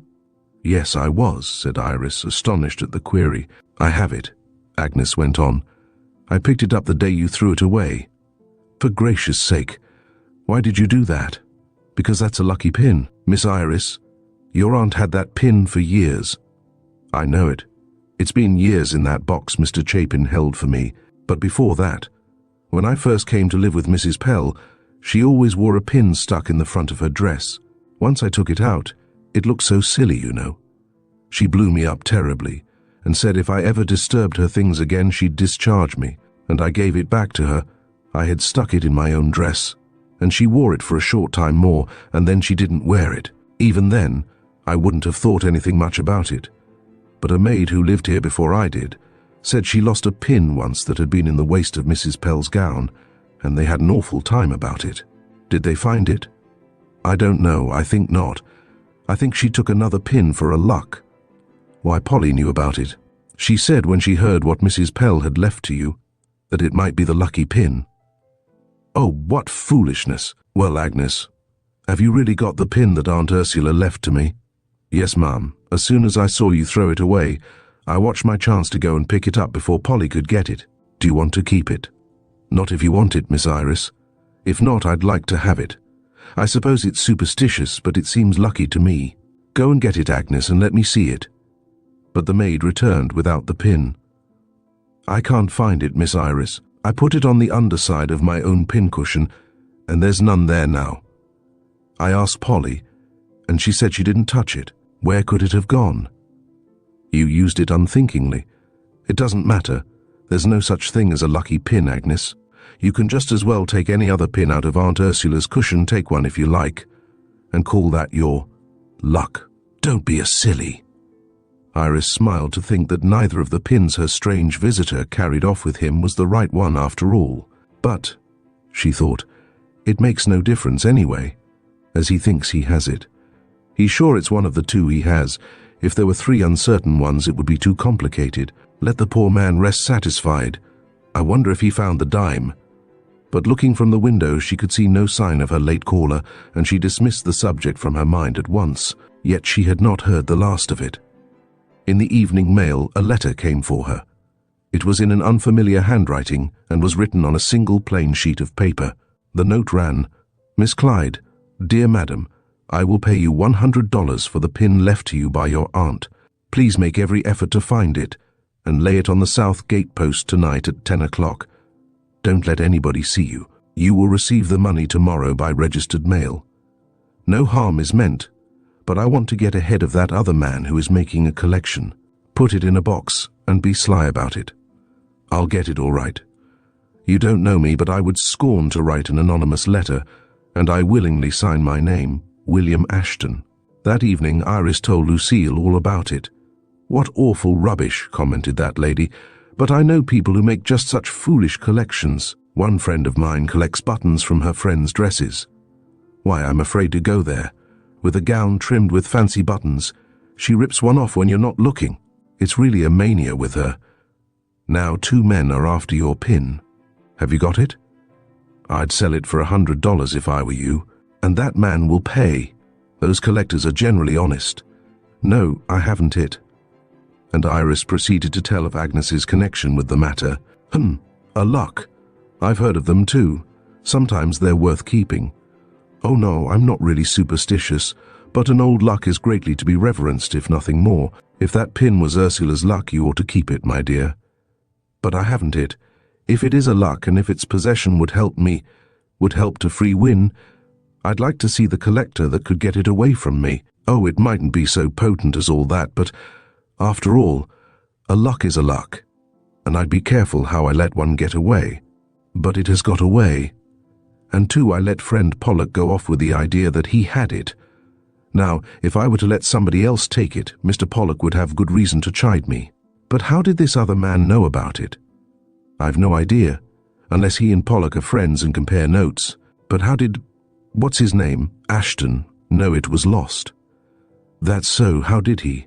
It's very mysterious. What shall I do? Nothing at all. You can't put it on the gatepost if you don't know where it is, but I'd certainly try to find it. Ask Polly what she knows about it. I will tomorrow. She's gone to bed by now. Poor old thing, she works pretty hard. I know it. I'll be glad when I get a whole staff of new servants, but I'll wait till this excitement is over. That was Miss Darrell's attitude. She had received her inheritance and selfishly took little interest in that of the other heirs. Chapter 9. Iris in danger. Wearily, Iris went upstairs to her own room and closed the door. Then she opened it again, for the night was hot and stifling. Without turning on a light, she went and sat by an open window, leaning her arms on the sill and staring, with unseeing gaze, out into the night. She was thinking about Bannard, and her thoughts were in a chaos. Not for a moment did she believe him guilty of his aunt's death, but she could not help a conviction that he had been at Pellbrook that Sunday afternoon. She wasted no time on the inexplicable mystery of the locked room, for, she reasoned, whoever did kill Mrs. Pell escaped afterward, so that point had no bearing on Winston's connection with the crime. Moreover, she knew, as she feared the police also knew, that Bannard was deeply in debt, and as he had received the substantial check from his aunt, and had banked the same, it was all, in a way, circumstantial evidence that was strongly indicative. Roger Downing had seen Wynne around Pellbrook about noon, or he thought he had. Of that she was sure, and Roger's declaration that he would deny this was of little value, for Hughes would get it out of him, she knew. Arrest wasn't conviction, to be sure, but Iris resolutely put away her own growing suspicions of Bannard. She would stand by him, even in the face of evidence or testimony. She would. And then she began to speculate as to the fortune. Those gems were hidden somewhere, and without Winston to help her, how was she to look for them? Knowing Ursula Pell's tricksy spirit, the jewels might be in the most absurd and unexpected place. Crypt? Where was any crypt? She inclined a little to the idea of its being in some church, not in Berrien, for with all Mrs. Pell's foolishness, Iris didn't think she would hide the treasure in any but a safe place. And too, the crypt might well be merely the vaults of some safe deposit company, in Chicago perhaps, or New York. It was maddening. Iris thought over the events since the day of her aunt's death. The awful tragedy itself, the mystery of the unknown assailant and his manner of escape, the fearful scenes of the inquest, the funeral, and the police searching since, and finally the arrest of Bannard. It seemed to Iris she couldn't stand anything more, and yet, she realized, it had but begun. The mystery was as deep as ever. The jewels were missing, perhaps would never be found, and Winston's case looked very dark against him. I must find the jewels, Iris mused, as she had done 100 times before. And I must do it by my wits. They are somewhere in safety, of that I'm sure. And too, Aunt Ursula has left some hint, some clue to their hiding place. If I'm to be of any help to Wynne, the first thing to do is to ferret out this matter. Then we may be better able to trace the... Her thoughts were interrupted by the sight of what seemed to her to be a shadow crossing the lawn below her. The shrubbery was dense, and the night dark, but she discerned a faint semblance of a person skulking among the trees. She sat motionless, but the shadow faded, and she could see nothing more of it. Concluding she had been mistaken, she sighed and was about to draw the blinds and make a light, when she was seized with a sudden spirit of nervous energy that impelled her to do something, anything, rather than go to bed, where she knew she would only toss sleeplessly on the pillow. Silently, not to disturb Miss Darrell, she crossed the hall and went downstairs. With only a vague notion of looking around, she went into her aunt's sitting room and flashed on a light. It was the table lamp that had been found broken on the floor at the time of the tragedy, but that now, replaced by a new electrolia, gave a pleasant, soft light. Coiling up the long green cord, lest she trip on it, Iris sank into an easy chair near the table. Restlessly she arose and walked about the room. Though familiar with every detail, it looked strange to her, as a room does when one is the sole occupant. She opened the wall safe and stared into its emptiness. She pulled open some drawers of a cabinet, looked into a few boxes, and with no definite purpose, sat down at her aunt's desk. Disinterestedly, she looked over some books and papers, but she knew them all by heart. She ran over some bundles of letters, hoping to find a penciled memorandum on the backs that had been hitherto unnoticed. Nothing met her eye that seemed important, and she turned from the desk, her glance falling on the cretonne window curtains that overhung the lighter lace ones. "Come out," she cried, and then quickly, "No, don't come out. Stay where you are. Who are you?" The curtain moved very slightly, and Iris rose and stood, holding the back of her chair. Her heart was beating wildly, for though possessed of average courage, to be alone at midnight in a room of sinister memories, and see the folds of a curtain sway ever so little is, to say the least, disturbing. "Who are you, I say?" she repeated angrily, but there was no response, and the curtain hung still. A terror passed through her and left her shivering, with an icy grip at her heart. Though not at all inclined toward a belief in the supernatural, there was an uncanny feeling in the atmosphere, and Iris trembled with a strange, weird feeling, as of impending disaster. She edged a step backward, but as she did so the curtain was flung aside, and a man stood disclosed, a tall figure, with strong, muscular frame, and arms extended in a threatening gesture. "Not a word," he whispered, "not a sound." And the glint of a small revolver flashed toward her. but she was too petrified with fear to speak, for the man was masked, and the effect of the black-avised apparition took her breath away. Only for a moment, however, and then a wave of relief surged over her. For alarming as a human intruder may be, he is less frightful than a supernatural visitant. The color came back to her white cheeks, and she said scornfully, "I am not afraid of you." "You'd better be then," and the man moved nearer to her. "I've no wish to harm you, but if you raise an alarm, I shall consider my own safety first." "Coward! Nonsense. I don't mean before yours. You've nothing to fear. But if you're inclined to call help, I'll have to make it impossible for you to do so." The voice was that of an educated man, but entirely unfamiliar to Iris. Her terror left her, as she realized that at least she hadn't to deal with a low-class, uncouth ruffian. "Why should I call help, since you say I've nothing to fear?" she said, trying to speak coolly, but still watching the carefully held pistol. "Nothing to fear if you do as I say." "And what do you say?" The masked figure came a little nearer. "I say," he began, but Iris interrupted. "Stay where you are. I am not afraid of your pistol. Your voice tells me you would not shoot a defenseless woman, but I command you to keep your distance." "My voice belies me then," he returned coolly. "I'd shoot you quicker than a wink, were it necessary to make my getaway. But listen, you will be immediately unmolested if you give me what I have come here to get. I advise you to give it willingly, but if not, then I must get it as best I can. Take off your mask, won't you?" And Iris's tone was almost formal. "I know you, don't I? You do not, and something tells me you never will. Pardon me, if I retain my protecting decoration." "Scarcely a decoration," murmured Iris, who was striving to think quickly what to do. "Thank you. That implies your belief in a fair share of good looks on my part. But that's a matter of no moment, and time passes. I am here to ask you for a matter of no great moment after all. I want the pin that your late aunt left you in her will." "Oh, then you are William Ashton." "Careful. Not so loud. Yes, I am none other than he." A mock dramatic gesture accompanied the phrase, and Iris involuntarily smiled.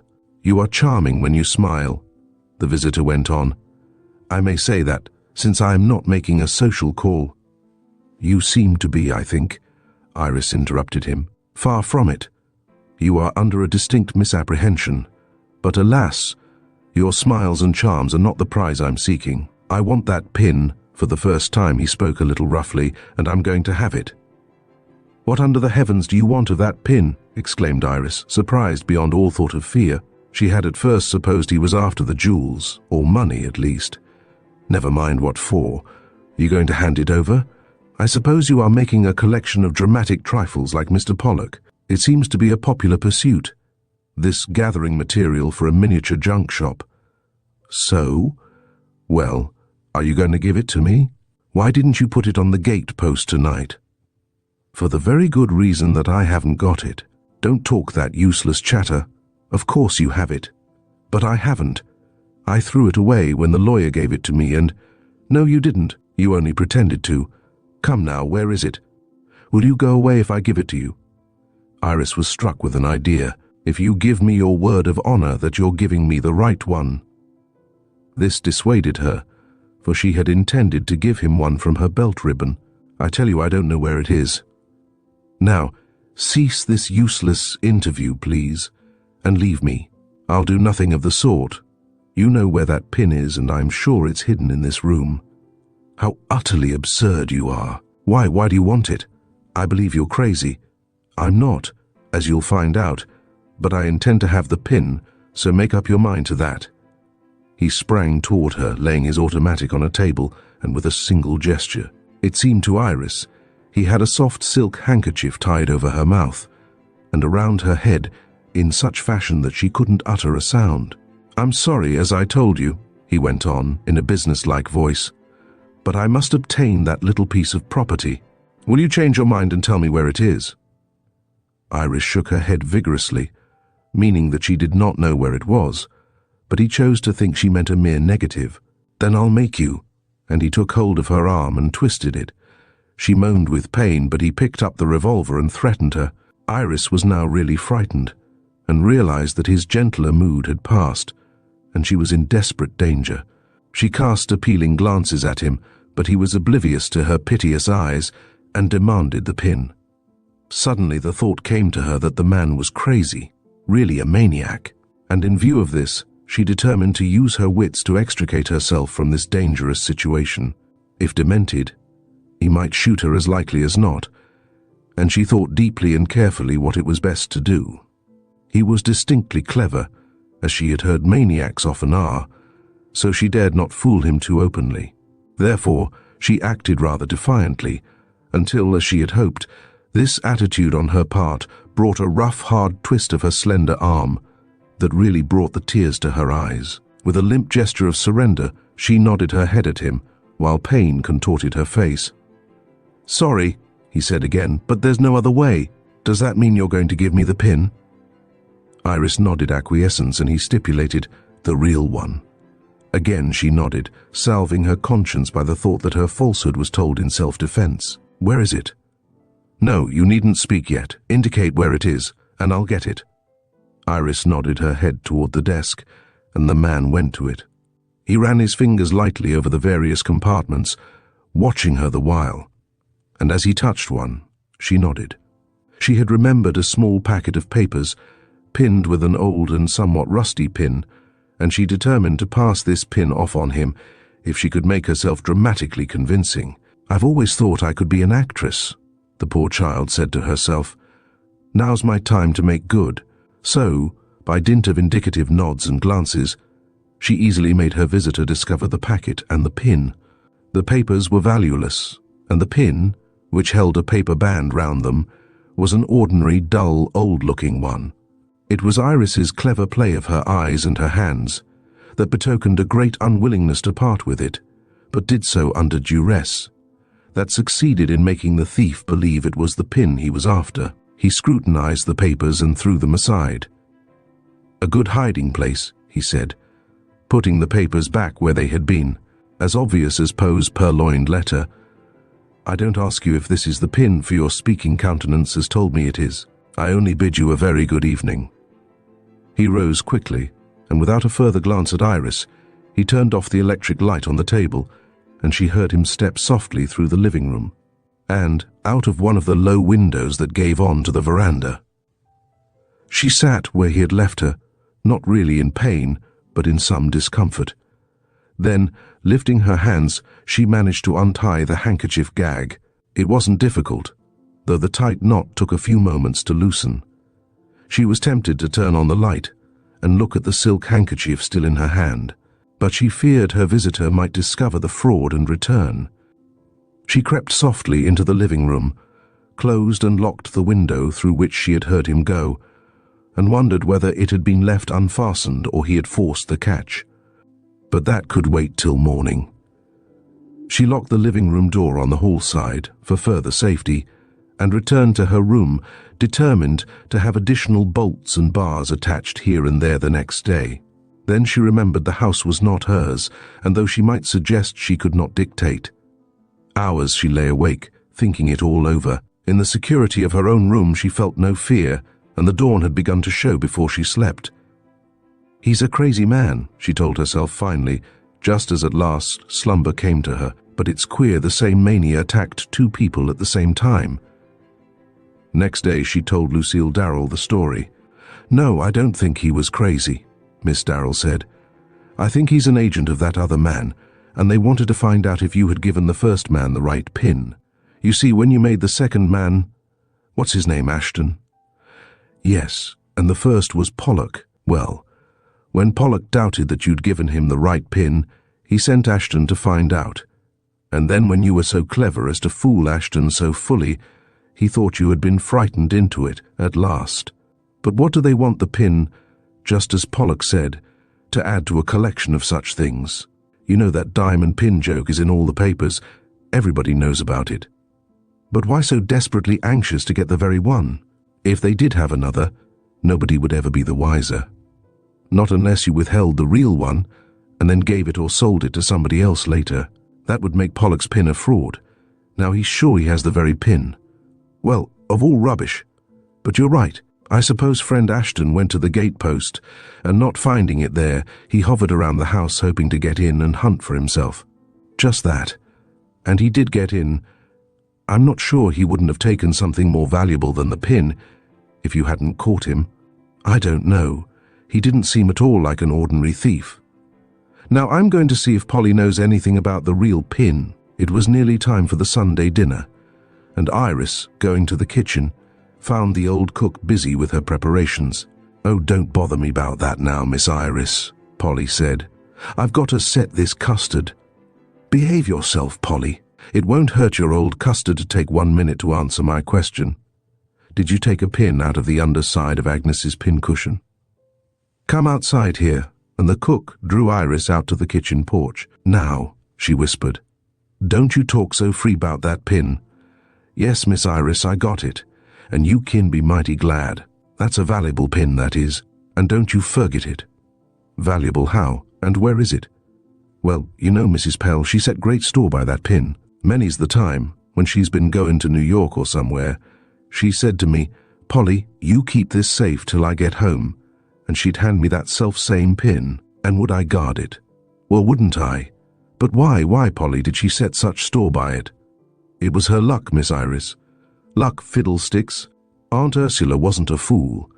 If she'd kept that pin for luck, she'd have stuck it away and left it alone. Now, you know there's no telling what Mrs. Pell would do. Anybody else might have done this or that, but there's no use saying she would. She was a law unto herself. But, anyway, that pin's valuable, and it don't matter for what reason. So I got it away from Agnes, who hasn't a mite of right to it, and saved it for you. Why, Miss Iris, didn't your aunt time and again say she was going to leave you a valuable pin?" Her little joke was neither here nor there. She said she'd leave you a valuable pin, and she did. "You're crazy too, Polly." "Well, give me the pin, let me see if I can discover its great value. Perhaps if I rub it a slave of the pin will appear to grant my wishes." "Here it is, Miss Iris," and Polly drew a pin from her bodice. "But for the land's sake, be careful of it. Do now." "I will, honest I will." And Iris smiled as she took the common pin from the trembling fingers of the old woman. "Let me keep it for you, Miss Iris, dear. Won't you? Maybe I will later, Polly. I'll enjoy my valuable possession a while myself first." Iris went around the lawn toward the side door of the house. As she went, she looked curiously at the pin and then stuck it carefully in her shirtwaist frill. As she neared the side door, she noticed a small motor car standing there. It was empty, and even as she looked, someone came up stealthily behind her, threw a thick, dark cloth over her head, picked her up and lifted her into the little car, and drove rapidly away. She tried to scream, but a hand was held tightly over her mouth, and try as she would, she could make no sound. She felt the familiar curve as they drove through the gateway, and turned off on the road that led away from the village, and Iris realized she was being kidnapped. Chapter 10. Flossie. When Iris failed to respond to the summons for dinner, Miss Darrell waited a few moments and then took her own place at the table. "Go and find Miss Clyde," she said to Agnes. "I do wish people would be prompt at meals, especially when they're guests." Lucille never allowed any one of her household to forget that she was now mistress of Pellbrook, and she longed for the time when the mystery would be cleared up and she might be left to the possession of her new home. Being Sunday, it was a case of midday dinner, and as Iris was usually prompt, Lucille was surprised at the length of time Agnes remained out of the room. At last she returned with the word that she could not find Miss Clyde anywhere in the house. "But," she added, "maybe she went away in the little car that was here a while ago." "What little car?" demanded Lucille. "I don't know whose it was, and I don't know that Miss Iris was in it, but I just caught sight of it as it whizzed through the gate." "When?" "About an hour ago. I didn't think much about it. I saw a man driving it, and I think there was a lady on the back seat." "Agnes, you're crazy. Miss Clyde wouldn't go out anywhere on Sunday morning without telling me. She didn't go to church?" "Oh, no, ma'am. It was much too late for that." "Well, that was some stranger's car. You didn't see Iris in it?" "No, ma'am, I didn't." However, as there was no Iris on the premises, Lucille Darrell concluded she had gone off on some sudden and unexpected errand, perhaps to see Winston Bannard. So Miss Darrell ate her dinner alone, with no feeling of alarm, but a slight annoyance at the episode. She thought over the story Iris had told her of the intruder of the night before, and slowly a vague suggestion of something wrong shaped itself in her brain. She realized that if Iris had gone on an errand, or had gone for a ride with Roger Downing, or any other friend or caller, she would certainly have told Lucille she was going. For Iris was punctilious in her courtesy, and the two women really got along very well together. She called old Polly in and asked her what she thought about it. "I don't know," and the cook shook her head. "I'd just been talking to her about that pin Mrs. Pell left to her." "Good heavens! Polly, that pin again? Why, what is there about that pin? What do you know of it?" "Well," and the old face was very serious, "I've been acquainted with that pin for years. Is it a special pin?" "Very special." "Why, what's its value?" "That I don't know, ma'am, except I'm thinking it's a lucky pin." "Oh, how ridiculous. Why, you're not even sure the pin is in existence. I mean that anybody knows of." "Oh yes, ma'am. I just gave that pin to Miss Iris this morning." "You did? Where did you get it?" "Well, I hooked it off an Agnes." "What does this all mean? Why did you take it from Agnes? And where did she get it?" "Well, Miss Darrell, ma'am, it's all mighty queer. I don't say as there's any such thing as luck, and then I don't say as there isn't. Anyway, Mrs. Pell guarded that pin like everything while she was alive, and she left it to Miss Iris when she died. Don't that look like it was a luck?" "Oh, that bequest business was a joke.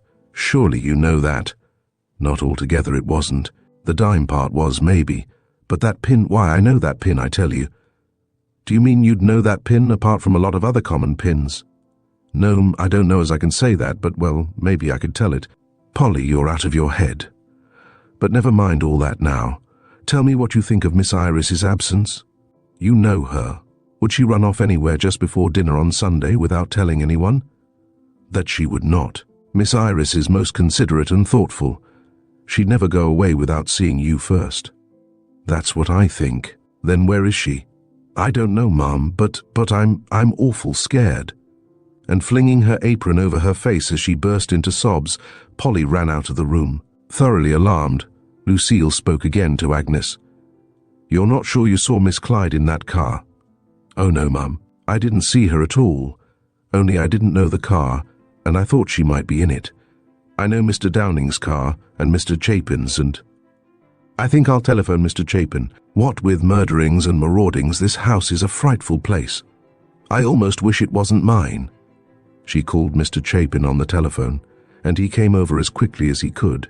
Then she told him of the intruder of the night before, and of the other efforts that had been made to get the pin. The lawyer smiled. "Nonsense," he said. "They're not after that pin. They're after something else." "What?" "I don't know, but probably the jewels, or memoranda, or information as to where the jewels are." "Where can they be?" "I've not the slightest idea.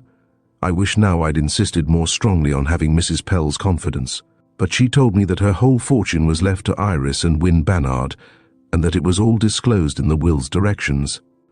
She gave me to understand that the box for Iris and the pocketbook for Win held directions for the possessing of her fortune." "Was her money all in the jewels?" "All but a few shares of stock and a little real estate. Those, however, will help along, for they belong to Iris and young Bannard as her immediate heirs, aside from her will." "Well, I should think you would have insisted on knowing a little more about things than that." "Why should I?" "I drew her will. I attended to such matters as she asked me to, and it was not my affair where she chose to conceal her wealth, especially as she had given me a sealed box to hand over to her heiress at her death.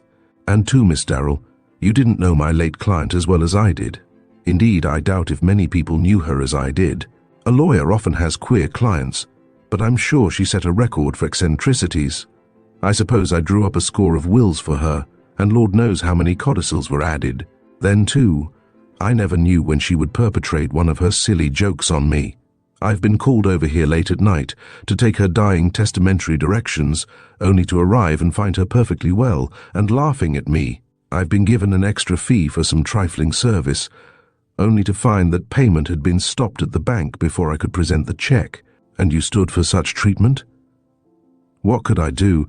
She was an old and valued client, she paid well, and the checks were always honored later after she had had her fun out of me. And, of course, her tricks were merely tricks. She never did anything dishonest or dishonorable. Then, too, I liked the old lady. Aside from her one foolish fad, she was intelligent and interesting. Oh, Ursula Pell was all right, except for that one bee in her bonnet. Now, I am perfectly certain her hoard of jewels is safely secreted, and I hope, she has left directions telling where they are. But if she hasn't, if dying so unexpectedly, she has neglected to leave the secret, then I fear Iris will never get her inheritance. Why, they may be within a few feet of us, even now, and yet be so slyly hidden as to be irrecoverable. I think that's what the man was after last night. I dare say. But who was the man? Not an ordinary burglar, for Iris declared he was a gentleman. Gentlemen don't conduct themselves as, "You know what I mean." She said he was educated and cultured of speech and manner. Of course, he was a thief. He pretended he wanted the pin, but that was a blind. He was hunting the jewels. Well, we'd better hunt Iris. I don't like her unexplained disappearance. Suppose we telephone to all the people we can think of, at whose homes she might be. But this procedure, though including the Bowens and many other of Iris's intimate acquaintances, brought forth positively no results. Nobody had seen or heard from Iris that day. At last they telephoned to Hughes, and the detective said he would come to Pembroke at once. When Iris realized that she had been actually kidnapped, her feelings were of anger rather than of fright. The indignity of the thing loomed above her sense of danger or fear of personal injury. The little car, a landaulet, ran smoothly and rapidly, and as soon as they were well away from Pembroke, the stifling cloth was partially removed from her head, and Iris discovered that beside her was a young woman, whose face, though determined, was not at all awe-inspiring. She even smiled at Iris's furious expression, and said, Now, what's the use? You may as well take it quietly. Take kidnapping quietly," blazed Iris. "Would if I couldn't help myself any more than you can, yes." "Keep still. Too much chattering back there," came a voice from the driver's seat, and a scowling face turned round for a moment. "All right," retorted Iris's cheerful companion. "You mind your business, and I'll mind mine." Then she took the covering entirely off Iris's head, but at the same time she drew down the silk shades to the windows of the car. "Sorry," she said blithely, "but it must be did." "Where am I? Where am I going?" And Iris frowned at her. "You dunno where you're going, but you're on your way," sang the strange girl, for she was little more than a girl. "Now, don't fight. Just take it pleasant-like, and it will be lots better for you." "I don't care for your advice, thank you. I ask you what it means that I'm forcibly carried off in this way." "It means we wanted you, see? Now, Miss Clyde, or may I call you Iris? You may not." "Oh, very well, well, but you call me Flossie, won't you?" "I've no desire to call you anything." Fie, what a temper. Or doesn't your common sense tell you that it would be better for you to make friends with me than not? I reserve the privilege of choosing my own friends." "Oh ho. Of course you do, usually. But this is an unusual incident, an out-of-the-way occurrence, if I may say so." Iris preserved a stony silence. "All right, Miss Clyde, here's your last chance. Be a little more friendly with me, and I assure you you'll get off much more easily. Continue to rebuff me with these cruel glances, and take the consequences." The last three words were said in such a menacing tone that Iris jumped. It seemed this laughing young woman could turn decidedly threatening. Iris capitulated. "In view of what you imply, I'll be as friendly as I can, but I confess I don't feel really sisterly toward you." "That's better. That line of talk is most certainly better. Now maybe we can hit it off. What do you want to know?" "Why I was carried off in this manner. Who did it? Where am I being taken? Why?" "The questions put by thee, dear heart, are as a string of pearls to me." The lilting voice was true, and the soft tones very sweet. Iris was attracted, in spite of herself, to this strange person. "I'll answer separately, every one apart," she twittered on. "First, you were ahem accumulated for a good and wise purpose. The principal actor who could be said to answer your question of who did it is not in our midst at present. You are being taken to a house. Why? Ah, if I tell you, you will know, won't you? Flossie looked provoking but good-natured, and Iris deemed it wiser not to rouse her ire again. You haven't really answered, but I suppose you won't. Well, when can I go back home?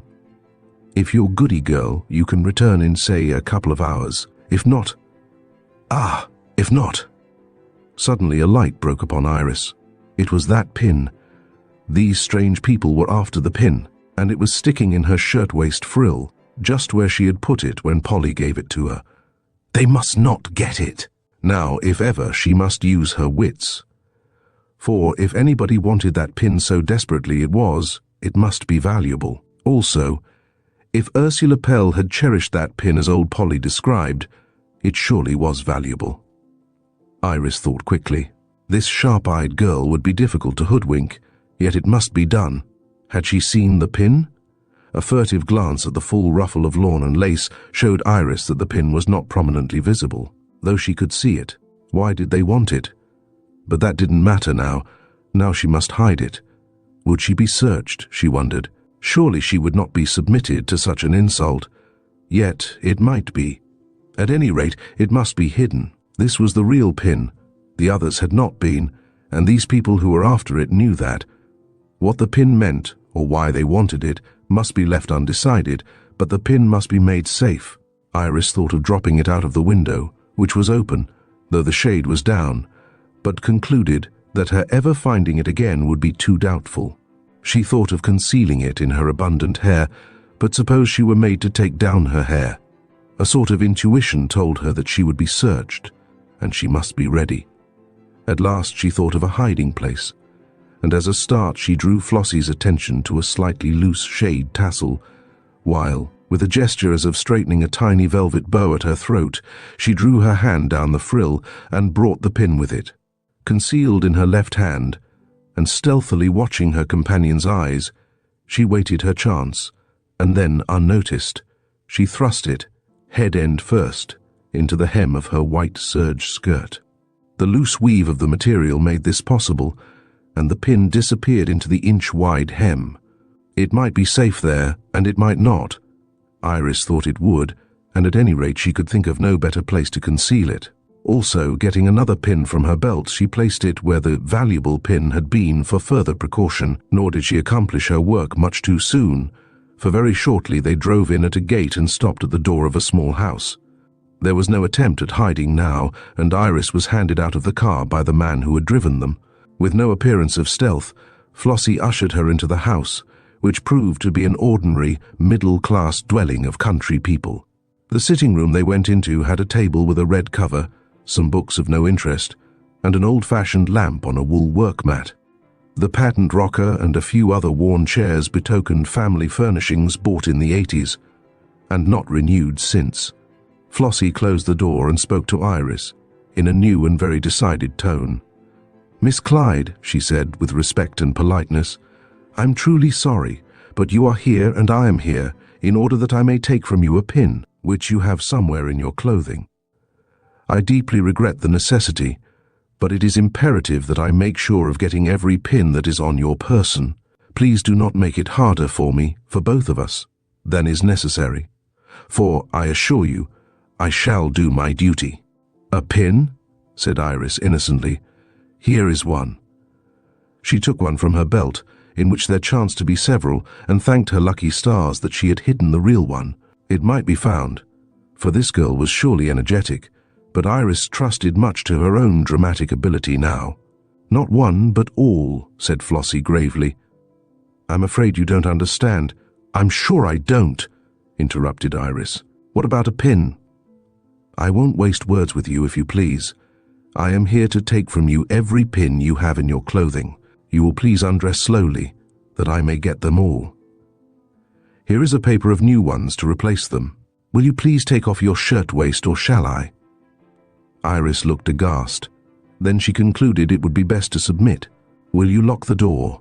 she said haughtily. "It is locked. We are quite safe from intrusion or interruption. Please proceed." Iris proceeded. But as she removed her shirtwaist, she furtively, yet careful that Flossie should see her, glanced at the pin in its frill. She laid the garment on a chair and went on to disrobe, with the cold dignity of a queen on the scaffold. Flossie was kind and delicately courteous. "Not your underclothing, of course," she said. "I have reason to think you secreted the pin I want in your clothes a few moments before you left home, and I think it must be in your frock, or petticoats, or perhaps in your camisole." She examined the dainty lingerie with scrutinizing care, and extracted every pin of which she found several. Each one she carefully laid aside, and gravely offered Iris a new pin in its place.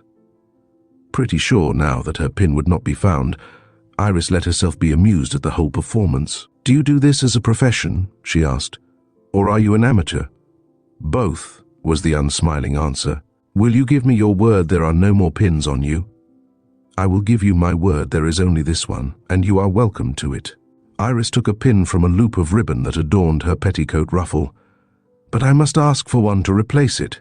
I'm a shockingly careless mortal, and I fully meant to sew that bow on, but I didn't." Flossie stared at her hard, but Iris didn't quiver an eyelash of fear or apprehension, and the other allowed her to dress herself again.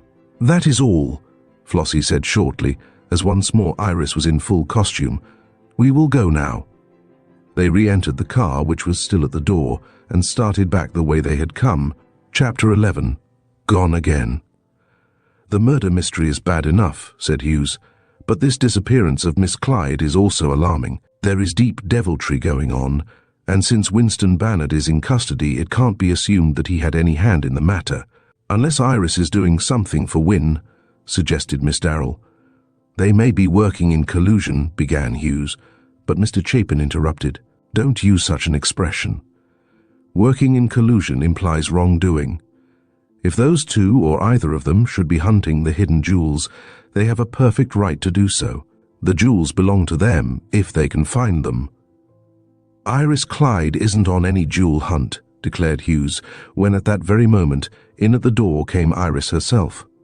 Her hair was decidedly tumbled, and her pretty lingerie waist was rumpled, but otherwise she looked trim and tidy, but angry. Her eyes blazed as she cried, "Oh, I am so glad you men are here. I've had such an experience. Mr. Hughes, you must look up the people who kidnapped me, in broad daylight, at my own side door. It seems to me as incredible as it must seem to you." There," said Lucille, trying to calm the excited girl. "Have you had your dinner?" "No, and I don't want any. Listen, everybody, while I tell you about it." They listened, breathlessly and absorbedly, while Iris told every detail of her adventure.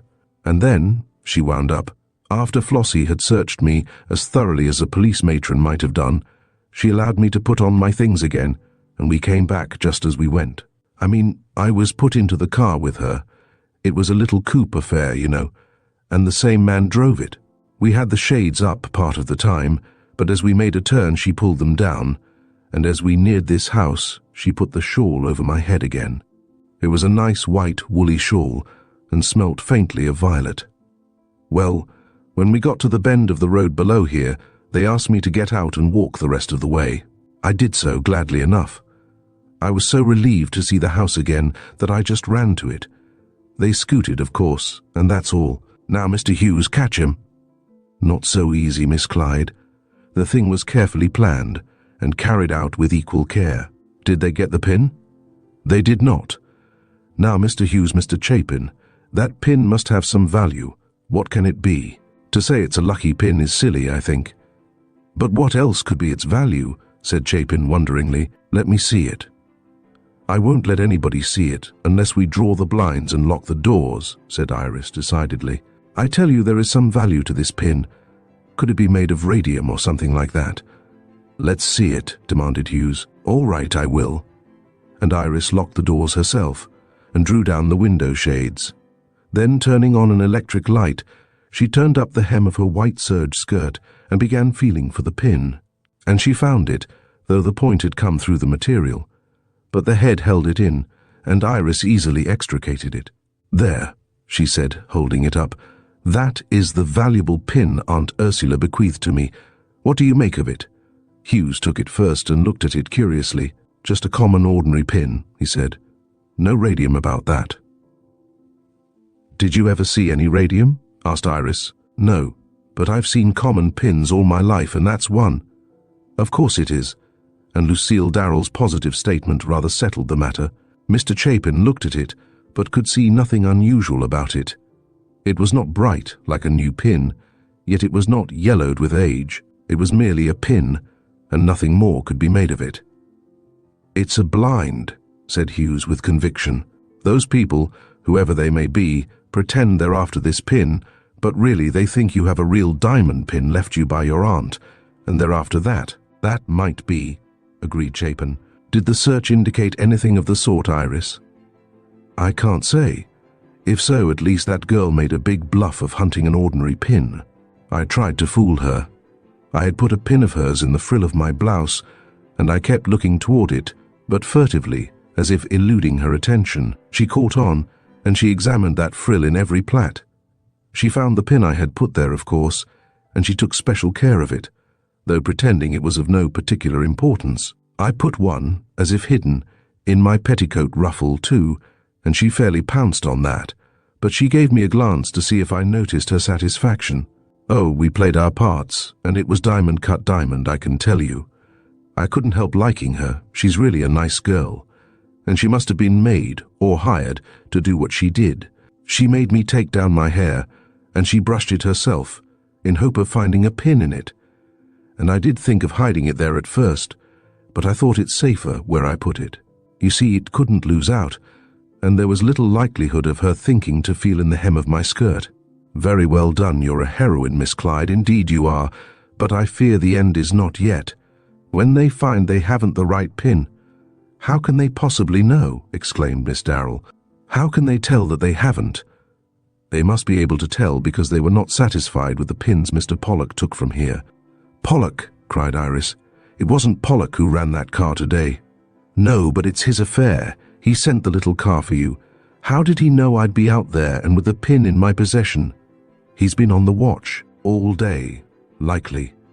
"Oh, you don't know the cleverness of a really clever villain. But give me an idea which way you went." "I have no idea.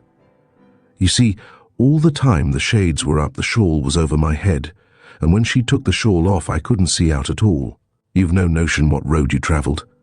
"Not a bit, after we left this place. I think they made unnecessary turns, for the car turned around often." "You see what clever rascals we have to deal with," grumbled Hughes.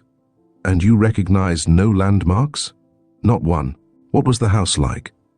"Fairly nice. Old-fashioned, but not antique at all. Decent furnishings, but no taste and nothing of real value. Commonplace, all through. The hardest kind of a house to trace. Yes, there was nothing distinctive at all. No people in it?" "Not that I know of. I heard no sound. Flossie took me into a little sitting room to undress, not a bedroom. Everything was clean but ordinary. Of course, I'd know the room if I saw it again, but I've no glimmering of an idea where it was." "Strangest case I ever heard of," mused Mr. Chapin. "I think the pin has some especial value. Maybe it is of gold inside." "Nonsense," said Lucille scornfully. "That amount of gold wouldn't be worth anything. I'm inclined to the radium theory, though I don't know a thing about the stuff." "Well, I'm going to hide this pin right now," said Iris, "and I want you all to see where I put it. I'm afraid to put it in the bank or in Mr. Chapin's safe, for those people would get it somehow. But here are only Mr. Chapin and Mr. Hughes and Miss Darrell and myself. We are all trustworthy, and I'll hide it.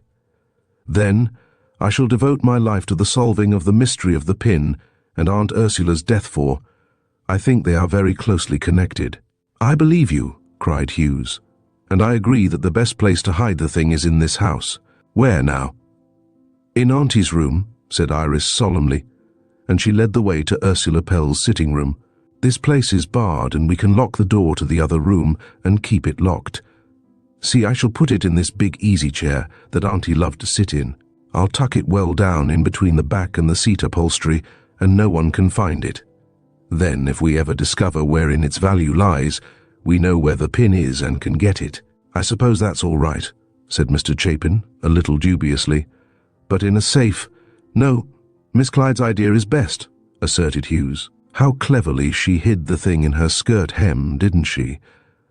Let her alone for the right dope about this. As she says, we four know where it is, and that's all that's necessary. I believe the people who want this pin will stick at nothing, and if it's in any ordinary safe, they'll get it. But what could they want of it? Repeated Lucille plaintively. Just as a surmise, what could they want of it? I'll tell you, cried Iris with a flash of inspiration. It's a clue or a key to where the jewels are hidden. Oh, it must be. That's why they want it. Clue? How? Said Lucille in bewilderment. I don't know, but say the pin is the length of... I don't know what you're getting at, said Chapin, but all pins are the same length. What? Cried Hughes. Indeed they're not. Oh, well, I mean there are only a few lengths. The pins that girl took from Iris today are just the same as this one, aren't they? About, said Iris. Of course, pins differ, but the ones we use are generally of nearly the same length. But I'm sure the length or weight of this pin... Weight, exclaimed Hughes. Suppose a certain weight, goldsmith's scales, you know, would open a delicately adjusted load on a safe. You're romancing, man. And Mr. Chapin smiled. But it does seem that the pin must have some significance. It would be just like Ursula Pell to call it a valuable pin, when it really was a valuable pin, in some such sense as a key to a hiding place. But how? Repeated Lucille. I don't see how its weight or length could be a key. Nor I, agreed Hughes. But I believe it is all the same. I've a lot of confidence in Miss Clyde's intuition, or insight, or whatever you choose to call it. And I believe she's on the right track. I confess I can't see how, but I do think there may be some connection between this pin and the hidden jewels. But what good does it do if we can't find it? Objected Lucille. We will find it, declaimed Iris, her eyes shining with strong purpose. We must find it, and if we do, we'll be indebted to these people for putting us on the right track. They'll probably turn up again pin hunting, mused Mr. Chapin. Let 'em, said Iris scornfully. I'm not afraid of them. They're determined, Lord knows. But they're not dangerous. They gagged you, but not in a ruffianly manner. No, I'm not afraid. If Miss Darrell will let me stay here a while longer, I believe I can ferret out. Stay as long as you like, dear child. And Lucille smiled kindly on her. And I'll help you. I'm fond of puzzles myself, and maybe I can help more than you'd think. Now I want to go and see Wynne and tell him all about it, Iris announced, mayn't I? I think I can arrange that, began Hughes. But Lucille said, Not now, Iris. You must have some food first. Why, you've had no dinner at all, and it's after 4 o'clock. I'm not hungry, Iris insisted. But Miss Darrell carried her off to the dining room. Mighty queer mix-up, Hughes said to the lawyer. It is so, but I can't think there's any importance to that pin. These theories don't hold water. I dunno's they do, but they've got to be looked into. That pin's safe for the present, I think. Safer than it'd be in a bank. That is, unless somebody was looking in the window. Miss Clyde was mighty careful to draw the shades in the other room, but she forgot it in here, and so did I. Oh, there's nobody to look in. The house is so far back from the road, and none of the servants are of the prying sort. That's all very well, but I believe in taking every precaution. Say, Mr. Chapin, has it ever struck you that Wynne Bannard might be in cahoots with these pin people? Winston? Good heavens, no. What do you mean? Well, nothing in particular, but you know I arrested Bannard because I thought he killed his aunt, and I've had no reason to change my mind. How? Don't say how did he get out. Just remember that the murderer did get out, and we must find him first, and then he'll tell us how. Oh, not Wynne Bannard. Then who? Who else had motive, opportunity, and, well, you know his finances are in a bad way. No, I didn't know it. Well, they are. And he told some of his pals in New York on Saturday night that he'd touch his aunt for $5,000 on Sunday. How's that? Did he really? He really did. And we've more counts against him, too. Oh, Winston Bannard has a lot to explain, but I don't want to talk here. These are state secrets. But tell me, how did you find out so much about Bannard? By inquiries I got afoot, and they panned out pretty good. Why, I've got a witness to prove that he stopped at the Red Fox Inn that Sunday, just as he said he did. But it was on his way up here, not on his way back, as he declares. Hughes, that's bad. Bad? You bet it is. I'm sorry for Bannard, but I've got to track him down. I'll be going now. I've a heap to see to. Tell the ladies goodbye for me." The detective went off, and Lawyer Chapin, with the privilege of a family friend, went to the dining room where Iris was trying to eat, all the while excitedly telling Lucille further details of the kidnapping affair. "I'm terribly interested," Miss Darrell was saying, "and I want you to stay here, Iris, till it's all cleared up, and I want to get a big detective up from the city. I don't think very much of Hughes, do you, Mr. Chapin?" "Not much, no. But big detectives are very expensive. If one can find Iris's inheritance, she won't mind the cost. And if he doesn't succeed, then I'll pay it." Lucille spoke positively and with a determined shake of her head. "I've money of my own, and I'll pay if he doesn't find the jewels. And if he does, Iris can reward me, girlie." "Of course I will." "Oh, Lucille, do you mean it? I'm so glad. You know Wynne isn't guilty. I know he isn't. And a fine detective could find out who is and how he did the murder, and then he can find the jewels and everything will be cleared up." "Don't go too fast," cautioned Chapin. "Even a great detective would find this a hard case, I'm sure. But if he fails, Miss Darrell will pay his fee, and if he succeeds, I will, and gladly. And I'll give you a big present too," she added, glancing brightly at Lucille. "Now, I'm going to see Wynne," Iris went on, pushing back from the table. "But first, let's talk over this detective matter." She led the way back to the sitting room, which had come to be the general rendezvous for discussions. She looked around the room thoughtfully. "If we have a detective," she said, "he'll ask first of all if anything has been touched. The place hasn't been much disturbed, has it?" "Very little," agreed Lucille. "And we can be careful that nothing else is touched. And I'm going to pick up and put away anything that can be considered a clue." Iris took up the old pocketbook as she spoke. "We've all looked on this as no account, because the contents are missing. Perhaps the detective will be interested in the empty pocketbook. Then there's the New York paper," suggested Lucille. Iris winced. "They think that implicates Wynne," she said slowly, "but I don't, so I'm going to take that too." The cigarette stub Mr. Hughes took away with him. But everybody smokes that brand. Now, what else? "The checkbook," said Chapin gravely. "Be careful, Iris. Everything does seem to point to Wynne, you know." "It seems to, yes, but does it? You know yourself, Mr. Chapin, anybody might have a New York Sunday paper." "Oh, well, I'm going ahead because I know Wynne is innocent. And these seeming clues may help to find the real villain." "Good stuff you are, Iris," declared the lawyer, looking at her admiringly. "Go in and win. Win for Wynne." And Iris smiled brightly. "Are you in love with him?" cried Lucille, who had not thought of such a thing. "Yes," said Iris simply. "Now, Mr. Chapin, are you going to help me?" "Certainly I am, if I can." "How?" "Well, first of all, I've changed my mind about that pin. I don't think I'll leave it where it is. I did think it wise, but it seems to me that anyone searching thoroughly, desperately, would look in the chair cushions, and so I think I'll ask you to put it in your safe. But don't tell Mr. Hughes we've changed its hiding place." "Very well, Iris. The pin is certainly yours, and if you give it to me for safekeeping, I'll do my best to protect it. And don't tell Mr. Hughes, for he's liable to want to see what it's made of. I'll give it to you now. Draw the shades first. Don't fail to use every precaution." "That's right. I'll switch on a light. Why do you have this table light on this long cord?" "It was put in lately, and it was less trouble to do it that way. Now I'll get the pin. It does seem ridiculous to make such a fuss over a pin." "Here's a little box," said Mr. Chapin, taking an empty one from the desk. "We can put it in this." "Why, where is it?" said Iris, looking blank. "I stuck it right in this corner." But the pin was gone. Search as they would in the soft cushions, there was no pin there, nor had it sunk through the upholstery material. The closely woven brocade would not permit of that. They faced the astounding fact. The pin was gone. Chapter 12, in Chicago. The three looked at one another in consternation. "Hughes said it was unsafe," Chapin remarked. "He said you didn't remember to pull down the shades in this room when you hid the pin, Iris."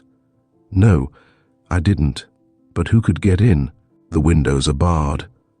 "But the door to the living room was open, and we were all in the dining room." Anyone could have come in at the front door and walked in here. Very silently then, or we could have heard footsteps from the dining room. But it must have been done that way. Someone looking in at these windows saw you put the pin in the chair, and a few moments later, watching his chance, sneaked in and stole it. Then it was Pollock, or some messenger of his. But what can he want of it? The whole thing is too mysterious, exclaimed Lucille. Let's send for a city detective at once. But, objected Iris, what could he do? He could do everything. Find the murderer, find the jewels, find the pin. Good gracious, cried Iris. I don't want the pin. In fact, I'm glad it's gone. Now they won't be kidnapping me to get it. But I'm going to find the jewels, and I'm going to start on a new tack. I'm no good at solving mysteries, but I can investigate. I'm going to Chicago. Whatever for? Exclaimed Lucille. I'll go with you. No, I'm going alone. And I'm going because I feel sure I can find out something there. I'll see the minister of the church Auntie attended and see if she promised him a chalice, or if his church has a crypt, or if those people she spoke of in her will that firm, can tell me anything about the receipt that was in the pocketbook she left to Win. But it wasn't in the pocketbook, reminded Chapin. It was when Aunt Ursula made that will. The murderer took it, and Mr. Chapin, that lets Win out. Why should he steal a paper that was meant for him anyway? He didn't know then that it was left to him, did he? I don't know that, I'm sure. But I know Win didn't kill Aunt Ursula, and it's awful to keep him shut up. I think myself they hardly had enough evidence to arrest him on, but Hughes thought they did. And the district attorney is hard at work on the case now. Yes, hard at work. Iris spoke scornfully. What's he doing, I'd like to know? These things move slowly, Iris. Well, I'll do a little quick work then and show them how. I'm going to Chicago tomorrow, and I'll be gone several days, but I'll be back as soon as possible, and there'll be something doing, or I'll know why. Your energy is all right, Iris, said Chapin, but a bit misdirected. Nothing of the sort, snapped Iris, who considered the lawyer an old fogey. It's time somebody got busy, and I don't take much stock in the local police. But about the pin, pursued Lucille, I think you ought to find out who stole it just now, Iris. Maybe it was somebody in the house. Where is Purdy? Purdy, cried Iris. Don't suspect him, Lucille. Why, he is as faithful and honest as I am myself. But where was he? I don't know, and I don't care. He wasn't in here stealing the pin. Perhaps it's still in the chair, suggested Chapin, but it wasn't. A careful search showed that, and as inquiries proved, that Purdy and his wife were in the kitchen and Agnes had been waiting on Iris at her belated dinner.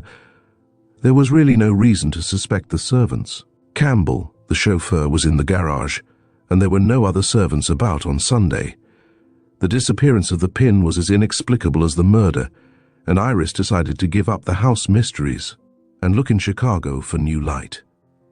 She started the next day, Lucille and Agnes hovering over her in a solicitude of final preparations. I'll take only a suitcase, Iris declared, for I can't be bothered with a trunk. I wish you'd let Agnes go with you, urged Lucille, who hated to have the girl go alone. But Iris didn't want to take a maid along, and, too, Agnes didn't want to go. I'll go if you say so, Agnes demurred, but I'd hate to leave here just now. Sam is on one of his spells and I ought to look after him. Oh yes, and Iris smiled at her. That's one word for Sam and two for yourself.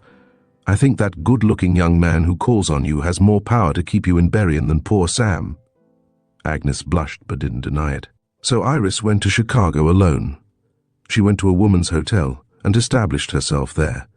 Then she set out in search of the church that Mrs. Pell used to attend.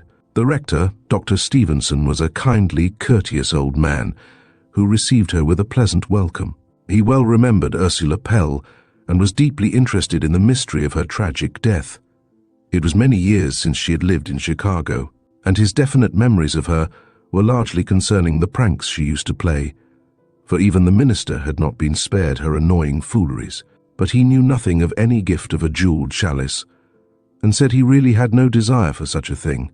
It would only be a temptation to thieves, he asserted, and the price of it could be much better expended in some more useful way. Is there a crypt in your church? Asked Iris abruptly. No, nothing of the sort.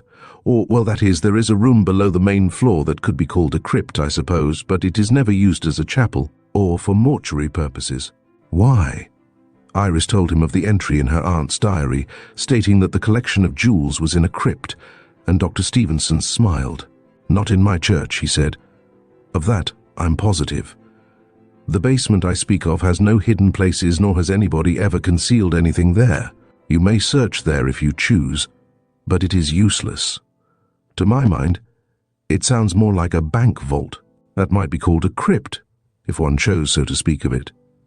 Perhaps, said Iris, disappointed at this fruitless effort. I will go to the industrial bank and inquire. That is the bank where my aunt kept her money when she lived here. The people at the bank were also kind and courteous, but not so much at leisure as the rector had been. They gave Iris no encouraging information. They looked up their records and found that Mrs. Pell had had an account with them some years ago, but that it had been closed out when she left the city. There were no properties of hers, of any sort, in their custody, and no one of their vaults was rented in her name. They seemed uninterested in Iris's story, and after their assurances, the girl went away. Next, she went to the firm of Craig, Marsden and Company to see if she could trace the receipt that was mentioned in Mrs. Pell's will as being of importance to Winston Bannard. A Mr. Reed attended to her errand. A vague description, he said, smiling as she told him of the will. To be sure, our books will show the name, but it will take some time to look it up. However, he agreed to investigate the records, and Iris was told to return the next day to learn results. It was a mere chance that the record of the sale, whatever it might be, would be of any definite importance. But Iris was determined to try every possible way of finding out anything concerning the matter. The firm of Craig, Marsden and Company was a large jewelry concern, and probably the receipt in question was for some precious stones or their settings. Iris boarded a streetcar to return to her hotel.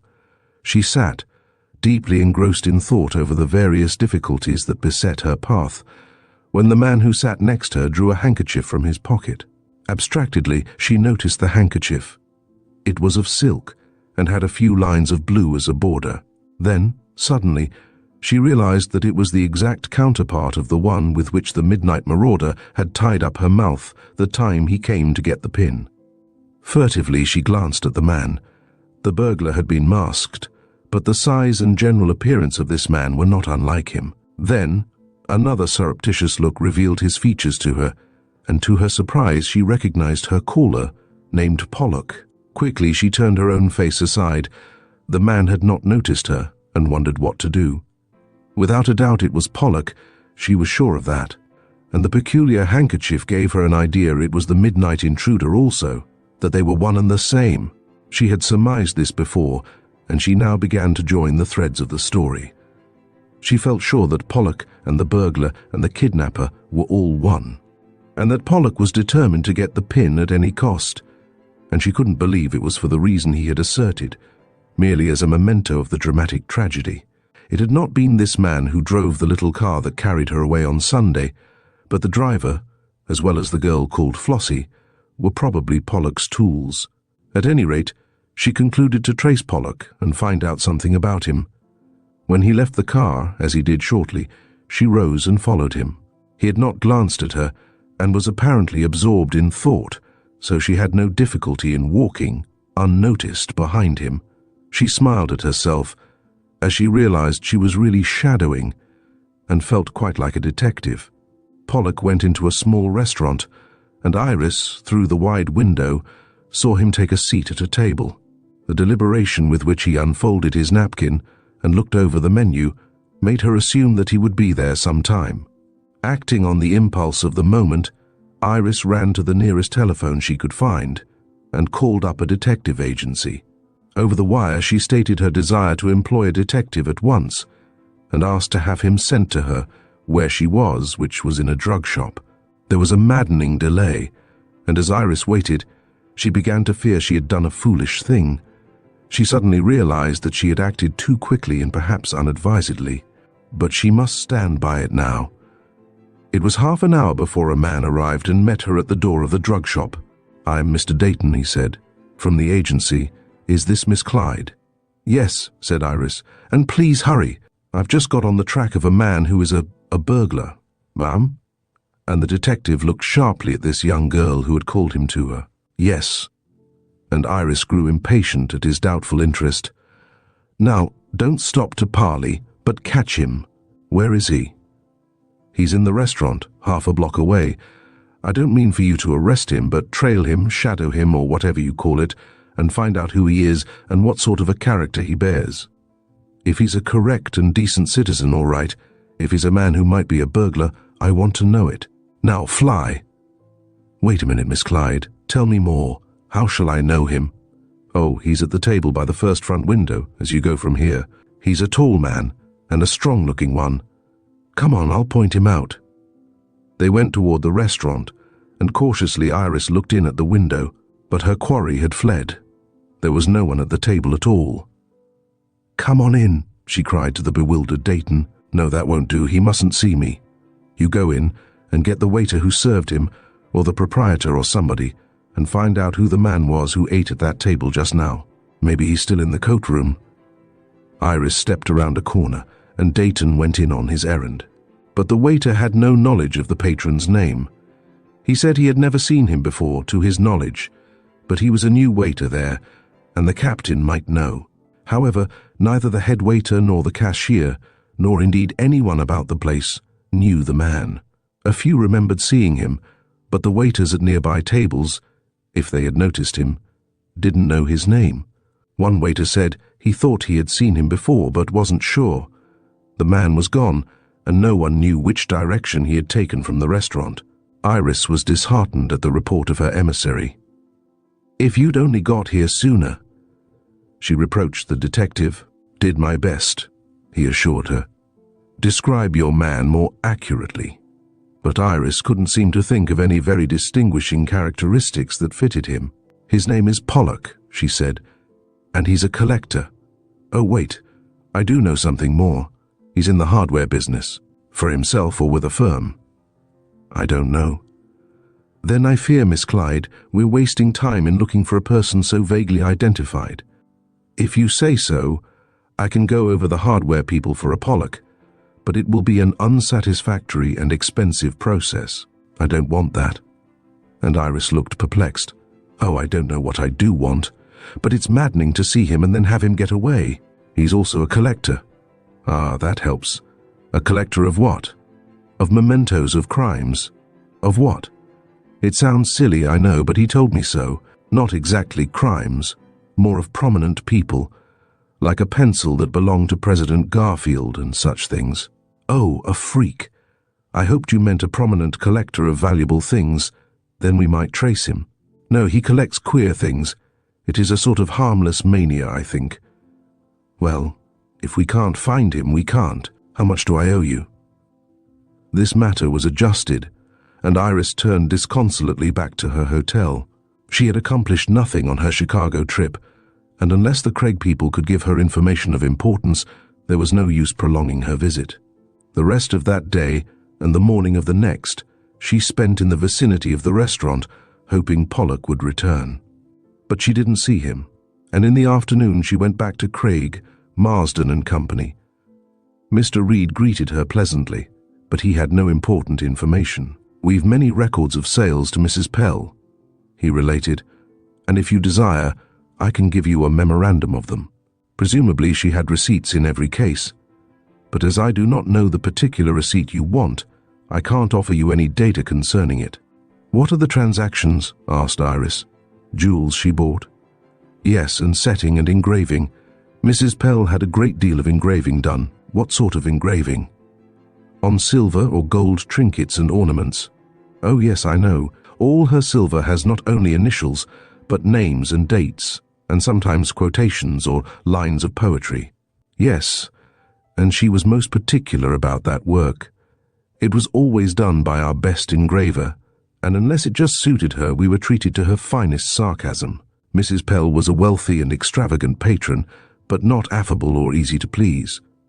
"I know that, but she was a remarkable woman, and a strong character often has peculiar ways. I am heir to half her fortune, and that gives me a sense of obligation that will never be cancelled until I have avenged my aunt's death."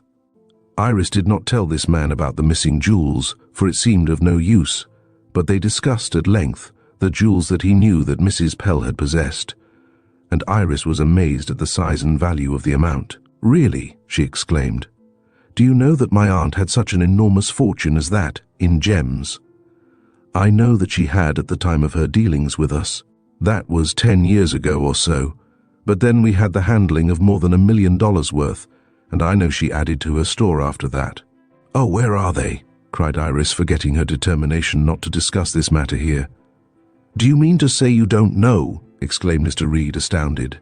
So Iris told him about the will. "What an extraordinary tale," he commented as she finished. "I wish I could help you out, I'm sure. Now, no receipt of ours would be of importance in and of itself. It must have had a memorandum scribbled on it, or something of that sort." "Yes," agreed Iris thoughtfully. "That must be it. In that case, the murderer wanted it because it told where the jewels are hidden, and he has already secured them." "Oh, no." Mr. Reed's interest was so sincere that Iris told him a little more. She told him of the pin and of her being kidnapped in an attempt to get it. "You are in danger," Reed said warningly. "Until they get what they want, you will continue to be molested. It isn't the pin that's too absurd, but they're after something that has to do with the secret of the hiding place of those jewels. On that you may depend. But couldn't the pin have some bearing on that?" "I can't imagine any way that it could. The idea of its being made of radium is ridiculous. The idea of its being a weight or a measure is silly too, and how else could it be indicative? No, the pin part of the performance is a ruse. The thieves are after something else. If they stole the receipt in question, it was, as I said, because there were instructions on it. Your man Pollock is doubtless the head of the gang. He's no important collector, or I should know of him, and probably his whole collection story was a falsehood. He read of the pin in the paper and used that to distract your mind from what he really was after." "Very likely," and Iris sighed. "What would you advise me to do? It's too big a case for a layman's advice, and, pardon me, too big a case for a young girl to manage." "Oh, I know that. I've a very good lawyer, and the police are at work, but nobody seems able to accomplish anything." "I hope and trust somebody will," said Reed heartily. "That lot of jewels is too big a loot for crooks to get hold of. I'd be sorry indeed to learn they have done so." Iris went away, and as her work in Chicago was done, she decided to start at once for home. Entering the hotel, she found a telegram from Lucille Darrell. It read, "Come home at once. I've engaged FS, and he will arrive tomorrow." Now, FS meant the great detective, Fleming Stone. Chapter 13. Fleming Stone Comes. Fleming Stone carried his years lightly. Except for the slight graying at his temples, no one would think that he had arrived, as he had, at the years that are called middle-aged. But an especially interesting problem so stirred his enthusiasm and roused his energies that he grew young again, and his dark eyes fairly scintillated with eagerness and power. "Tell me everything," he repeated, even after he had heard all the details over and over again. "Omit nothing, no tiniest point. It all helps." They sat in the living room at Pellbrook, Miss Darrell and Iris being present, also Hughes and Lawyer Chapin. Stone had examined the sitting room where Mrs. Pell had died, and closing its door, had returned to the big living room for further information on the whole subject of the crime and its subsequent events. "The pin's the thing," he said at last. "Everything hinges on that." "Do you think so?" asked Mr. Chapin. "It seems to me the pin's a blind, a decoy, and the people hunting it are really after something else, of intrinsic value." Fleming Stone looked at the lawyer with a courteous impatience. "No, Mr. Chapin, the pin is the thing they are after. It was for that pin that Mrs. Pell was murdered. That is why her dress was torn open at the throat. The villain was searching for that pin. That's why the desk was ransacked, the handbag explored, the pocketbook emptied, all in a desperate effort to find that seemingly insignificant pin. That is why the poor woman was tortured, maltreated, bruised and beaten in final attempts to make her tell where the pin was. Failing, the wretch flung her to the floor in a burst of murderous frenzy. That's why I was kidnapped then, exclaimed Iris. Of course, and you may be again. Those people will stop at nothing. The letters asking for the pin, the caller who wanted it for his collection, all represent the same mastermind who is after the pin. But why? Wondered Hughes. What do they want of the pin? The pin means the jewels, declared Stone briefly. How, I can't say exactly for the moment, but the pin is the open sesame to the hiding place of the gems, and only the possession of it will secure the treasure. We must get the pin, and then all else will be clear sailing. But the pin is gone, lamented Iris. That is the worst phase of it all, Stone said regretfully. It is such a difficult thing to trace, not only so tiny and easily lost, but so like thousands of others, that it can't readily be discerned even if seen. You think it's just an ordinary pin then? Inquired Chapin. Absolutely, sir. Then why won't any other pin do as well? Stone looked at him keenly. I can't answer that at present, Mr. Chapin. My theory regarding the pin, while doubtless the truth, is as yet uncertain. Now another, and equally great problem, is that of the murderer's exit. From your story of the crime, I gather that the room was absolutely unenterable, except by breaking in the door, which Purdy and the chauffeur did. That is true, agreed Iris. The windows, as you can see, are strongly barred, and there is but the one door. Search has been made for secret entrances or concealed passages, but there is nothing of the sort. No, said Stone.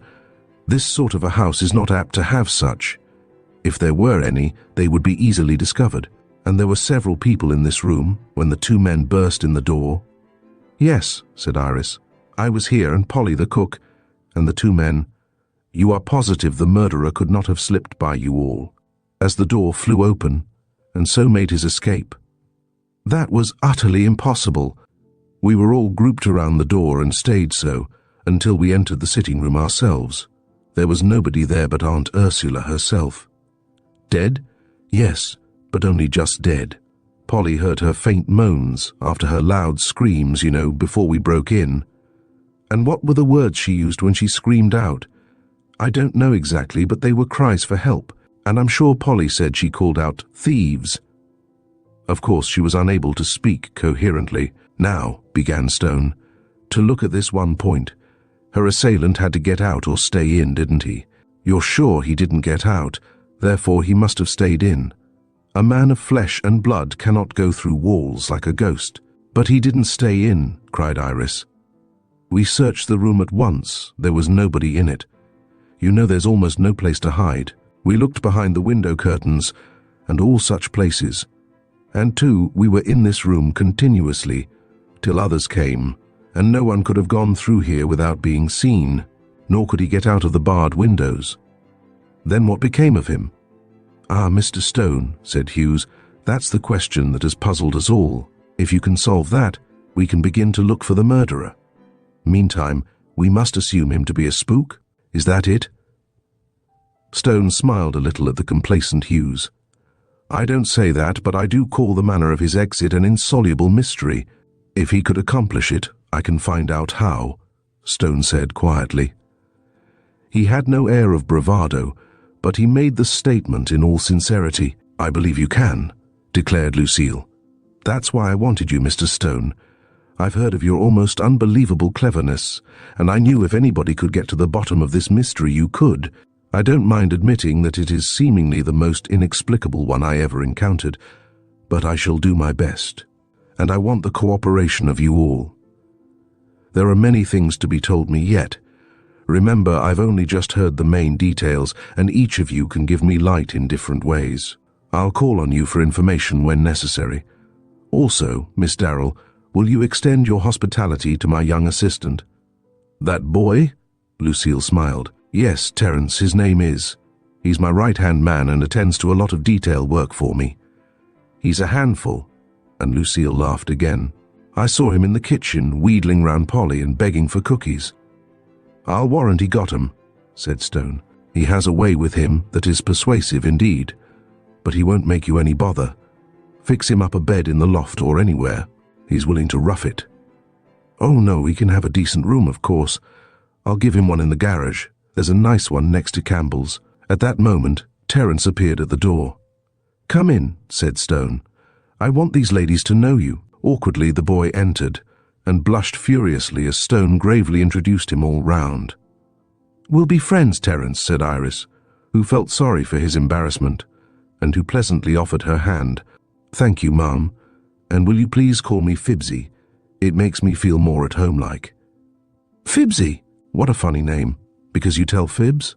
"Yes'm, how'd you guess?" The laughing eyes met hers and the boy's stubby paw touched Iris's soft hand, but some subtle spark passed between them that made each feel the other a friend, and a tacit compact was sealed without a word. "Let me see the room," whispered Fibsy with a pleading look at Fleming Stone. "Yes," and the detective rose at once and accompanied the lad to the room of the tragedy. The details of the death of Mrs. Pell were quickly rehearsed, and Fibsy's eyes darted round the room, taking in every detail of walls and furniture. Hughes was astounded. Who was this insignificant boy that he should be consulted and referred to? Why was an experienced detective like himself set aside, as of no consequence, while Fleming Stone watched absorbedly the face of the urchin? How did the murderer get out? Hughes could not help saying, with a view to confusing the boy, "Gee, if all you local police has concentrated your thinkers on that all this time and hasn't doped it out yet, I can't put it over all at once. But Mr. Stone, he'll yank the heart out of the mystery, you can just bet. Of course, how the murderer get out is easy enough to sit around and say like a flock of parrots. The thing to do is to find out how he did get out." Fibsy stood, hands in pockets, in front of the mantel, looking down at the floor. "Here's where she was lying?" he asked gravely, and Iris nodded her head. Leaning down, Fibsy looked up the chimney, and Hughes laughed out. "Back number," he said, looking bored. "Don't you suppose we've investigated that chimney business? A monkey couldn't get up that little flue, let alone an able-bodied man." "That's so, my bucko," and Fibsy beamed on Hughes, without a trace of rancour at the elder man's scorn. "Now about the evidence against Mr. Bannard," Stone said to the local detective. "Do I understand it's only the newspaper and cigarette that he was supposed to have left in this room?" "Well," Hughes defended himself, "he had motive. He was seen around these parts, and he denies he was up here. Never mind, I'll talk with him, please. I'll learn more from his own story." "He isn't guilty, oh Mr. Stone, he isn't guilty," Iris exclaimed, her beautiful eyes filling with tears. "Please get him out of that awful jail, can't you?" "Let us hope so, Miss Clyde." Stone spoke abstractedly. "Where is the newspaper in question?" "Here it is," and Iris took it from a drawer and handed it to him. "Why, this has never been opened," exclaimed Stone. "No," agreed Hughes.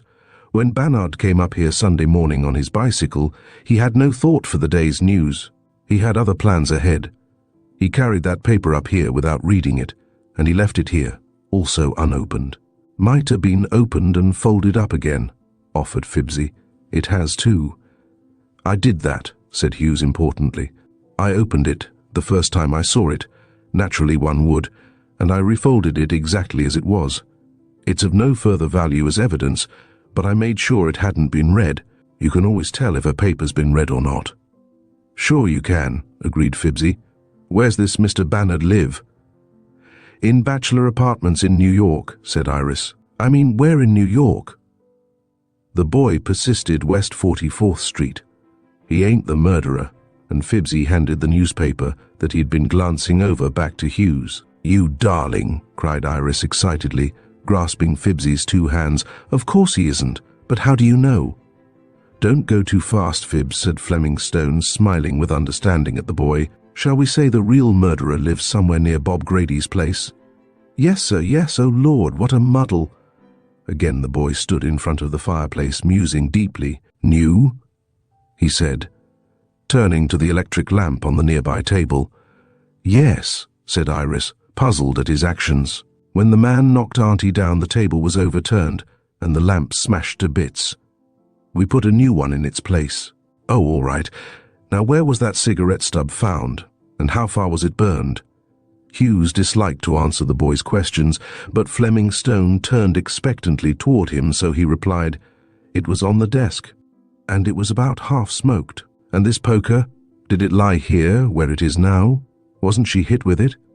Those things have all been thrashed out, replied Hughes, a little petulantly. No, she wasn't hit with the poker. She was flung down, and her head knocked onto the sharp knob on the fender. How do you know?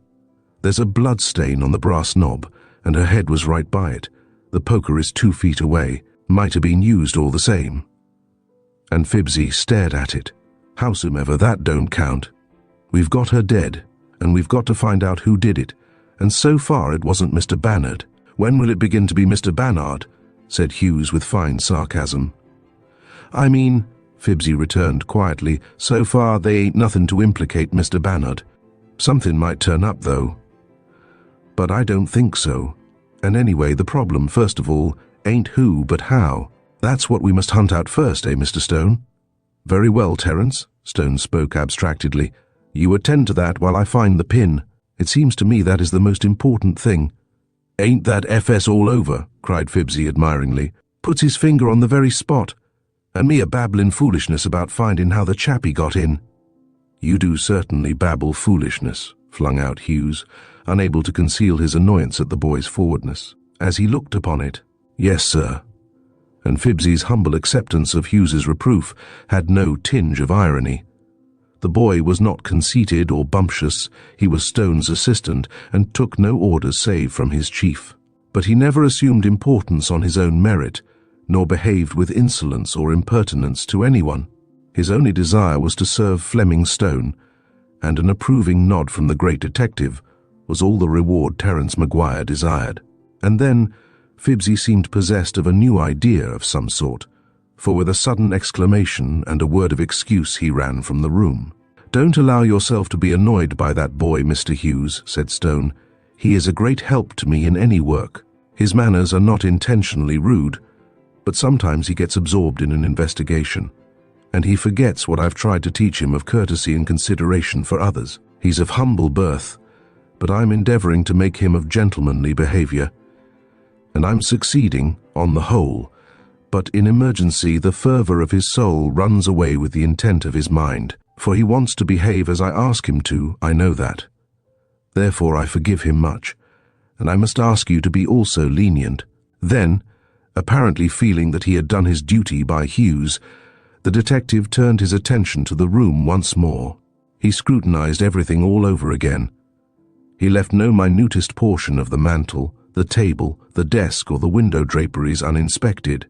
A few taps at walls and partitions brought the comment, "No secret entrance." And had there been, you people must have found it ere this. It is a satisfaction to find so much of the investigating done already and thoroughly done. Hughes bridled with satisfaction and eagerly watched Stone's further procedure. Fibsy took his way to the garage and began a desultory conversation with Campbell, the chauffeur. "Who's the college professor?" he asked, pointing a thumb over his shoulder at a long, lank figure, hovering toward them. "Him? He's Sam." "Sam? Yep. Don't babble on so. I don't want all his family history. Quit talking, can't you?" As Campbell had said only a few monosyllables, and as he had the Scotchman's national sense of humour, he merely stared at his interlocutor. "Oh, well, since you're in a chattering mood, spill a little more. Who's he in America?" "Sam? Oh, he's Agnes's half-brother, and he's half-witted. Sort of fractional currency. Is he exclusive?" "Eh? Never mind, thank you. I'll be my own intelligence office. Hey, Sam, want some chewing gum?" The lackwit turned to the bright-faced boy who followed him and favoured him with a vacant stare. "Gum, sonny, gum, you know. Chew-chew, eh?" Sam held out his hand and Fibsy put a paper package in it. "Wait a minute," he went on, leading Sam out of earshot of the garage. "What's that song I heard you singing a bit ago?" "No, sir. Sam don't sing that more." "Oh, yes, Sam does. It's a pretty song. Come now, I like your voice.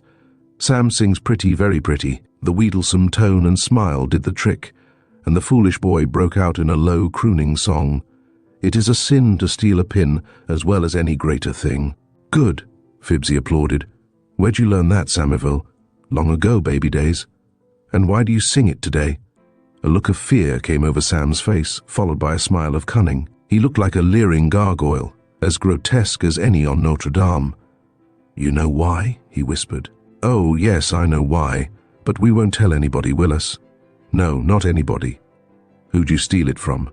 From Chair, he, from old Mr. Chair. Yes, of course. And Fibsy's heart beat fast. The big fat Mr. Chair? Yes, big fat Mr. Chair, in Mrs. Pell's room. Yes, in Missy Pell's room. But Fibsy began to think the clouded intellect was merely repeating words spoken to it, and he asked, who put pin in chair for Sam to steal? Who? And the blank, foolish face was inquiring. A Campbell? No, not Campbell. No, it was Agnes. No, not Agnes. Who then? Fibsy held his breath, lest he disturb the evident effort the poor lad was making to remember. Missy Iris, Sam said at last.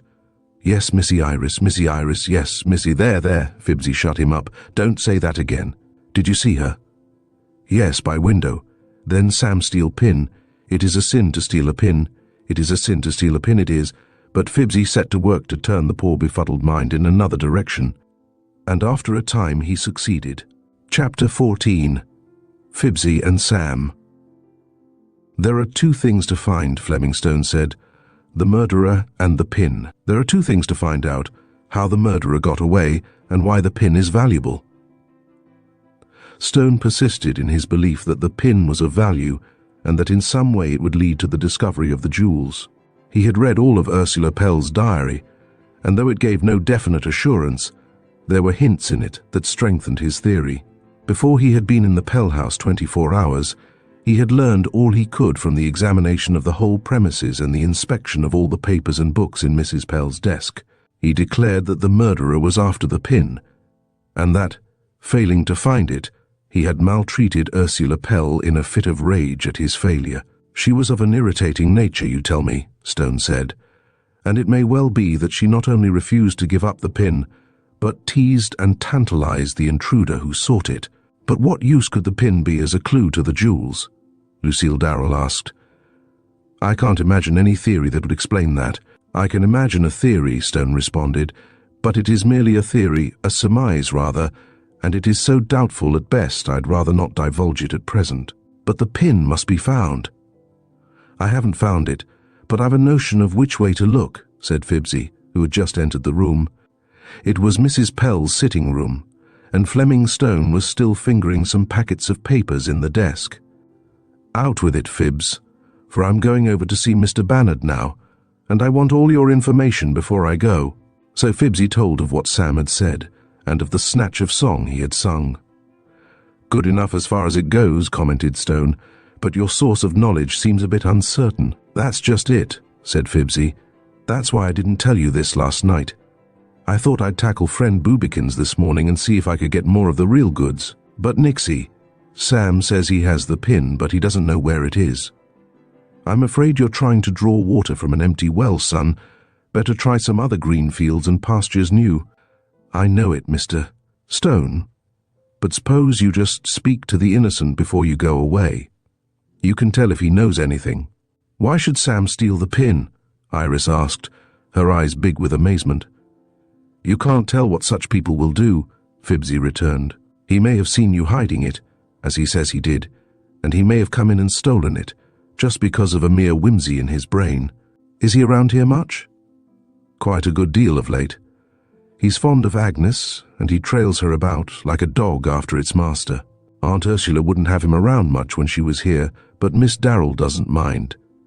I don't like him, said Lucille, but I am sorry for him, and he does adore Agnes. I think he ought to be put in an institution. Oh no, said Iris.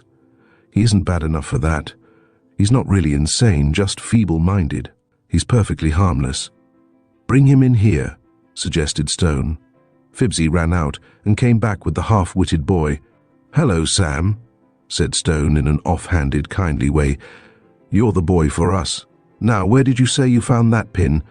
Here, and Sam pushed his hand down in the big chair, in the very spot where Iris had concealed it. Good boy. How'd you get in this room? Through window, another room walked in here. He spoke with pride in his achievement, but at Stone's next question, a look of deep cunning came into his eyes, and he shook his head. For the detective said, Where is the pin now, Sam? The lackluster eyes gleamed with an uncanny wisdom. and the stupid face showed a stubborn denial as he said, I don't know, I don't know, I don't know. And then he broke forth again into the droning song, It is a sin to steal a pin, as well as any greater thing. This couplet he repeated in his peculiarly insistent way until they were all nearly frantic. Stop that, ordered Lucille. Put him out of the room, somebody. Hush up, Sam. Wait a minute, said Stone. Listen, Sam. What will you take to show me where the pin is? Dollars. Dollars. A lot of dollars. 2? And Stone drew out his wallet. Yes, 2, 3, 4 lot of dollars. And then you'll tell us where the pin is. Yes, Sam, tell then. It is a sin. Don't sing that again. Look, here's 4 nice dollar bills. Now where's the pin? Where? Sam looked utterly blank. Where's the pin? Nice pin. Oh, pinny, pin, pin. Where's the pin? Oh, I know. All right, where? Forgot. All forgot. Nice pin, forgot, forgot, forgot. Oh, sure, exclaimed Lucille. He doesn't know anything. I don't believe he really took the pin at all. He heard Agnes and Polly talking about it, and he thinks he did. Oh, yes, Sam took pin, declared the idiot boy himself. Yes, Sam took pin, pinny, pin, beautiful day. Beautiful day. Beautiful, beautiful day. The boy stood babbling. He was not ill-looking, and the pathos of it all made him far from ridiculous. A tall, well-formed lad, his face would have been really attractive had the light of intelligence blessed it, but his blue eyes were vacant, his lips were not firm, and his head turned unsteadily from side to side. Yet, now and again, a gleam of cunning showed in his expression, and Fibsy, watching such moments, tried to make him speak rationally. Think it up, Sam, he said kindly. There, you remember now. So you do. Where did you put the nice pin? In the crack of the floor. In the crack of the floor. In the... Yes, of course you did, encouraged Stone. That was a good place. Now, what floor was it? This room? No, oh, no, not this floor. No, another floor. But all further effort to learn what floor was unsuccessful. Indeed, they didn't really think the boy had hidden the pin in a floor crack, or at least they could not feel sure of it. He never had the pin at all, Lucille asserted. He heard the others talking about it. Probably they said it might be in a crack, and he remembered the idea. Keep him on the place, Stone told them, as he prepared to go to see Bannard. Don't let Sam get away, whatever you do. The call on Winston Bannard was preceded by a short visit to Detective Hughes, while the lesser detective was not annoyed or offended at Stone's taking up the case. Yet it was part of his professional pride to be able to tell his more distinguished colleague any new points he could get hold of. And today, Hughes had received back from a local handwriting expert the letter that had been sent to Iris. And he says, Hughes told the tale, he says Barlow does, that letter is in Win Bannard's writing but disguised. What? And Stone eyed the document incredulously. Yep, Barlow says so, and he's an expert, he is. See, those twirly Y's and those extra long loop G's are just like these here in a lot of letters of Bannard's. Are these in Bannard's writing? Yes, those are all his. You can see from their contents. Now, this here note signed William Ashton has the same peculiarities. Yes, I see that. Do you believe Bannard wrote this letter to his cousin? She ain't exactly his cousin, only a halfway sort of one. I know. Never mind that now. Do you think Bannard wrote the note? Yes, I do. I believe Win Bannard is after that pin so's he can find them jewels. Oh, then you think the pin is a guide to the jewels? Well, it must be, as you say so. At any rate, the murderer wanted something awful bad. It never seemed like he was after just money, or he'd come at night, don't you think so? Perhaps. Well, say it was Win. There's nothing to offset that theory, and everything to point toward it. Moreover, there's no other suspect. William Ashton? Rodney Pollock? All the same man, opined Hughes. And all Winston Bannard. Oh, I don't know. How are you going to get around that letter? Can't you see yourself it's Bannard's writing disguised? And not very much disguised at that. Why, look at the capital W. The one in William and this one in his own signature are almost identical. Why didn't he try to disguise them? He did disguise the whole letter, but he forgot now and then. They always do. It's mighty hard, Barlow says, to keep up the disguise all through. They're sure to slip up and return to their natural formation of the letters here and there. I suppose that's so. Shall I confront Bannard with this? If you like. You're in charge. At least I'm in with you. I don't want to run counter to your ideas in any way. Thank you, Mr. Hughes. I appreciate the justice and courtesy of your attitude toward me, and I thank you for it. But it don't extend to that boy, that cub of yours. Terence? Fleming Stone laughed. All right, I'll tell him to keep out of your way. He'll not bother you, Mr. Hughes. Thank you, sir. Shall I go over to the jail with you? No, I'd rather go alone. But as to this theory of yours, you blame Bannard for all the details of this thing. Do you think he kidnapped Miss Clyde last Sunday? I think it was his doing. Of course, the two people who carried her off were merely tools of the mastermind. Bannard could have directed them as well as anybody else. He could, surely. Now, here's another thing. I want to trace the house where Miss Clyde was taken. Seems to me that would help a lot. Lord, man, how can you find that? Do you know any nearby town where there's an insurance agent named Clement Foster? Sure I do. He lives over in Meadville. Then Meadville is very likely the place where that house is. How do you know? I don't know, but I asked Miss Clyde to think of anything in the room she was in that might be indicative, and she told of a calendar with that agent's name on it. It's only a chance, but it is likely that the calendar was in the same town that the agent lives and works in. Of course it is. Very likely. You are a smart chap, ain't you? Mr. Hughes's admiration was so full and frank that Stone smiled. That isn't a very difficult deduction, he said, but we must verify it. This afternoon we'll drive over there with Miss Clyde and see if we can track down the house we're after. Fleming Stone went alone to his interview with Winston Barnard. He found the young man willing to talk, but hopelessly dejected. There's no use, Mr. Stone, he said, after some roundabout conversation. I'll be railroaded through. I didn't kill my aunt, but the circumstantial evidence is so desperately strong against me that nobody will believe me innocent. They can't prove it, because they can't find out how I got in, or rather out. But as there's nobody else to suspect, they'll stick to me. How did you get out? Not being in, I didn't get out at all. I mean, when you were there in the morning. Winston Barnard turned white and bestowed on his interlocutor a glance of utter despair. For heaven's sake, he exclaimed. You've been in Berrien less than 2 days, and you've got that, have you? I have, Mr. Barnard, and before we go further, let me say that I am your friend, and that I do not think you are guilty of murder or of theft. Thank you, Mr. Stone. And Barnard interrupted him to grasp his hand. That's the first word of cheer I've had. My lawyer is a half-hearted champion because he believes in his soul that I did it. Have you told him the whole truth? I have not. I couldn't. Every bit of it would only drag me deeper into the mire of inexplicable mystery. Will you tell it all to me? Gladly, if you'll promise to believe me. I can't promise that blindly, but I'll tell you that I think I shall be able to recognize the truth as you tell it. Did you write the letter signed William Ashton? Lord, no. Why would I do that? To get the pin— Now, hold on, before we go further, Mr. Stone, do satisfy my curiosity. Is that pin, that foolish common little pin, of any value? I think so, Mr. Barnard. I can't tell until I see it. But man, why see it? It's just like any common pin. I examined it myself, and it isn't bent or twisted, or different in any way from millions of other pins. Quite evidently, then, you've not tried to get possession of it. Your scorn of it is sincere, I'm certain. You may be.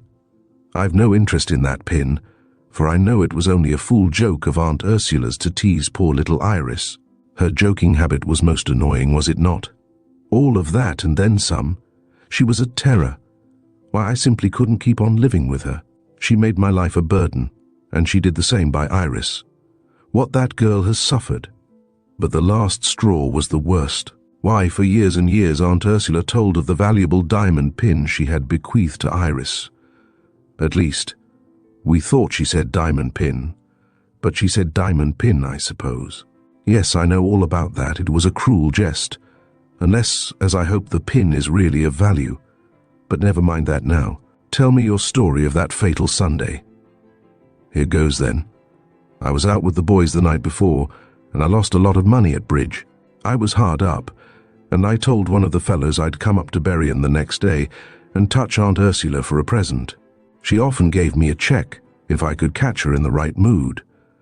So, next day, Sunday morning, I started on my bicycle and came up here. What time did you leave New York? Long about 9, I guess. It was a heavenly day, and I dawdled some, for I wanted to get here after Iris had gone to church. I wanted to see Aunt Ursula alone, and then if I got the money, I wanted to go back to New York and not spend the day here. Pardon this question. Are you in love with Miss Clyde? I am, Mr. Stone, but she doesn't care for me. She thinks me a ne'er-do-well, and perhaps I am, but truly, I had turned over a new leaf, and if Iris would have smiled on me, I was going to live right ever after. But I knew she wasn't over-anxious to see me, so I planned to make my call at Pembroke and get away while she was absent at church. You reached the house then after Miss Clyde had gone? Yes, and the servants had all gone, at least I didn't see any of them. I went in at the front door, and I found Aunt Pell in her own sitting room. She was glad to see me. She was in a very amiable mood, and when I asked her for some money, she willingly took her checkbook and drew me a check for $5,000. I was amazed, for I had expected to have to coax her for it. And then? Then I stayed about half an hour, not longer, for Aunt Ursula, though kind enough, seemed absent-minded, or rather wrapped in her own thoughts. And when I said I'd be going, she made no demur, and I went. At what time was this? I've thought the thing over, Mr. Stone, and though I'm not positive, I think I reached Pembroke at 11:15 and left it about 11:15. Leaving your aunt perfectly well and quite as usual? Yes, so far as I know, save that, as I told you, she was preoccupied in her manner. You had a New York paper? Yes, so where did you buy it? Nowhere. I have one left at my door every morning. I read it before I left my rooms, but I put part of it in my pocket, as I usually do, in case I wanted to look at it again. You know there was a Herald found in the room after the murder? Of course I do. But it was not mine. What became of yours? I haven't the least idea. I never thought of it again. Quite a coincidence that a Herald should have been left there when your aunt took quite another New York paper. I'm telling you this thing just as it happened, Mr. Stone. Bannard spoke sternly, and with such a straightforward glance that Fleming Stone said, I beg your pardon, proceed. I went down to New York, Bannard resumed, and I stopped at the Red Fox Inn for lunch. At what time? About noon or a bit later. I don't know these hours exactly, for I had no notion I'd be called to account for them, and I paid little heed to the time. I had the money I wanted. Aunt Ursula had given it to me willingly. I could pay off my debts, and I meant then to live a less haphazard life. I was making all sorts of plans to make good, and so gain Iris Clyde's favor, and perhaps, later, her love. I've not told her of this, for next thing I knew I was suspected of killing my aunt. But I'm told that the detectives have inquired, and the waiter who served you at the inn says you were on your way toward Berrien, not from it. Then that waiter lies. I was on my way back to New York. I lunched at the inn and proceeded on my way. I reached town about 3 or later, and when I finally got back to my rooms, I found a telegram from Iris to come right up here. I did so, and the rest of my story is public information. Now, the murderer, whoever he may have been, came to the house long after I left it.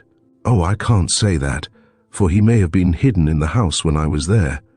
But anyway, he killed Aunt Ursula about the middle of the afternoon, so I supposed my true story would be sufficient alibi. But it hasn't proved so, and now, if they say the inn people declare I was coming north instead of going south, as I was, then I can only say that the villain who did the deed is trying to make it seem to have been me. That's my belief, agreed Stone. The whole affair is a carefully planned and deep-laid scheme, and concocted in a clever and diabolically ingenious brain. Chapter 15. In the Colliery. Fibsy stuck to half-witted Sam like a leech.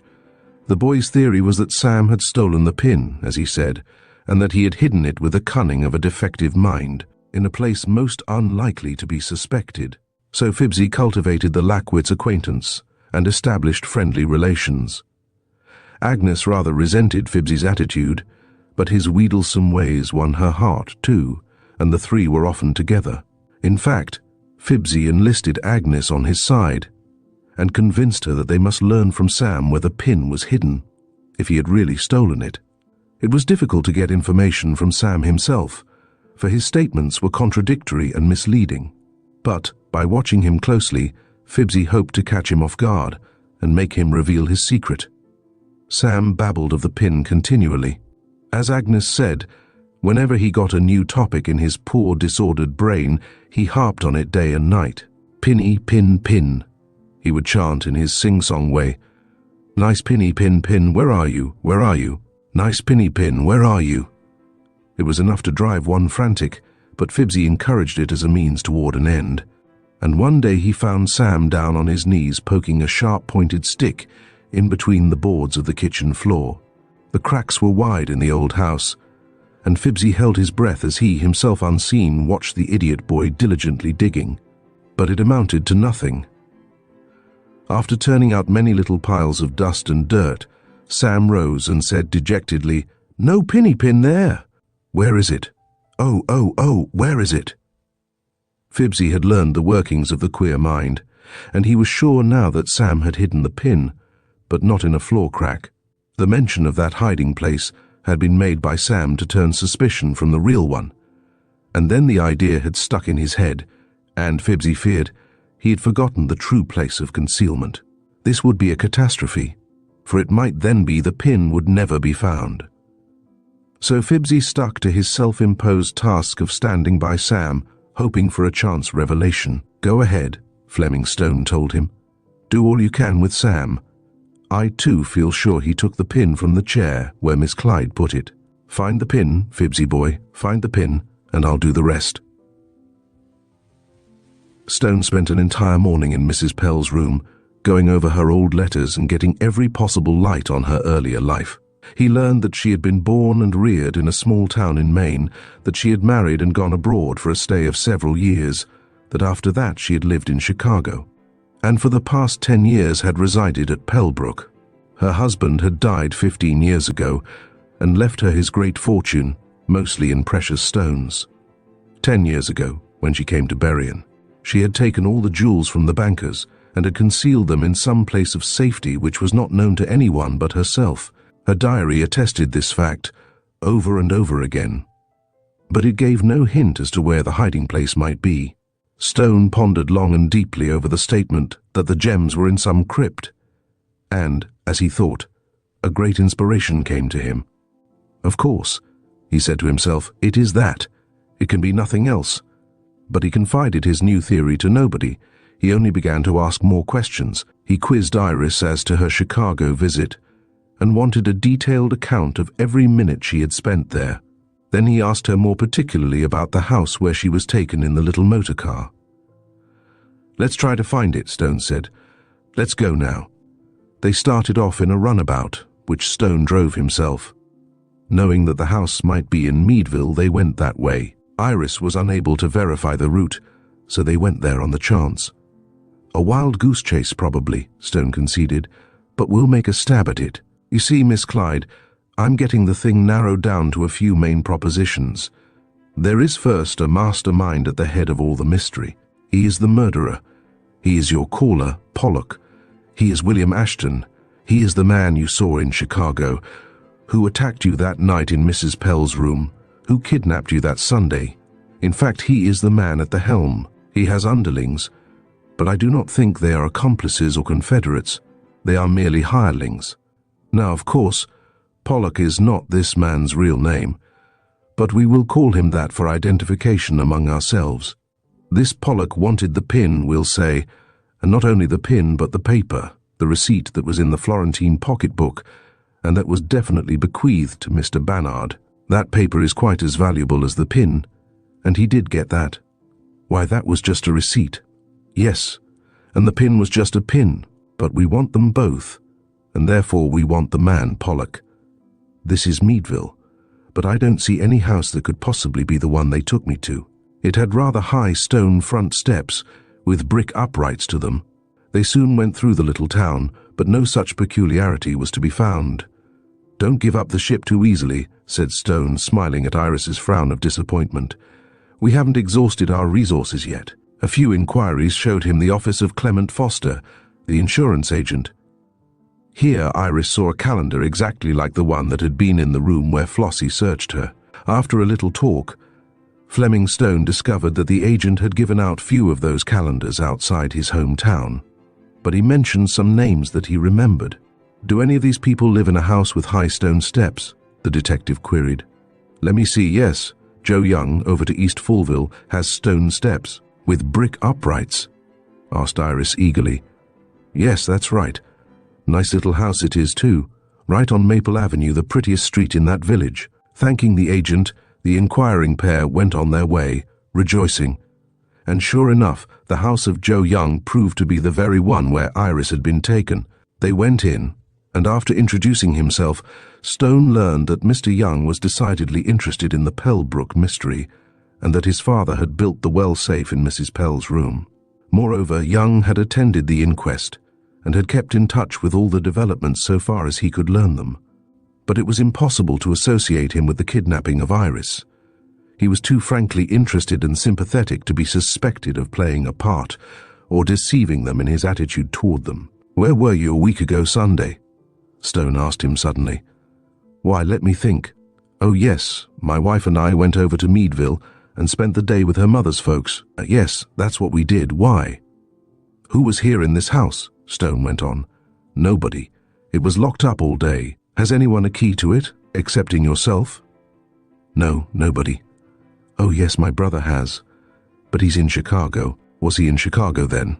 "Why yes, I suppose so. I don't know. Why?" "Could he have come here that day without your knowing it?" "Of course he could have done so, and now you speak of it. I remember my wife said she smelt cigar smoke when we came home. I didn't notice it myself."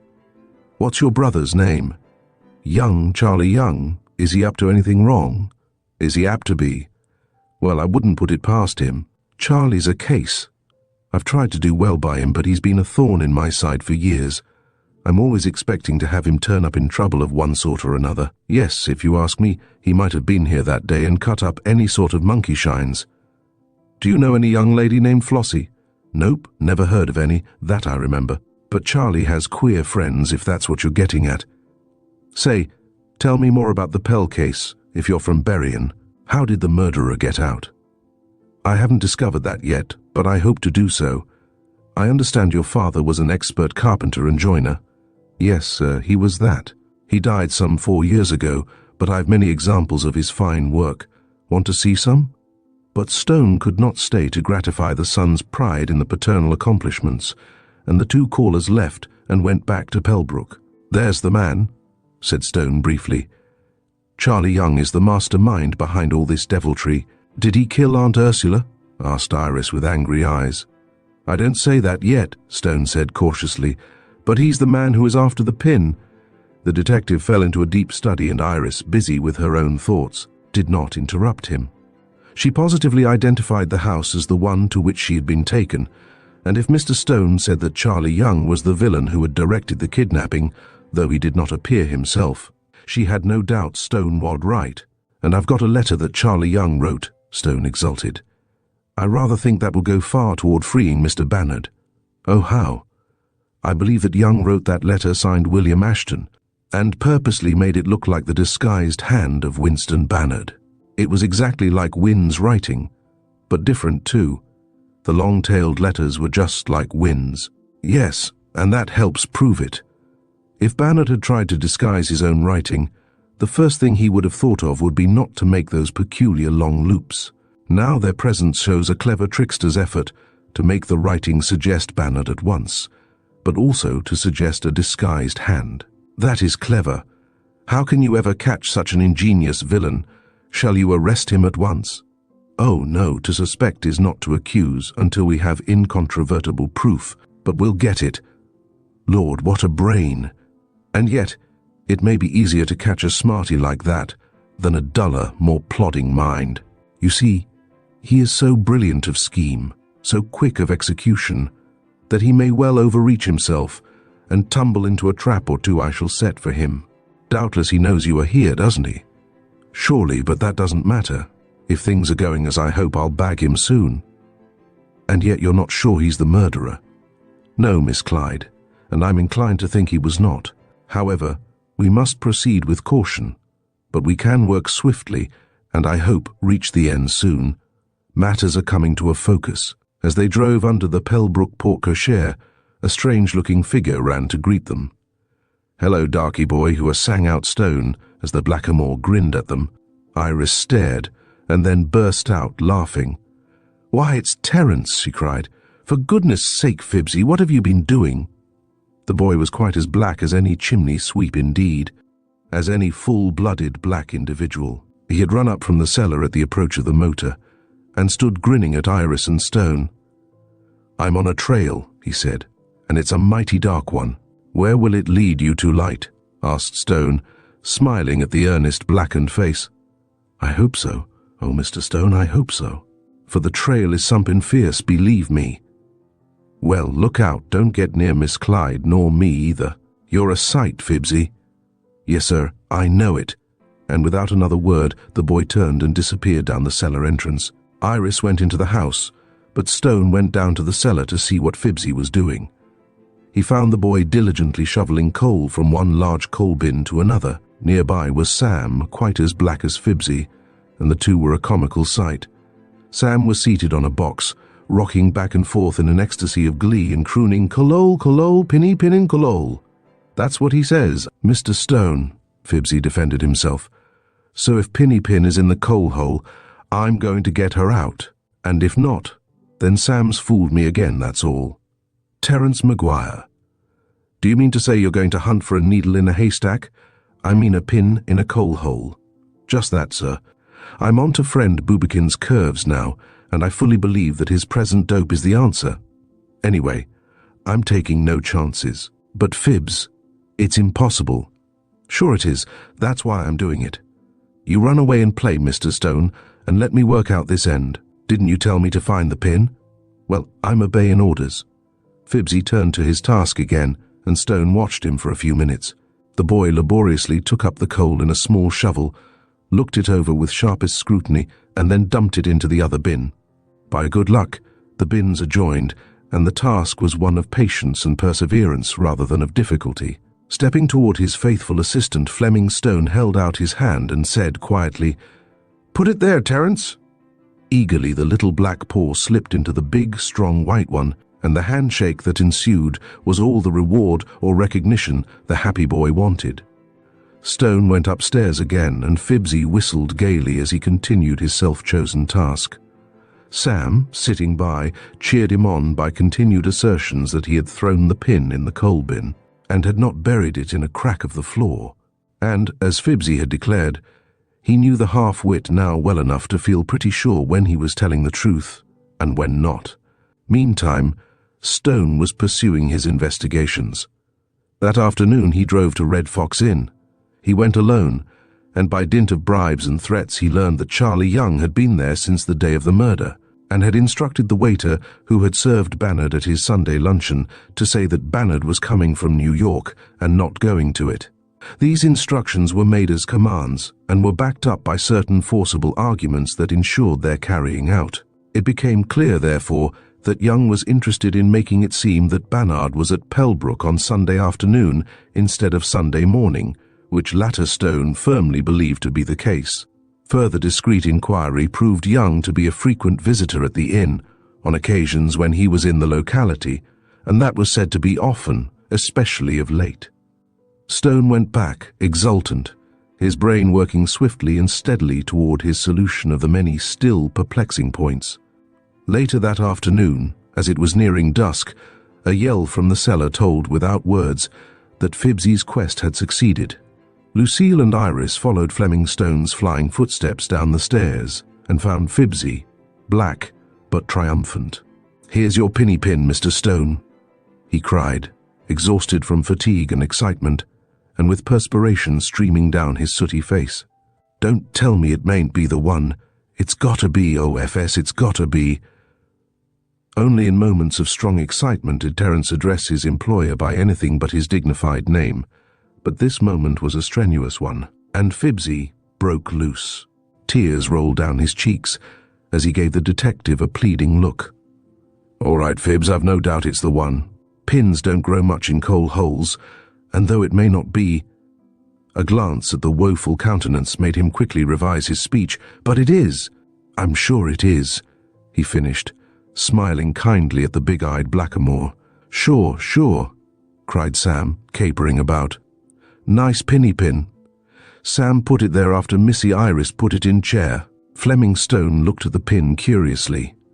As he had been informed, it was a common pin, of medium size, with nothing about it to distinguish it from its millions of brothers that are lost every day, everywhere.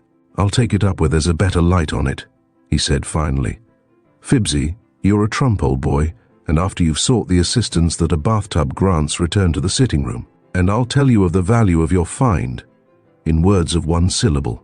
Elated beyond all words, Phibbsy ran away to bathe, and the others went to the sitting room that had been Ursula Pell's. With a very strong lens, Fleming Stone examined the pin.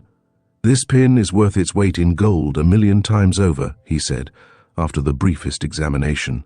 "It explains all your aunt's bequest, the efforts of Young to get it, but, I say, let's wait till Phibbsy comes down before I tell you the pin's secret. It's his due after he found it for us." "Yes, indeed, wait," agreed Lucille. "He'll be down soon. I'll go and call to him to make haste." "Don't tell me all," said Iris to Stone as the two were left alone. "I want to wait till Terence comes, but tell me this, will it free Winston?" "I hope so," Stone returned, "though it's another part of the mystery. But, to my mind, Mr. Bannard is freed already." "Let me see the pin," and Iris took it in her hand. "Why, it is a common pin. How can you say there's anything peculiar about it?" "You'll know soon," and Stone smiled at her. "Anyway, whatever else it means, it doubtless points the way to the recovery of the fortune of jewels that was bequeathed to you and Mr. Bannard." "I don't want the fortune unless Winston is freed," said Iris sadly. "If you think Charlie Young is the criminal, when are you going to get him? But you say you're not sure he killed Aunt Ursula." "No, I'm not at all sure that he did," Stone returned gravely. "In fact, I'm inclined to think he did not." "Then who did?" But before Stone could answer, there was an agonized whelp from outside, as of an animal in pain. "Goodness!" cried Iris. "That's Pom-Pom's cry. Oh, my little dogsy, what has happened?" She flew out of the room and ran out on the lawn, from which direction she had heard the terrified cry. Remembering the pin, as she ran, she stuck it carefully in her belt and hurried to the spot whence the sounds proceeded. It was nearly dark now, and she sped across the grass, in fear for the safety of her pet. Stone started to follow her, but Lucille appeared just then, and he paused to explain matters to her. When they reached the lawn, Iris was nowhere to be seen, and the little dog, cruelly beaten, was whining in pain and distress. Listening intently, Stone heard the last sounds of a disappearing motor car in the distance. "Kidnapped again," he cried angrily. "And she's got the pin with her. Young, of course. Oh, how careless I've been."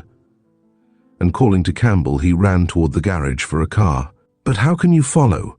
asked Lucille distractedly. "You don't know which way they went after the turn, do you?"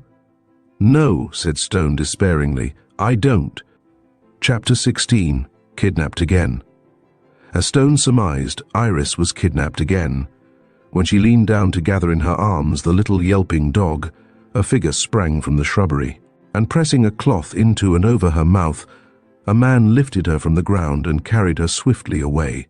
Iris was a slender girl, and the man had no difficulty in carrying her to a small motor car, which was waiting out in the main road. The dusk rendered them nearly invisible, and the detention of Stone by Lucille precluded what might have been a capture of the invader. Placed in the car, Iris recognized at once that it was the same one in which she had been carried off before, and she well knew it was for the same purpose, to get possession of the pin. But now that Stone had told her it was valuable, she had no mind to let it go easily. She sat quietly as the car flew along, thinking hard what she would better do. She knew Stone would follow and rescue her if he had heard any signs of her departure, but the car made little noise, and the whole affair had been so quickly accomplished that Iris feared Stone knew nothing of it all. She assumed that he would naturally follow her out of doors to learn what had happened to her pet dog, but he might not hasten on that errand, and a delay of a minute would make his advent of small use to her. They had gone a mile or so when the car turned into a little used path through the woods. Another man was driving the car, and her captor sat in the back with Iris. He still held her and kept the cloth, which smelled faintly of chloroform, over her mouth. At last, when well into the woods, the car stopped and the man got out and ordered Iris to get out too. Her mind was made up now. She meant secretly to draw the pin from her belt and drop it on the ground. It was running a risk of losing it, but it was a worse risk to have this man take it from her. And too, after Phibbsy's successful search of the coal bin, she felt pretty sure the boy could find the pin in the woods. She was carefully noting the trees and stones about when the low voice of her tormentor said, "You will hand that pin over at once, if you please." "I'll do no such thing," Iris retorted with spirit. "I am not afraid of you. Nor have you reason to be if you give up the pin quietly, otherwise you will find yourself in a sorry predicament." "I haven't the pin with me," declared Iris, feeling the falsehood justifiable in the circumstances. "I regret to contradict a lady, but I don't believe you." The man was masked, but Iris recognized his voice and form, and she well knew it was the man who had intruded upon her in her aunt's room that night. And she was sure it was the man who had instigated the kidnapping and search by Flossie. Moreover, she realized it was the man she had seen in Chicago. She felt an anxiety to detain him and somehow to get him in the grip of the law, but she could think of no way to do that. She dared not take the pin from her belt, for his eyes were upon her, and the dusk, though deepening, left sufficient light for him to observe her movements. "Now look here," he said, speaking more roughly. "There's no Flossie here. You don't want me to take all the pins you have in your clothing, do you?" This suggestion, and the threatening tone of the man, frightened Iris more than all that had gone before. She was not afraid of physical violence. Something in the man's manner precluded that, but she sensed his desperate determination to secure the pin, and she knew he would search her clothing for it if she refused to hand it over. Also, she knew there was small use in trying to fool him, since Stone had verified the fact that there was something about that special pin that made it of value, since this man had tried devious ways to get it, and since she was absolutely at his mercy, the outlook was pretty black. A vague hope that Fleming Stone would come to her rescue was not well founded, for how could he know that the car that carried her off had turned into that little woodland road? She thought of appealing to the manliness or better nature of her enemy, but she knew that he would only reply that if she would give him the pin, he would not trouble her further. An idea of asking help from the man who was in the driver's seat of the car brought only the same conclusion. "Come now," said Pollock, for it was by that name she thought of him. "I can't waste any more time. If you don't give me that pin in 2 seconds, I'll take it." "Don't you dare!" exclaimed Iris, trying the effect of sheer bravado. "2 seconds I'll give you, and they've passed. You needn't scream, for we're far from any habitation." He came nearer to her and touched the frill that was about the neck of her gown. Iris was at her wit's end. She knew she would give up the pin rather than have him search her clothing for it, and yet she meant to put off her surrender as long as possible. His own words gave her a hint, and though knowing it could do no good, she screamed loud and long. The sound infuriated the man, and he sprang at her, grasping her round the waist. "Stop that!" he cried. "Stop or I'll kill you!" His fingers were at her throat, and his frenzy was such that Iris feared he would carry out his threat on a sudden impulse. But the stranglehold he had on her brought his body near hers, and by chance, Iris's hand was flung against his sidecoat pocket, where she felt what was indubitably an automatic pistol. Pretending to faint, she let her head sink backward, and he involuntarily put his hand back of her neck to support her. With a quick motion, she snatched the pistol from his pocket without his knowledge. Exultant, and feeling herself safe, Iris commanded him to release her. He only laughed, and she whispered faintly, "Let me go and I'll—" Her voice died away as if from weakness, and he partially released his hold on her, which freed entirely her right arm. With a wrench, she stepped back, and aiming the automatic at him, she said quietly, "Step toward me, and I'll fire." With a profane exclamation, Pollock clapped his hand to his side pocket and fell back a pace or two. "You little vixen," he cried. "Give me that. You'll harm yourself. Oh, no, I won't, but I'll harm you. Unless you give your driver orders to take me straight back home, I shall make this little weapon give good account of itself. From where Iris now stood, she covered the two men, and her manner showed no signs of fear, as she calmly informed them that a move on the part of either would be followed by a shot. And, she said, while I'm not an expert, I can manage to hit at this short range. Come now, let's arbitrate, said Pollock, who evidently knew when he was cornered. Give me the pin, and I'll go halves with you. Halves of what? Of the treasure. Oh, don't pretend you don't know all about it. Didn't that old smarty cat you've got on the job tell you what the pin means? If he did, you don't know, said Iris, talking blindly. For she could make no guess why the pin was a factor in the case at all. Don't I? I'm the only one who does know. Your stone detective can never get a cent's worth of good out of that pin without my help. I'm the only one on earth who knows its secret, or who can turn it to use. So now, miss, will you make terms? Wait, you needn't take my word for this. Will you agree that if you return safe home with your precious pin, and when your precious detective fails to utilize the pin's secret, you'll let me disclose it to you, and you'll give me half the value of the jewels? I most certainly will not. Then listen, I swear to you that you will never find those hidden jewels. Only I can tell you what the pin means, and how it leads to your aunt's fortune. Refuse my offer, and neither you nor anyone else will ever see one tiniest gem of your aunt's hoard. There was something in the man's voice that carried conviction. Iris was a good reader of human nature, and a surety of his truthfulness came over her, but she was far from willing to accede to his terms. I do not entirely disbelieve you, she said, but I most certainly will not give you the pin. You said you didn't have it. You interrupted me. I was about to say I will not give it to you, even after my return home. Then we'll take it now. Come on, Bob.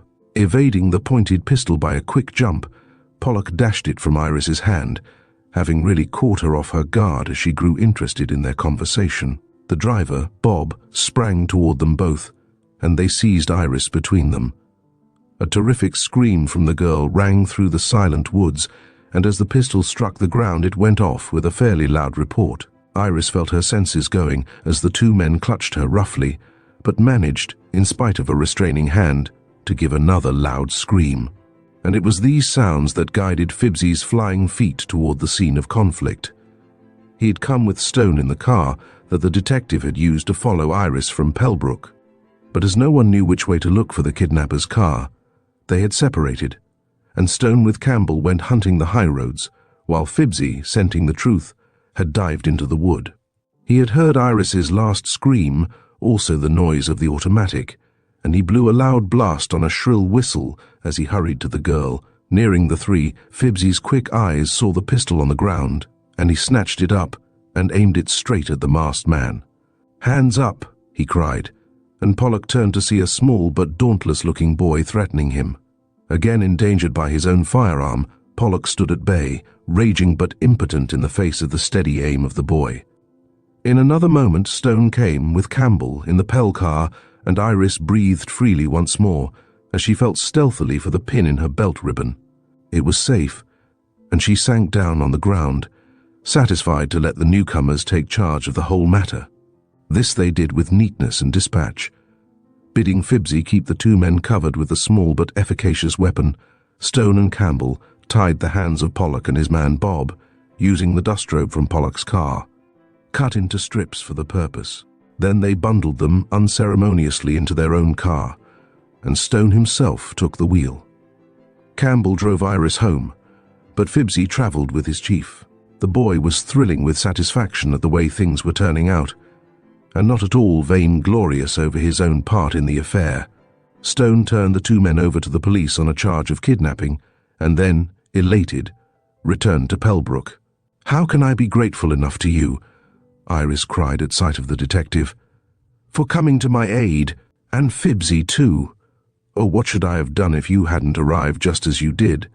But how did you know where we were?" "I didn't," said Stone.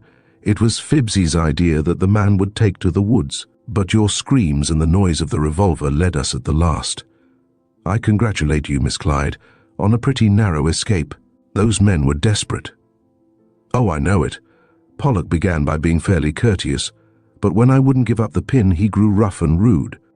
Miss Clyde, we must look out for that pin, though now that the one who wants it is in safekeeping himself, there's not so much danger, but he may have clever assistance. By the way, there's no doubt that this so-called Pollock is Charlie Young. Hughes is putting him through a 3rd degree, and I think we need not concern ourselves about him just now. He won't escape from his present quarters easily.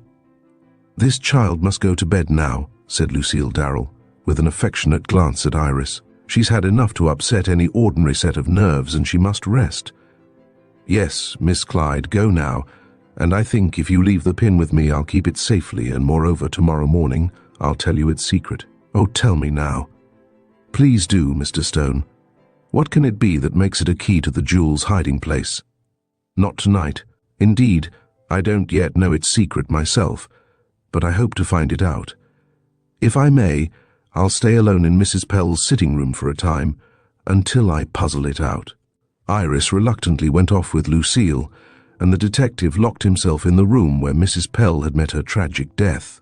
He had, as his working implements, the pin, a strong magnifying glass, a thick pad of paper, and a lead pencil. As the first streaks of dawn began to show in the eastern heavens, Fleming Stone had, as results of his night's work, 40 or 50 scribbled pages of the pad, all of which were in the wastebasket. A small, remaining stub of lead pencil, and the pin, and the magnifying glass. Also, he had a heavy heart and a feeling of despair and dejection. He went to his room for a few hours' sleep before breakfast time, and when he met the family at table, he said shortly, "Finding a needle in a haystack is child's play compared to the task ahead of us." He refused to explain until after breakfast, and then Iris and Lucille went with him to the sitting room, and the door was closed upon them. Phibbsy was there too, as the boy was never excluded from important conferences. Stone locked the door and then said impressively, "The diamond pin bequeathed you by your aunt, Miss Clyde, form a far more valuable inheritance than any diamond pin I have ever seen. I congratulate you on the possession of the pin, and I ask you where the dime is." "Gracious, I don't know," replied Iris. "I threw it out of the window the day I received it, and I've never thought of it since." "The pin is a key to the hiding place of the jewels, as I will explain fully in a few minutes," Stone proceeded. "But it may be necessary to recover the dime also, before we can utilize the information given us by the pin." Iris looked bewildered, but repeated her statement as to the whereabouts of the dime. "And again," Stone said, "the dime may be of no importance in the matter. I'm inclined to think it is not, because Pollock, or Young rather, made no effort to gain possession of the dime, did he? No, I think not. That first day he called on me, as Mr. Pollock, and wanted the pin. I told him he might search the lawn for the dime if he chose, but I don't think he did so. I'll find the dime if it's out in the side yard," Phibbsy volunteered. "Now I'll tell you what this pin is," resumed Stone, holding up the mysterious bit of brass. "It contains a cipher, a cryptogram." "How can it?" asked Iris blankly. "On the head of this pin is engraved a series of letters which form a cipher message telling of the hiding place of your aunt's jewels. On the head of that little pin. Impossible. It does seem impossible, but I assure you that on the surface of the head of this pin there are 39 letters, which, meaningless in themselves, form a cipher statement. If we can solve their message—" "If we," cried Iris. You bet Mr. Stone will work it out if it's a cipher," Phibbsy declared, looking with pride and confidence at his employer's face. "Not so easy, Phibbs," Stone returned. "It's a cryptogram which necessitates another bit of information, a keyword before it can possibly be solved. By the way, Miss Clyde, that's what your aunt's diary means by its reference to the jewels being hidden in a crypt. If you read her diary carefully, you'll see that she very frequently abbreviates her words, not only Tues, for Tuesday, and December, for December, but other words, just as the whim took her. So, as we may conclude, the word crypt stands for cryptogram, and here's the cryptogram. Now, to explain this seemingly miraculous feat of engraving 39 letters on the head of an ordinary pin, I'll say that it is not an unheard-of accomplishment. Several years ago, I saw on exhibition a pin with 45 letters to it, and I have seen one or two other similar marvels. They are done, in every instance, by a most expert engraver who has much time and infinite patience and capacity for carefulness. Indeed, it is an art all by itself, and I doubt if there are many people in the world who could accomplish it at all. "Can you show them to me?" Iris asked, her eyes wide with wonder. "Oh yes, you can see them with this glass, though even with its aid you may have difficulty in making out the letters." Iris looked long and carefully through the powerful lens, and finally declared that she could discern the letters, but could not read them clearly. Stone passed the pin and glass to Miss Darrell, and continued, "I spent nearly the whole night over it. I have copied off the letters, so now, if the pin should be stolen, at least we have its secret. Though I confess the secret is still a secret." "Let me see it," begged Fibsy, as Miss Darrell gave up the effort to make out the letters at all. The younger eyes of the boy read them with comparative ease. "O-I-N-V-L-D-L, he spelled out. "Sounds like gibberish, but all ciphers do that. Why, Mr. Stone, the letters are clear enough, and you can read any cipher that ever was made up, I'll bet. You know, you first see what letters used most, and that's E." "Hold on, Terence, not so fast. That's one kind of a cipher, to be sure, but this is another sort. These are the letters OINVLDLQPSVTHPJRCRNOXIVBAYODIJYAWWKMEU. There's no division into words, which, of course, makes it infinitely more difficult." "Aunt Ursula was crazy over ciphers," exclaimed Iris. "She was always making them up, but she always called them ciphers, never cryptograms, or perhaps I might have thought that crypt was an abbreviation. But can't you guess it, Mr. Stone? One doesn't guess ciphers, they must be solved. And this one is of that peculiar kind that needs an arbitrary keyword for its solution, without the knowledge of which there is little hope of ever getting the answer." "And you give it up?" "Oh no, indeed. I shall solve it, but we must find the word we need to make it clear." Chapter 17. The Cipher. "And how would the dime help if we had it?" Iris pursued the subject. "I'm not at all sure that it would," Stone replied, "but there must be some hint on it as to the keyword. I tried an ordinary dime, thinking the word we need might be liberty or united or America, but none of those would work. I tried to think out a way where the date on the dime would help." "But you don't know the date?" "No, but I tried to find a way where a date would apply, but I can't think figures are needed. It's a word we must have." "Words on dimes are all alike," suggested Lucille. "Yes, but suppose a word had been engraved on this particular dime as these letters are engraved on the pin. Aunt Ursula would have been quite capable of such a scheme," Iris averred, "for she had most ingenious notions about puzzles and ciphers. Sometimes she would offer me a bill of large denomination, or a check for a goodly sum, if I could guess from the data she gave me what the figures were." "And did you?" "Never. I have no head for that sort of thing.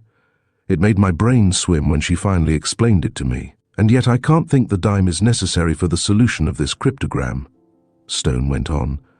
"Or Young would have tried to get that also. However, now we have the man himself. He must be made to give up whatever knowledge he possesses." "He won't," Iris said, positively. Fibsy was poring over the string of letters, which he had copied from Stone's paper. "That's so, FS," he said, blinking thoughtfully. "There aren't enough duplicates of any letter to mean E. This is a square alphabet with a key word, sure. Good for you, Terence." And Stone smiled approvingly. "You're a real genius for ciphers. Now where's the key word to be looked for?" "On that paper Mrs. Pell left to Mr. Bannard," and Fibsy's eyes sparkled at the idea that suddenly sprang to his brain. "Why, of course, Mr. Stone. I didn't know I was going to say that, till it just came of itself. But don't you see, she left the pin to Miss Clyde and the receipt to Mr. Bannard, and it takes them both to solve the cipher. And that receipt was stolen by the man who murdered Ursula Pell," said Miss Darrell. "He must have known its value." "It may be you've had an inspiration, Fibsy," conceded Stone. and it may be the word is not on that receipt after all. But we must use every effort to get the paper and also to find that dime. It may well be a word is engraved on the coin in the same microscopic letters as these on the pinhead. We must try both means of solution. Will you hunt the dime, Phibbs? Sure, but I'll bet the word is on the paper. Else why'd the old lady say that Mr. Bannard would find that receipt of interest to him? And too, as she left the jewels to two heirs, 50-50. It stands to reason part of the means of finding them should be given to each party. That's mere conjecture, Stone said, but we'll look up both. I've worked hours over the cipher, and I've proved to my own satisfaction that it cannot be solved without the knowledge of the one word needed. It's like the combination of a safe. You have to know the word, or you can never open the door. Tell me a little about it, just what you mean by key word, begged Lucille. I know nothing of ciphers. I make it out that this cryptogram is built on what we call the Confederacy cipher, Stone informed her. It is a well-known plan and is much used by our own government and by others. It is the safest sort of a cipher if the key word is carefully guarded. To make it clear to you, I will put on this paper the alphabet block. Stone took a large sheet of paper and wrote the alphabet straight across its top. He then wrote the alphabet straight down the left-hand side. He then filled in the letters in their correct rotation until he had this result: A, B, C, D, E, F, G, H, I, J, K, L, M, N, O, P, Q, R, S, T, U, V, W, X, Y, Z, B, C, D, E, F, G, H, I, J, K, L, M, N, O, P, Q, R, S, T, U, V, W, X, Y, Z, A, C, D, E, F, G, H, I, J, K, L, M, N, O, P, Q, R, S, T, U, V, W, X, Y, Z, A, B, D, E, F, G, H, I, J, K, L, M, N, O, P, Q, R, S, T, U, V, W, X, Y, Z, A, B, C, E, F, G, H, I, J, K, L, M, N, O, P, Q, R, S, T, U, V, W, X, Y, Z, A, B, C, D, F, G, H, I, J, K, L, M, N, O, P, Q, R, S, T, U, V, W, X, Y, Z, A, B, C, D, E, G, H, I, J, K, L, M, N, O, P, Q, R, S, T, U, V, W, X, Y, Z, A, B, C, D, E, F, H, I, J, K, L, M, N, O, P, Q, R, S, T, U, V, W, X, Y, Z, B, C, D, E, F, G, I, J, K, L, M, N, O, P, Q, R, S, T, U, V, W, X, Y, Z, A, B, C, D, E, F, G, H, J, K, L, M, N, O, P, Q, R, S, T, U, V, W, X, Y, Z, A, B, C, D, E, F, G, H, I, K, L, M, N, O, P, Q, R, S, T, U, V, W, X, Y, Z, A, B, C, D, E, F, G, H, I, J, L, M, N, O, P, Q, R, S, T, U, V, W. X, Y, Z, A, B, C, D, E, F, G, H, I, J, K, M, N, O, P, Q, R, S, T, U, V, W, X, Y, Z, A, B, C, D, E, F, G, H, I, J, K, L, N, O, P, Q, R, S, T, U, V, W, X, Y, Z, A, B, C, D, E, F, G, H, I, J, K, L, M, O, P, Q, R, S, T, U, V, W, X, Y, Z, A, B, C, D, E, F, G, H, I, J, K, L, M, N, P, Q, R, S, T, U, V, W, X, Y, Z, A, B, C, D, E, F, G, H, I, J. K, L, M, N, O, Q, R, S, T, U, V, W, X, Y, Z, A, B, C, D, E, F, G, H, I, J, K, L, M, N, O, P, R, S, T, U, V, W, X, Y, Z, A, B, C, D, E, F, G, H, I, J, K, L, M, N, O, P, Q, S, T, U, V, W, X, Y, Z, A, B, C, D, E, F, G, H, I, J, K, L, M, N, O, P, Q, R, T, U, V, W, X, Y, Z, A, B, C, D, E, F, G, H, I, J, K, L, M, N, O, P, Q, R, S, U, V, W, X. Y, Z, A, B, C, D, E, F, G, H, I, J, K, L, M, N, O, P, Q, R, S, T, V, W, X, Y, Z, A, B, C, D, E, F, G, H, I, J, K, L, M, N, O, P, Q, R, S, T, U, W, X, Y, Z, A, B, C, D, E, F, G, H, I, J, K, L, M, N, O, P, Q, R, S, T, U, V, X, Y, Z, A, B, C, D, F, G, H, I, J, K, L, M, N, O, P, Q, R, S, T, U, V, W, Y, Z, A, B, C, D, E, F, G, H, I, J, K. L, M, N, O, P, Q, R, S, T, U, V, W, X, Z, A, B, C, D, E, F, G, H, I, J, K, L, M, N, O, P, Q, R, S, T, U, V, W, X, Y, A, B, C, D, E, F, G, H, I, J, K, L, M, N, O, P, Q, R, S, T, U, V, W, X, Y, Z. The way to use this, he explained, is to take a keyword, let us say Darryl. Then let us suppose this message reads, "The jewels are hidden in." Of course, I'm only supposing this to show you our difficulties. I write the message and place the code word or keyword above it. Thus, Darrell Darrell D. The jewels are hidden in. We repeat the keyword over and over as may be necessary. Then we take the first letter, D, and find it in the line across the top of our alphabet square, and the letter under D, which is T, we find in the left-hand perpendicular line. Now trace the D line down and the T line across until the two meet, which gives us W. This would be the first letter of the cipher message if the keyword were Daryl, and the message like our suggested one. But the first letter of the cipher we have to solve is O, and no possible amount of guessing can go any further unless we have the keyword Mrs. Pell used to guide us. See? Yes, I see. And Miss Darrell nodded her head. It's most interesting, but as the first letter of the cipher is O, why can't you find O in your alphabet and go ahead? Because there are 26 O's in the square, and it needs the keyword to tell which of the 26 we want. It's perplexing, but I see the plan. And Lucille studied the paper. However, I doubt if I could make it out, even if I had the word. Oh yes, you could. And if we get the dime and the receipt that was in the pocketbook, we can try every word on them both, and I feel sure we'll get the answer. Now, since Pollock, or Young rather, was so desirous of getting the pin, I argue that he had the necessary key word. Therefore, we must get it from him, if we can't get it ourselves. And I doubt if he'll give it up willingly. Of course he has the key word, Iris said, for he told me he could find the jewels and no one else could, if I'd hand over the pin. And he offered to go halves with me, the idea. And yet, if he has the key word, and won't give it up, you can never find the jewels, observed Stone. You don't advise me to accept his offer, do you? No, Miss Clyde, I certainly do not. But there is another phase of this matter, you know. If Charlie Young stole that paper from the pocketbook, he was the one who attacked your aunt. And Winston Bannard is in jail in his place. Oh, Mr. Stone, let the jewels be a secondary consideration. Get Win freed and Charles Young accused of the murder.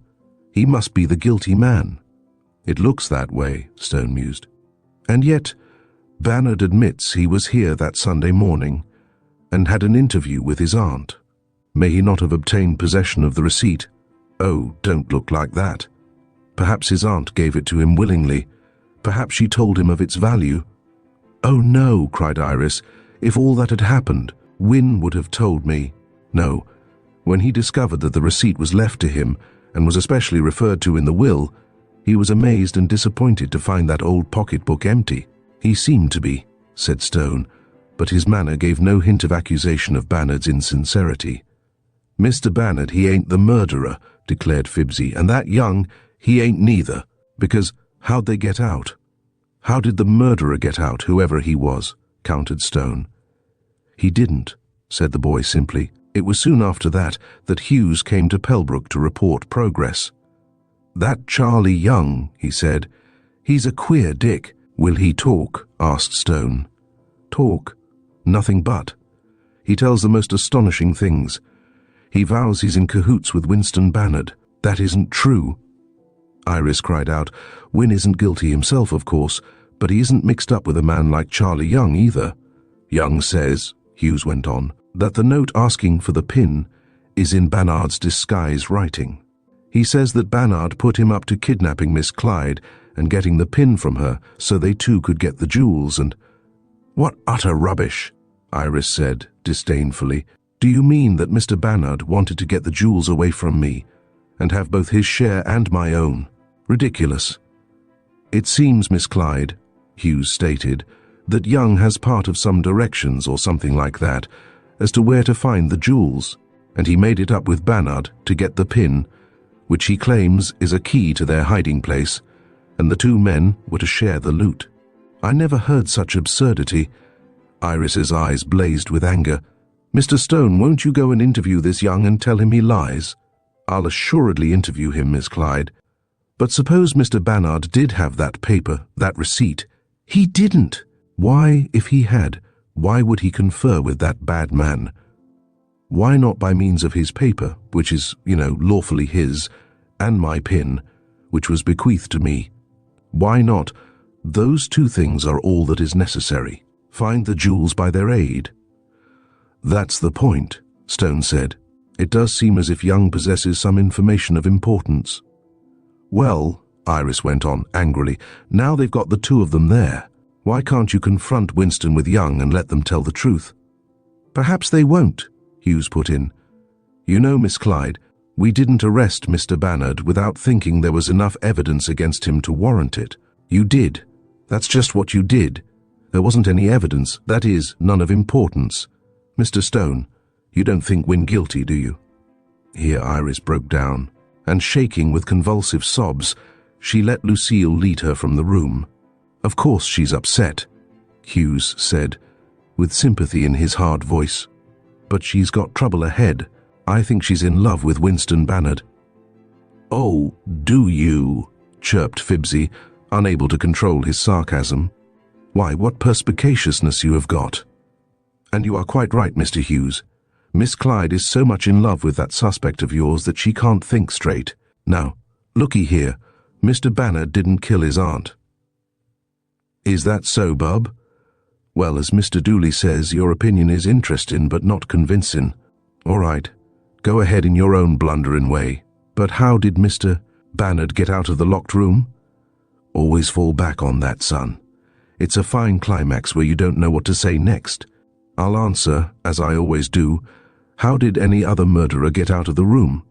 "He didn't," said Fibsy. "Oh ho! And is he in there yet?" "Nope. But I can't waste any more time on you, friend Hughes. I've something to attend to. Mr. Stone, I'll go and get that dime now, shall I?" "Go ahead, Fibs," Stone returned absently. "And I'll go along with you, Hughes, and see if I can make anything out of your new prisoner." Fibsy went first in search of Sam, and having found that defective-minded but sturdy-bodied lad, undertook to inform him as to their immediate occupation. "See," and Fibsy showed Sam a dime, "you find me one like that in the grass and I'll give you 2 of them. 2 for Sam. Yes, 3 if you find one quick. Now, get busy." Fibsy showed him how to search in the short grass of the well-kept lawn, and he himself went to work also, diligently seeking the dime Iris had flung out of the window in her irritation. While Sam lacked intellect, he had a dogged perseverance, and he kept on grubbing about after Fibsy had become so weary and cramped that he was almost ready to postpone further search until afternoon. They had pretty well scoured the area in which the flung coin would be likely to fall, and just as Fibsy sang out, "Give it up, Sammyville, until this afternoon," the lad found it. "His dime," he cried, picking it from the grass. "Sammy find it all aloney. Good for you, old chap. You're a trump, hooray. But give Sammy dimes, 2-3 dimes. You bet I will. Here are 5 dimes for Sammy." Eagerly the innocent received the coins and scampered away, having no further interest in the one he had found. Fibsy examined the dime, but could see no engraving on it, nor any letters other than those the United States Mint had put there. The date was 1892, if that meant anything. Carefully wrapping it in a bit of paper, Fibsy stowed it in his pocket and went into the house to await Fleming Stone's return. And when Stone did return, it required no great discernment to see that he was dejected and discouraged. He received the dime with a smile of hearty approval, but it was quickly followed by a reappearance of the distressed frown that betokened non-success. "What's up, Mr. Stone?" Fibsy inquired. "Not my luck," was the reply. "Fibs, we're up against it." "Let her go." "What's the answer?" "Well, that young is a hard nut to crack. Not for you, FS. Yes, for me, or for anybody. He's got a perfect alibi." "Always distrust the perfect alibi. That's one of the first things you taught me, Mr. Stone. I know it, Fibs, but this alibi is unimpeachable." "A peach of an alibi, hey?" "That indeed. You remember Joe Young over at East Fallville?" "Yes, sir, I do. Well, he says that his brother, Charlie Young, was at his house to dinner on that Sunday that Mrs. Pell was killed. He says Charlie arrived about 12:30, and he stayed there until after 4 o'clock. Says they were together all that time. Now, that man Joe Young is, I am sure, an honest man. Besides, his story is verified by his wife. Of course, Charlie Young declares he was at his brother's during those hours. And in the face of all the corroboration, I can't disbelieve it. But granting that alibi, who is left to suspect but Winston Bannard?" "How'd Young catch on to all the pin and dime and receipt business anyway?" asked Fibsy with seeming irrelevance. "I don't know, I'm sure." "There's something back of that," and Fibsy wagged a sagacious nod. "Maybe. But whatever's back of it may incriminate Young to the extent of trying to get the pin from Miss Clyde, perhaps even having stolen the receipt from Bannard, but it positively lets him out of any implication in the murder." "Oh, I don't know." "Why, child, If he was really at Joe Young's house from noon till 4 o'clock, how could he have been here at the time Mrs. Pell was killed? He couldn't. Phibbsy was taciturn, but his knitted brow told of deep thought. I got a hunch, Mr. Stone, that's all I can say for the minute. It mayn't be right, and then again it may, but I got a hunch. All right, Phibbs, work it out your own way. But remember, that alibi stands. I can see a leak in a story as quickly as the next man, but that Joe Young is honest as the day, and his wife is too. And when they assert, we telephoned them. When they assert that Charlie Young was there at that time, I believe he was. I believe it too, Mr. Stone. Now, what about that dime? Fleming Stone took his strong magnifying glass and studied the coin. Nothing on it, Phibbs, except what belongs there. It might have been, as I hoped, that the key word was one of these words that are stamped on, but I tried them all. Any dime was all right for that. This particular 10-cent piece has no distinguishing characteristics that I can see.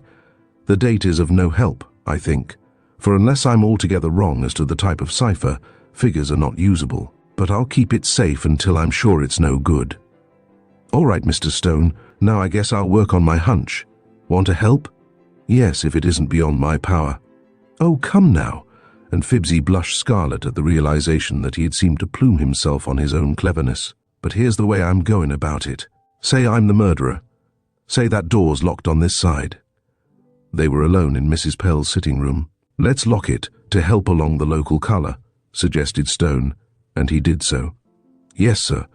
Now, but say, Mr. Stone, wait a minute. What became of those ropes? Ropes? Yes, that the murderer bound her ankles with and her wrists. Weren't we told that there were marks on her wrists and ankles where she'd been bound with ropes? Yes, well, the murderer took those away with him. Did he bring them with him? Probably. Then it wasn't Mr. Bannard. If he killed his aunt, which he didn't, he never came up here with a load of ropes and things. But never mind that now. Say I'm the murderer. I've attacked the old lady, and I've got the paper I wanted and all that. Now, how do I get out? Fleming Stone watched the boy, fascinated. Absorbed in the spirit of his imagined predicament, Phibbsy stood, his bright eyes darting about the room as if really in search of a means of exit. Chapter 18. Solution at last. I am here, he muttered. I have killed her, or at least she is dying. Lying there on the floor, dying. I have to get out before the servants break in. I can't get out. There's no way I can get out. Mr. Stone, he didn't get out because he wasn't in, interrupted Fleming Stone excitedly. Oh, Phibbs, do you see it that way too? Sure I do. Fancy anybody untying a lot of ropes and freeing the lady and making a getaway, ropes and all, in 2 or 3 minutes, and besides, he couldn't get out. Phibbsy stated this as triumphantly as if it were a new proposition. The upset table, he went on, the smashed lamp with its long green cord, the poor lady's dress open at the throat. Yes, Stone nodded eagerly. Yes, and I dare say she had lace frills at her wrists and neck. Of course she did. Oh, the plucky one. And then the two investigators put their heads together and reconstructed to their own satisfaction the whole scene of Mrs. Pell's tragic death. I'll go right over to see Young again, Stone said at last. And you skip around to see Mrs. Bowen. She'll tell you more than Miss Clyde can. Of course she will. And the Dominie too. After a long argument, Fleming Stone persuaded Young that it would really be better for him to tell the truth as to his movements on that fatal Sunday than to persist in his falsehoods. Stone did not tell the prisoner of his brother's confirmation of his unimpeachable alibi, but he told him that he was sure he did not murder Mrs. Pell. However, Stone said, unless you tell the truth about her death, you will not only be suspected, but convicted. And finally, seeing it was his best hope, Young told his story. I went to the house about 11:30 Sunday morning, he stated. Everybody had gone to church, and the old lady was there alone. What did you go for? To get that receipt and the pin. Why those two things? I had reason to think that they meant the discovery of her great hoard of jewels. I'm telling you all, for I want to prove that I not only did not kill the lady, but had no thought or intention of doing so. You took ropes along to tie her with? Hardly that. I had some strong twine, as I thought she might prove fractious, and I was determined to get the pen and paper. How did you ever know about those things? My uncle made the pin, engraved it, I mean. He was a marvelously expert engraver in the firm of Craig, Marsden and Company. After his death, I came across a memorandum that gave away the secret. Not the solution of the cipher exactly. He didn't know that himself. But a statement that he'd engraved the pin for Mrs. Pell, and that, with a receipt for the work itself. It formed a direction as to where the jewels were hidden. And you demanded these things of her. Yes, I told her the jewels belonged partly to my uncle. Did they? No, not exactly, though Mrs. Pell had promised him some small stones, and I'm not sure she gave them to him. Go on. Tell it all. I'm willing to, for my game is up, and I want to get away from a murder charge. My heavens, I'd never think of killing anybody. Wait a minute. You say you reached the house about 11:30. How did you come? I was in my little car. I left that in the Woodland Road. And that's when Sam saw you? I suppose so. I didn't see him. Did you see Bannard? I did. He was coming away from the house as I started toward it. He didn't see you? No. I took good care of that. Then he did go away at nearly noon, and he was on his way down to New York when he stopped at the Red Fox Inn. Yes. His story is all true. I fixed up the inn people to put it the other way because I feared for my own skin. You're a fine specimen. Well, go on. Well, I was bound to get that pin. I asked Mrs. Pell for it, and she laughed. She wasn't a bit afraid of me. Plucky old thing. I had to tie her while I hunted around. She was ready to scratch my eyes out. And you beat her, bruised her. No more than I had to. She struggled like a wildcat. And you upset the table in your scrap. We did not. Nor smash the lamp, nor did I dash her to the floor. I'm telling you the exact truth, because there's so much seeming evidence against me that I'm playing safe. I searched all the room and I found the paper, but I couldn't find the pin. You cut out her pocket. I did, but I didn't tear open her gown at the throat, nor did I fling her to the floor to kill her on the fender. I finally untied her and went away, leaving her practically unharmed, save for a few bruises. Why, man, she was at dinner after that, with guests present. And where were you? I went right over to my brother's. I suppose you won't believe this, you'll think he's standing by me to save my life, but it's true. I reached Joe's by 12:30, and I stayed there till 4 or so. There was nobody more surprised than I to hear of Mrs. Pell's murder. I left that woman alive and well. The slight bruises were nothing, as is proved by her presence at the dinner table. I can't see why she didn't tell of your visit. She was a very peculiar woman, and she had it in for me. I think she felt that she could get me and punish me with more surety by biding her time till she could see her lawyer or somebody like that. It seems to me in keeping with her peculiar disposition that she kept my attack on her a secret until she chose to reveal it. Mr. Young, I wouldn't believe this strange story of yours. But for your brother's statements and my absolute conviction of your brother's honesty. Both he and his wife tell a straightforward tale of your arrival and departure on that Sunday, which exactly coincides with your own. And there is other corroboration. Now, you are held here, as you know, for other reasons. Kidnapping is a crime, and not a slight one either. I know it, Mr. Stone, and I'll take my punishment for that. But I'm not guilty of murder. I was possessed to get hold of that pin.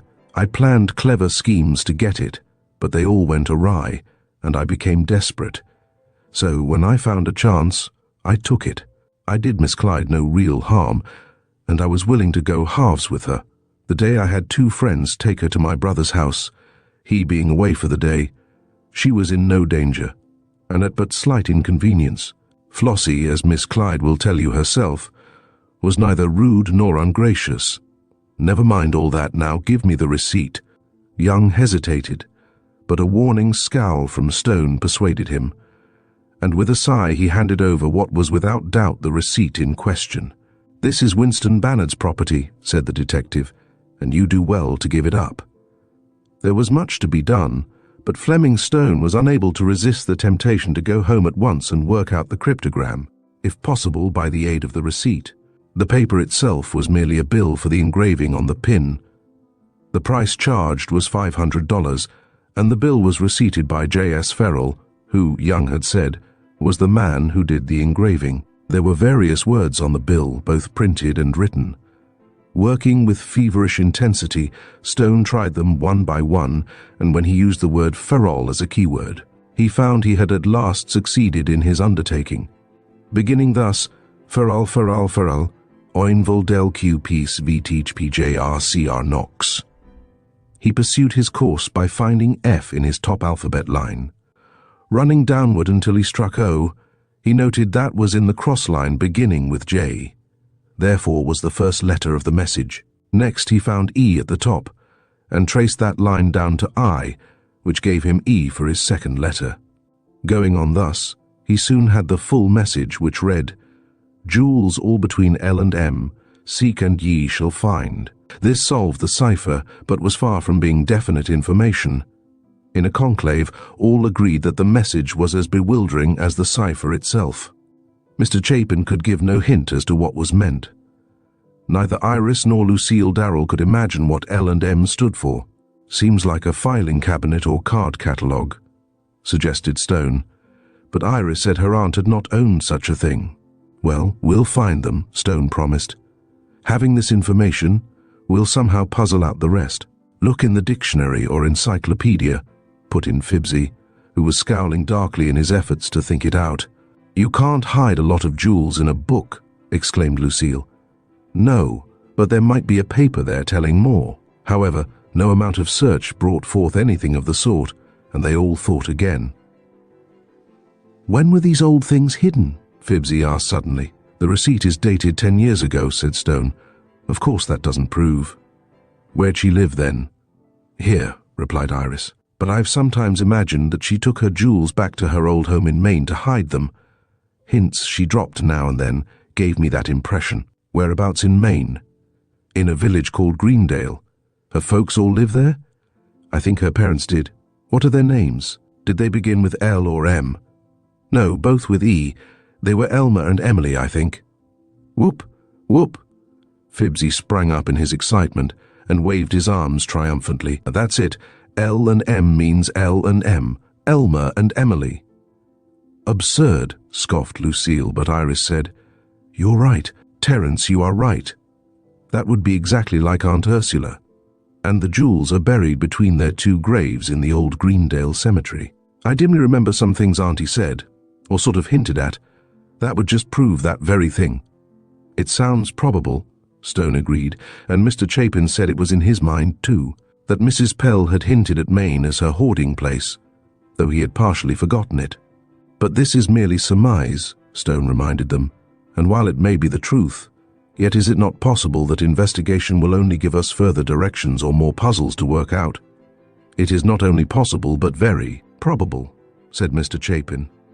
"I know my late client's character well enough to think that she made the discovery of her hoard just as difficult as she could. It was a queer twist in her brain that impelled her to play these fantastic tricks. Moreover, I can't think she would trust that fortune in gems to the lonely and unprotected earth of a cemetery." "That's just what she would do," Iris insisted. "And really, what could be a safer hiding place? Who would dream of digging between two old graves unless instructed to do so? And who could know of these secret and hidden instructions?" "That's all so, Miss Clyde," Stone agreed with her. "I think it a marvelously well-chosen place of concealment, and I am inclined to think the jewels themselves are there. But it may not be so. It may be we have further to look, more ciphers to solve. But at least we are making progress. Now, who will make a trip to Maine?"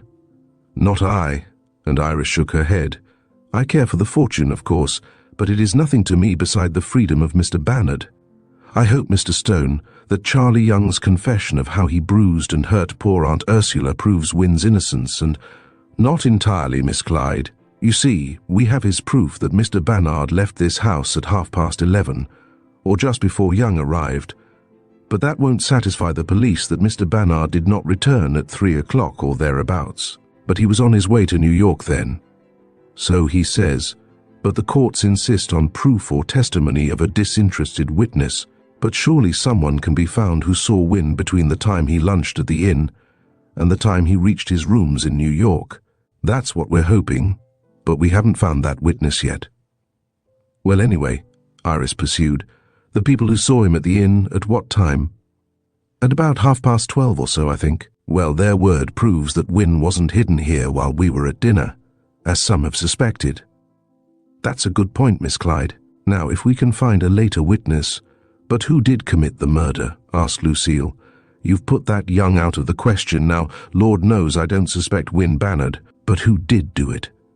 And how did he get out? Added Fibsy, with the grim smile that often accompanied that unanswerable question. He must be found, Iris exclaimed.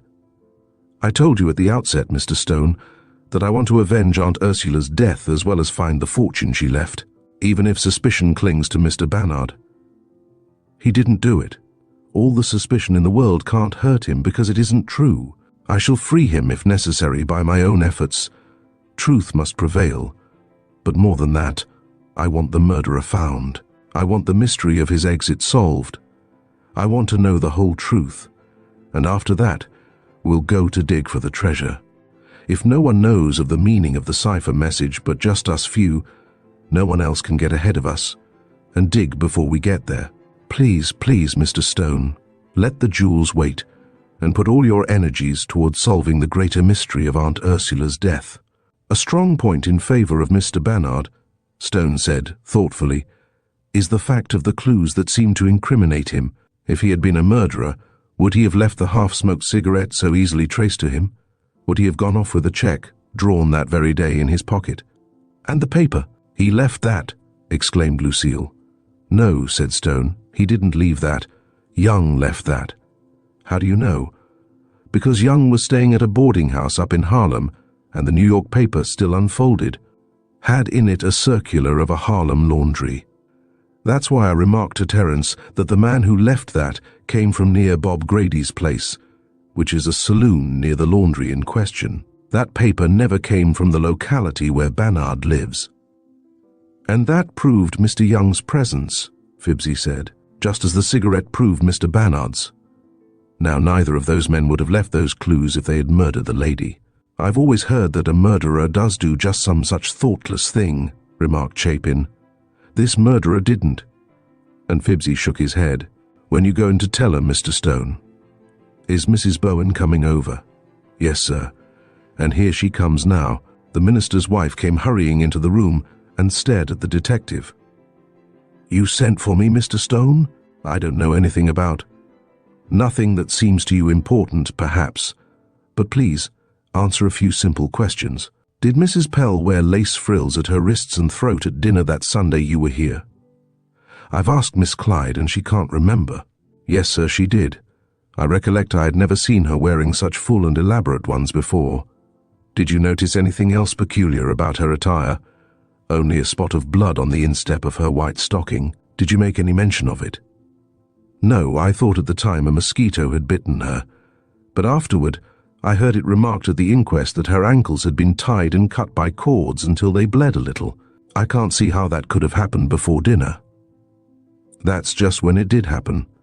I think, my friends, that I will now tell you what I am positive is the truth of this matter, though it will at first seem to you incredible. Will you let me reconstruct the whole day as far as I can? Mrs. Pell was on her veranda when her niece and her servants went to church. Soon after Winston Bannard came. They went into Mrs. Pell's sitting room, and she willingly gave her nephew a check for a large amount. Bannard went away, leaving behind a half-burned cigarette, but nothing else that we know of. Immediately came Charlie Young. He entered Mrs. Pell's sitting room and found her there alone. The house doors were all open. He demanded the pin, and he threatened her, and finally he used rough treatment.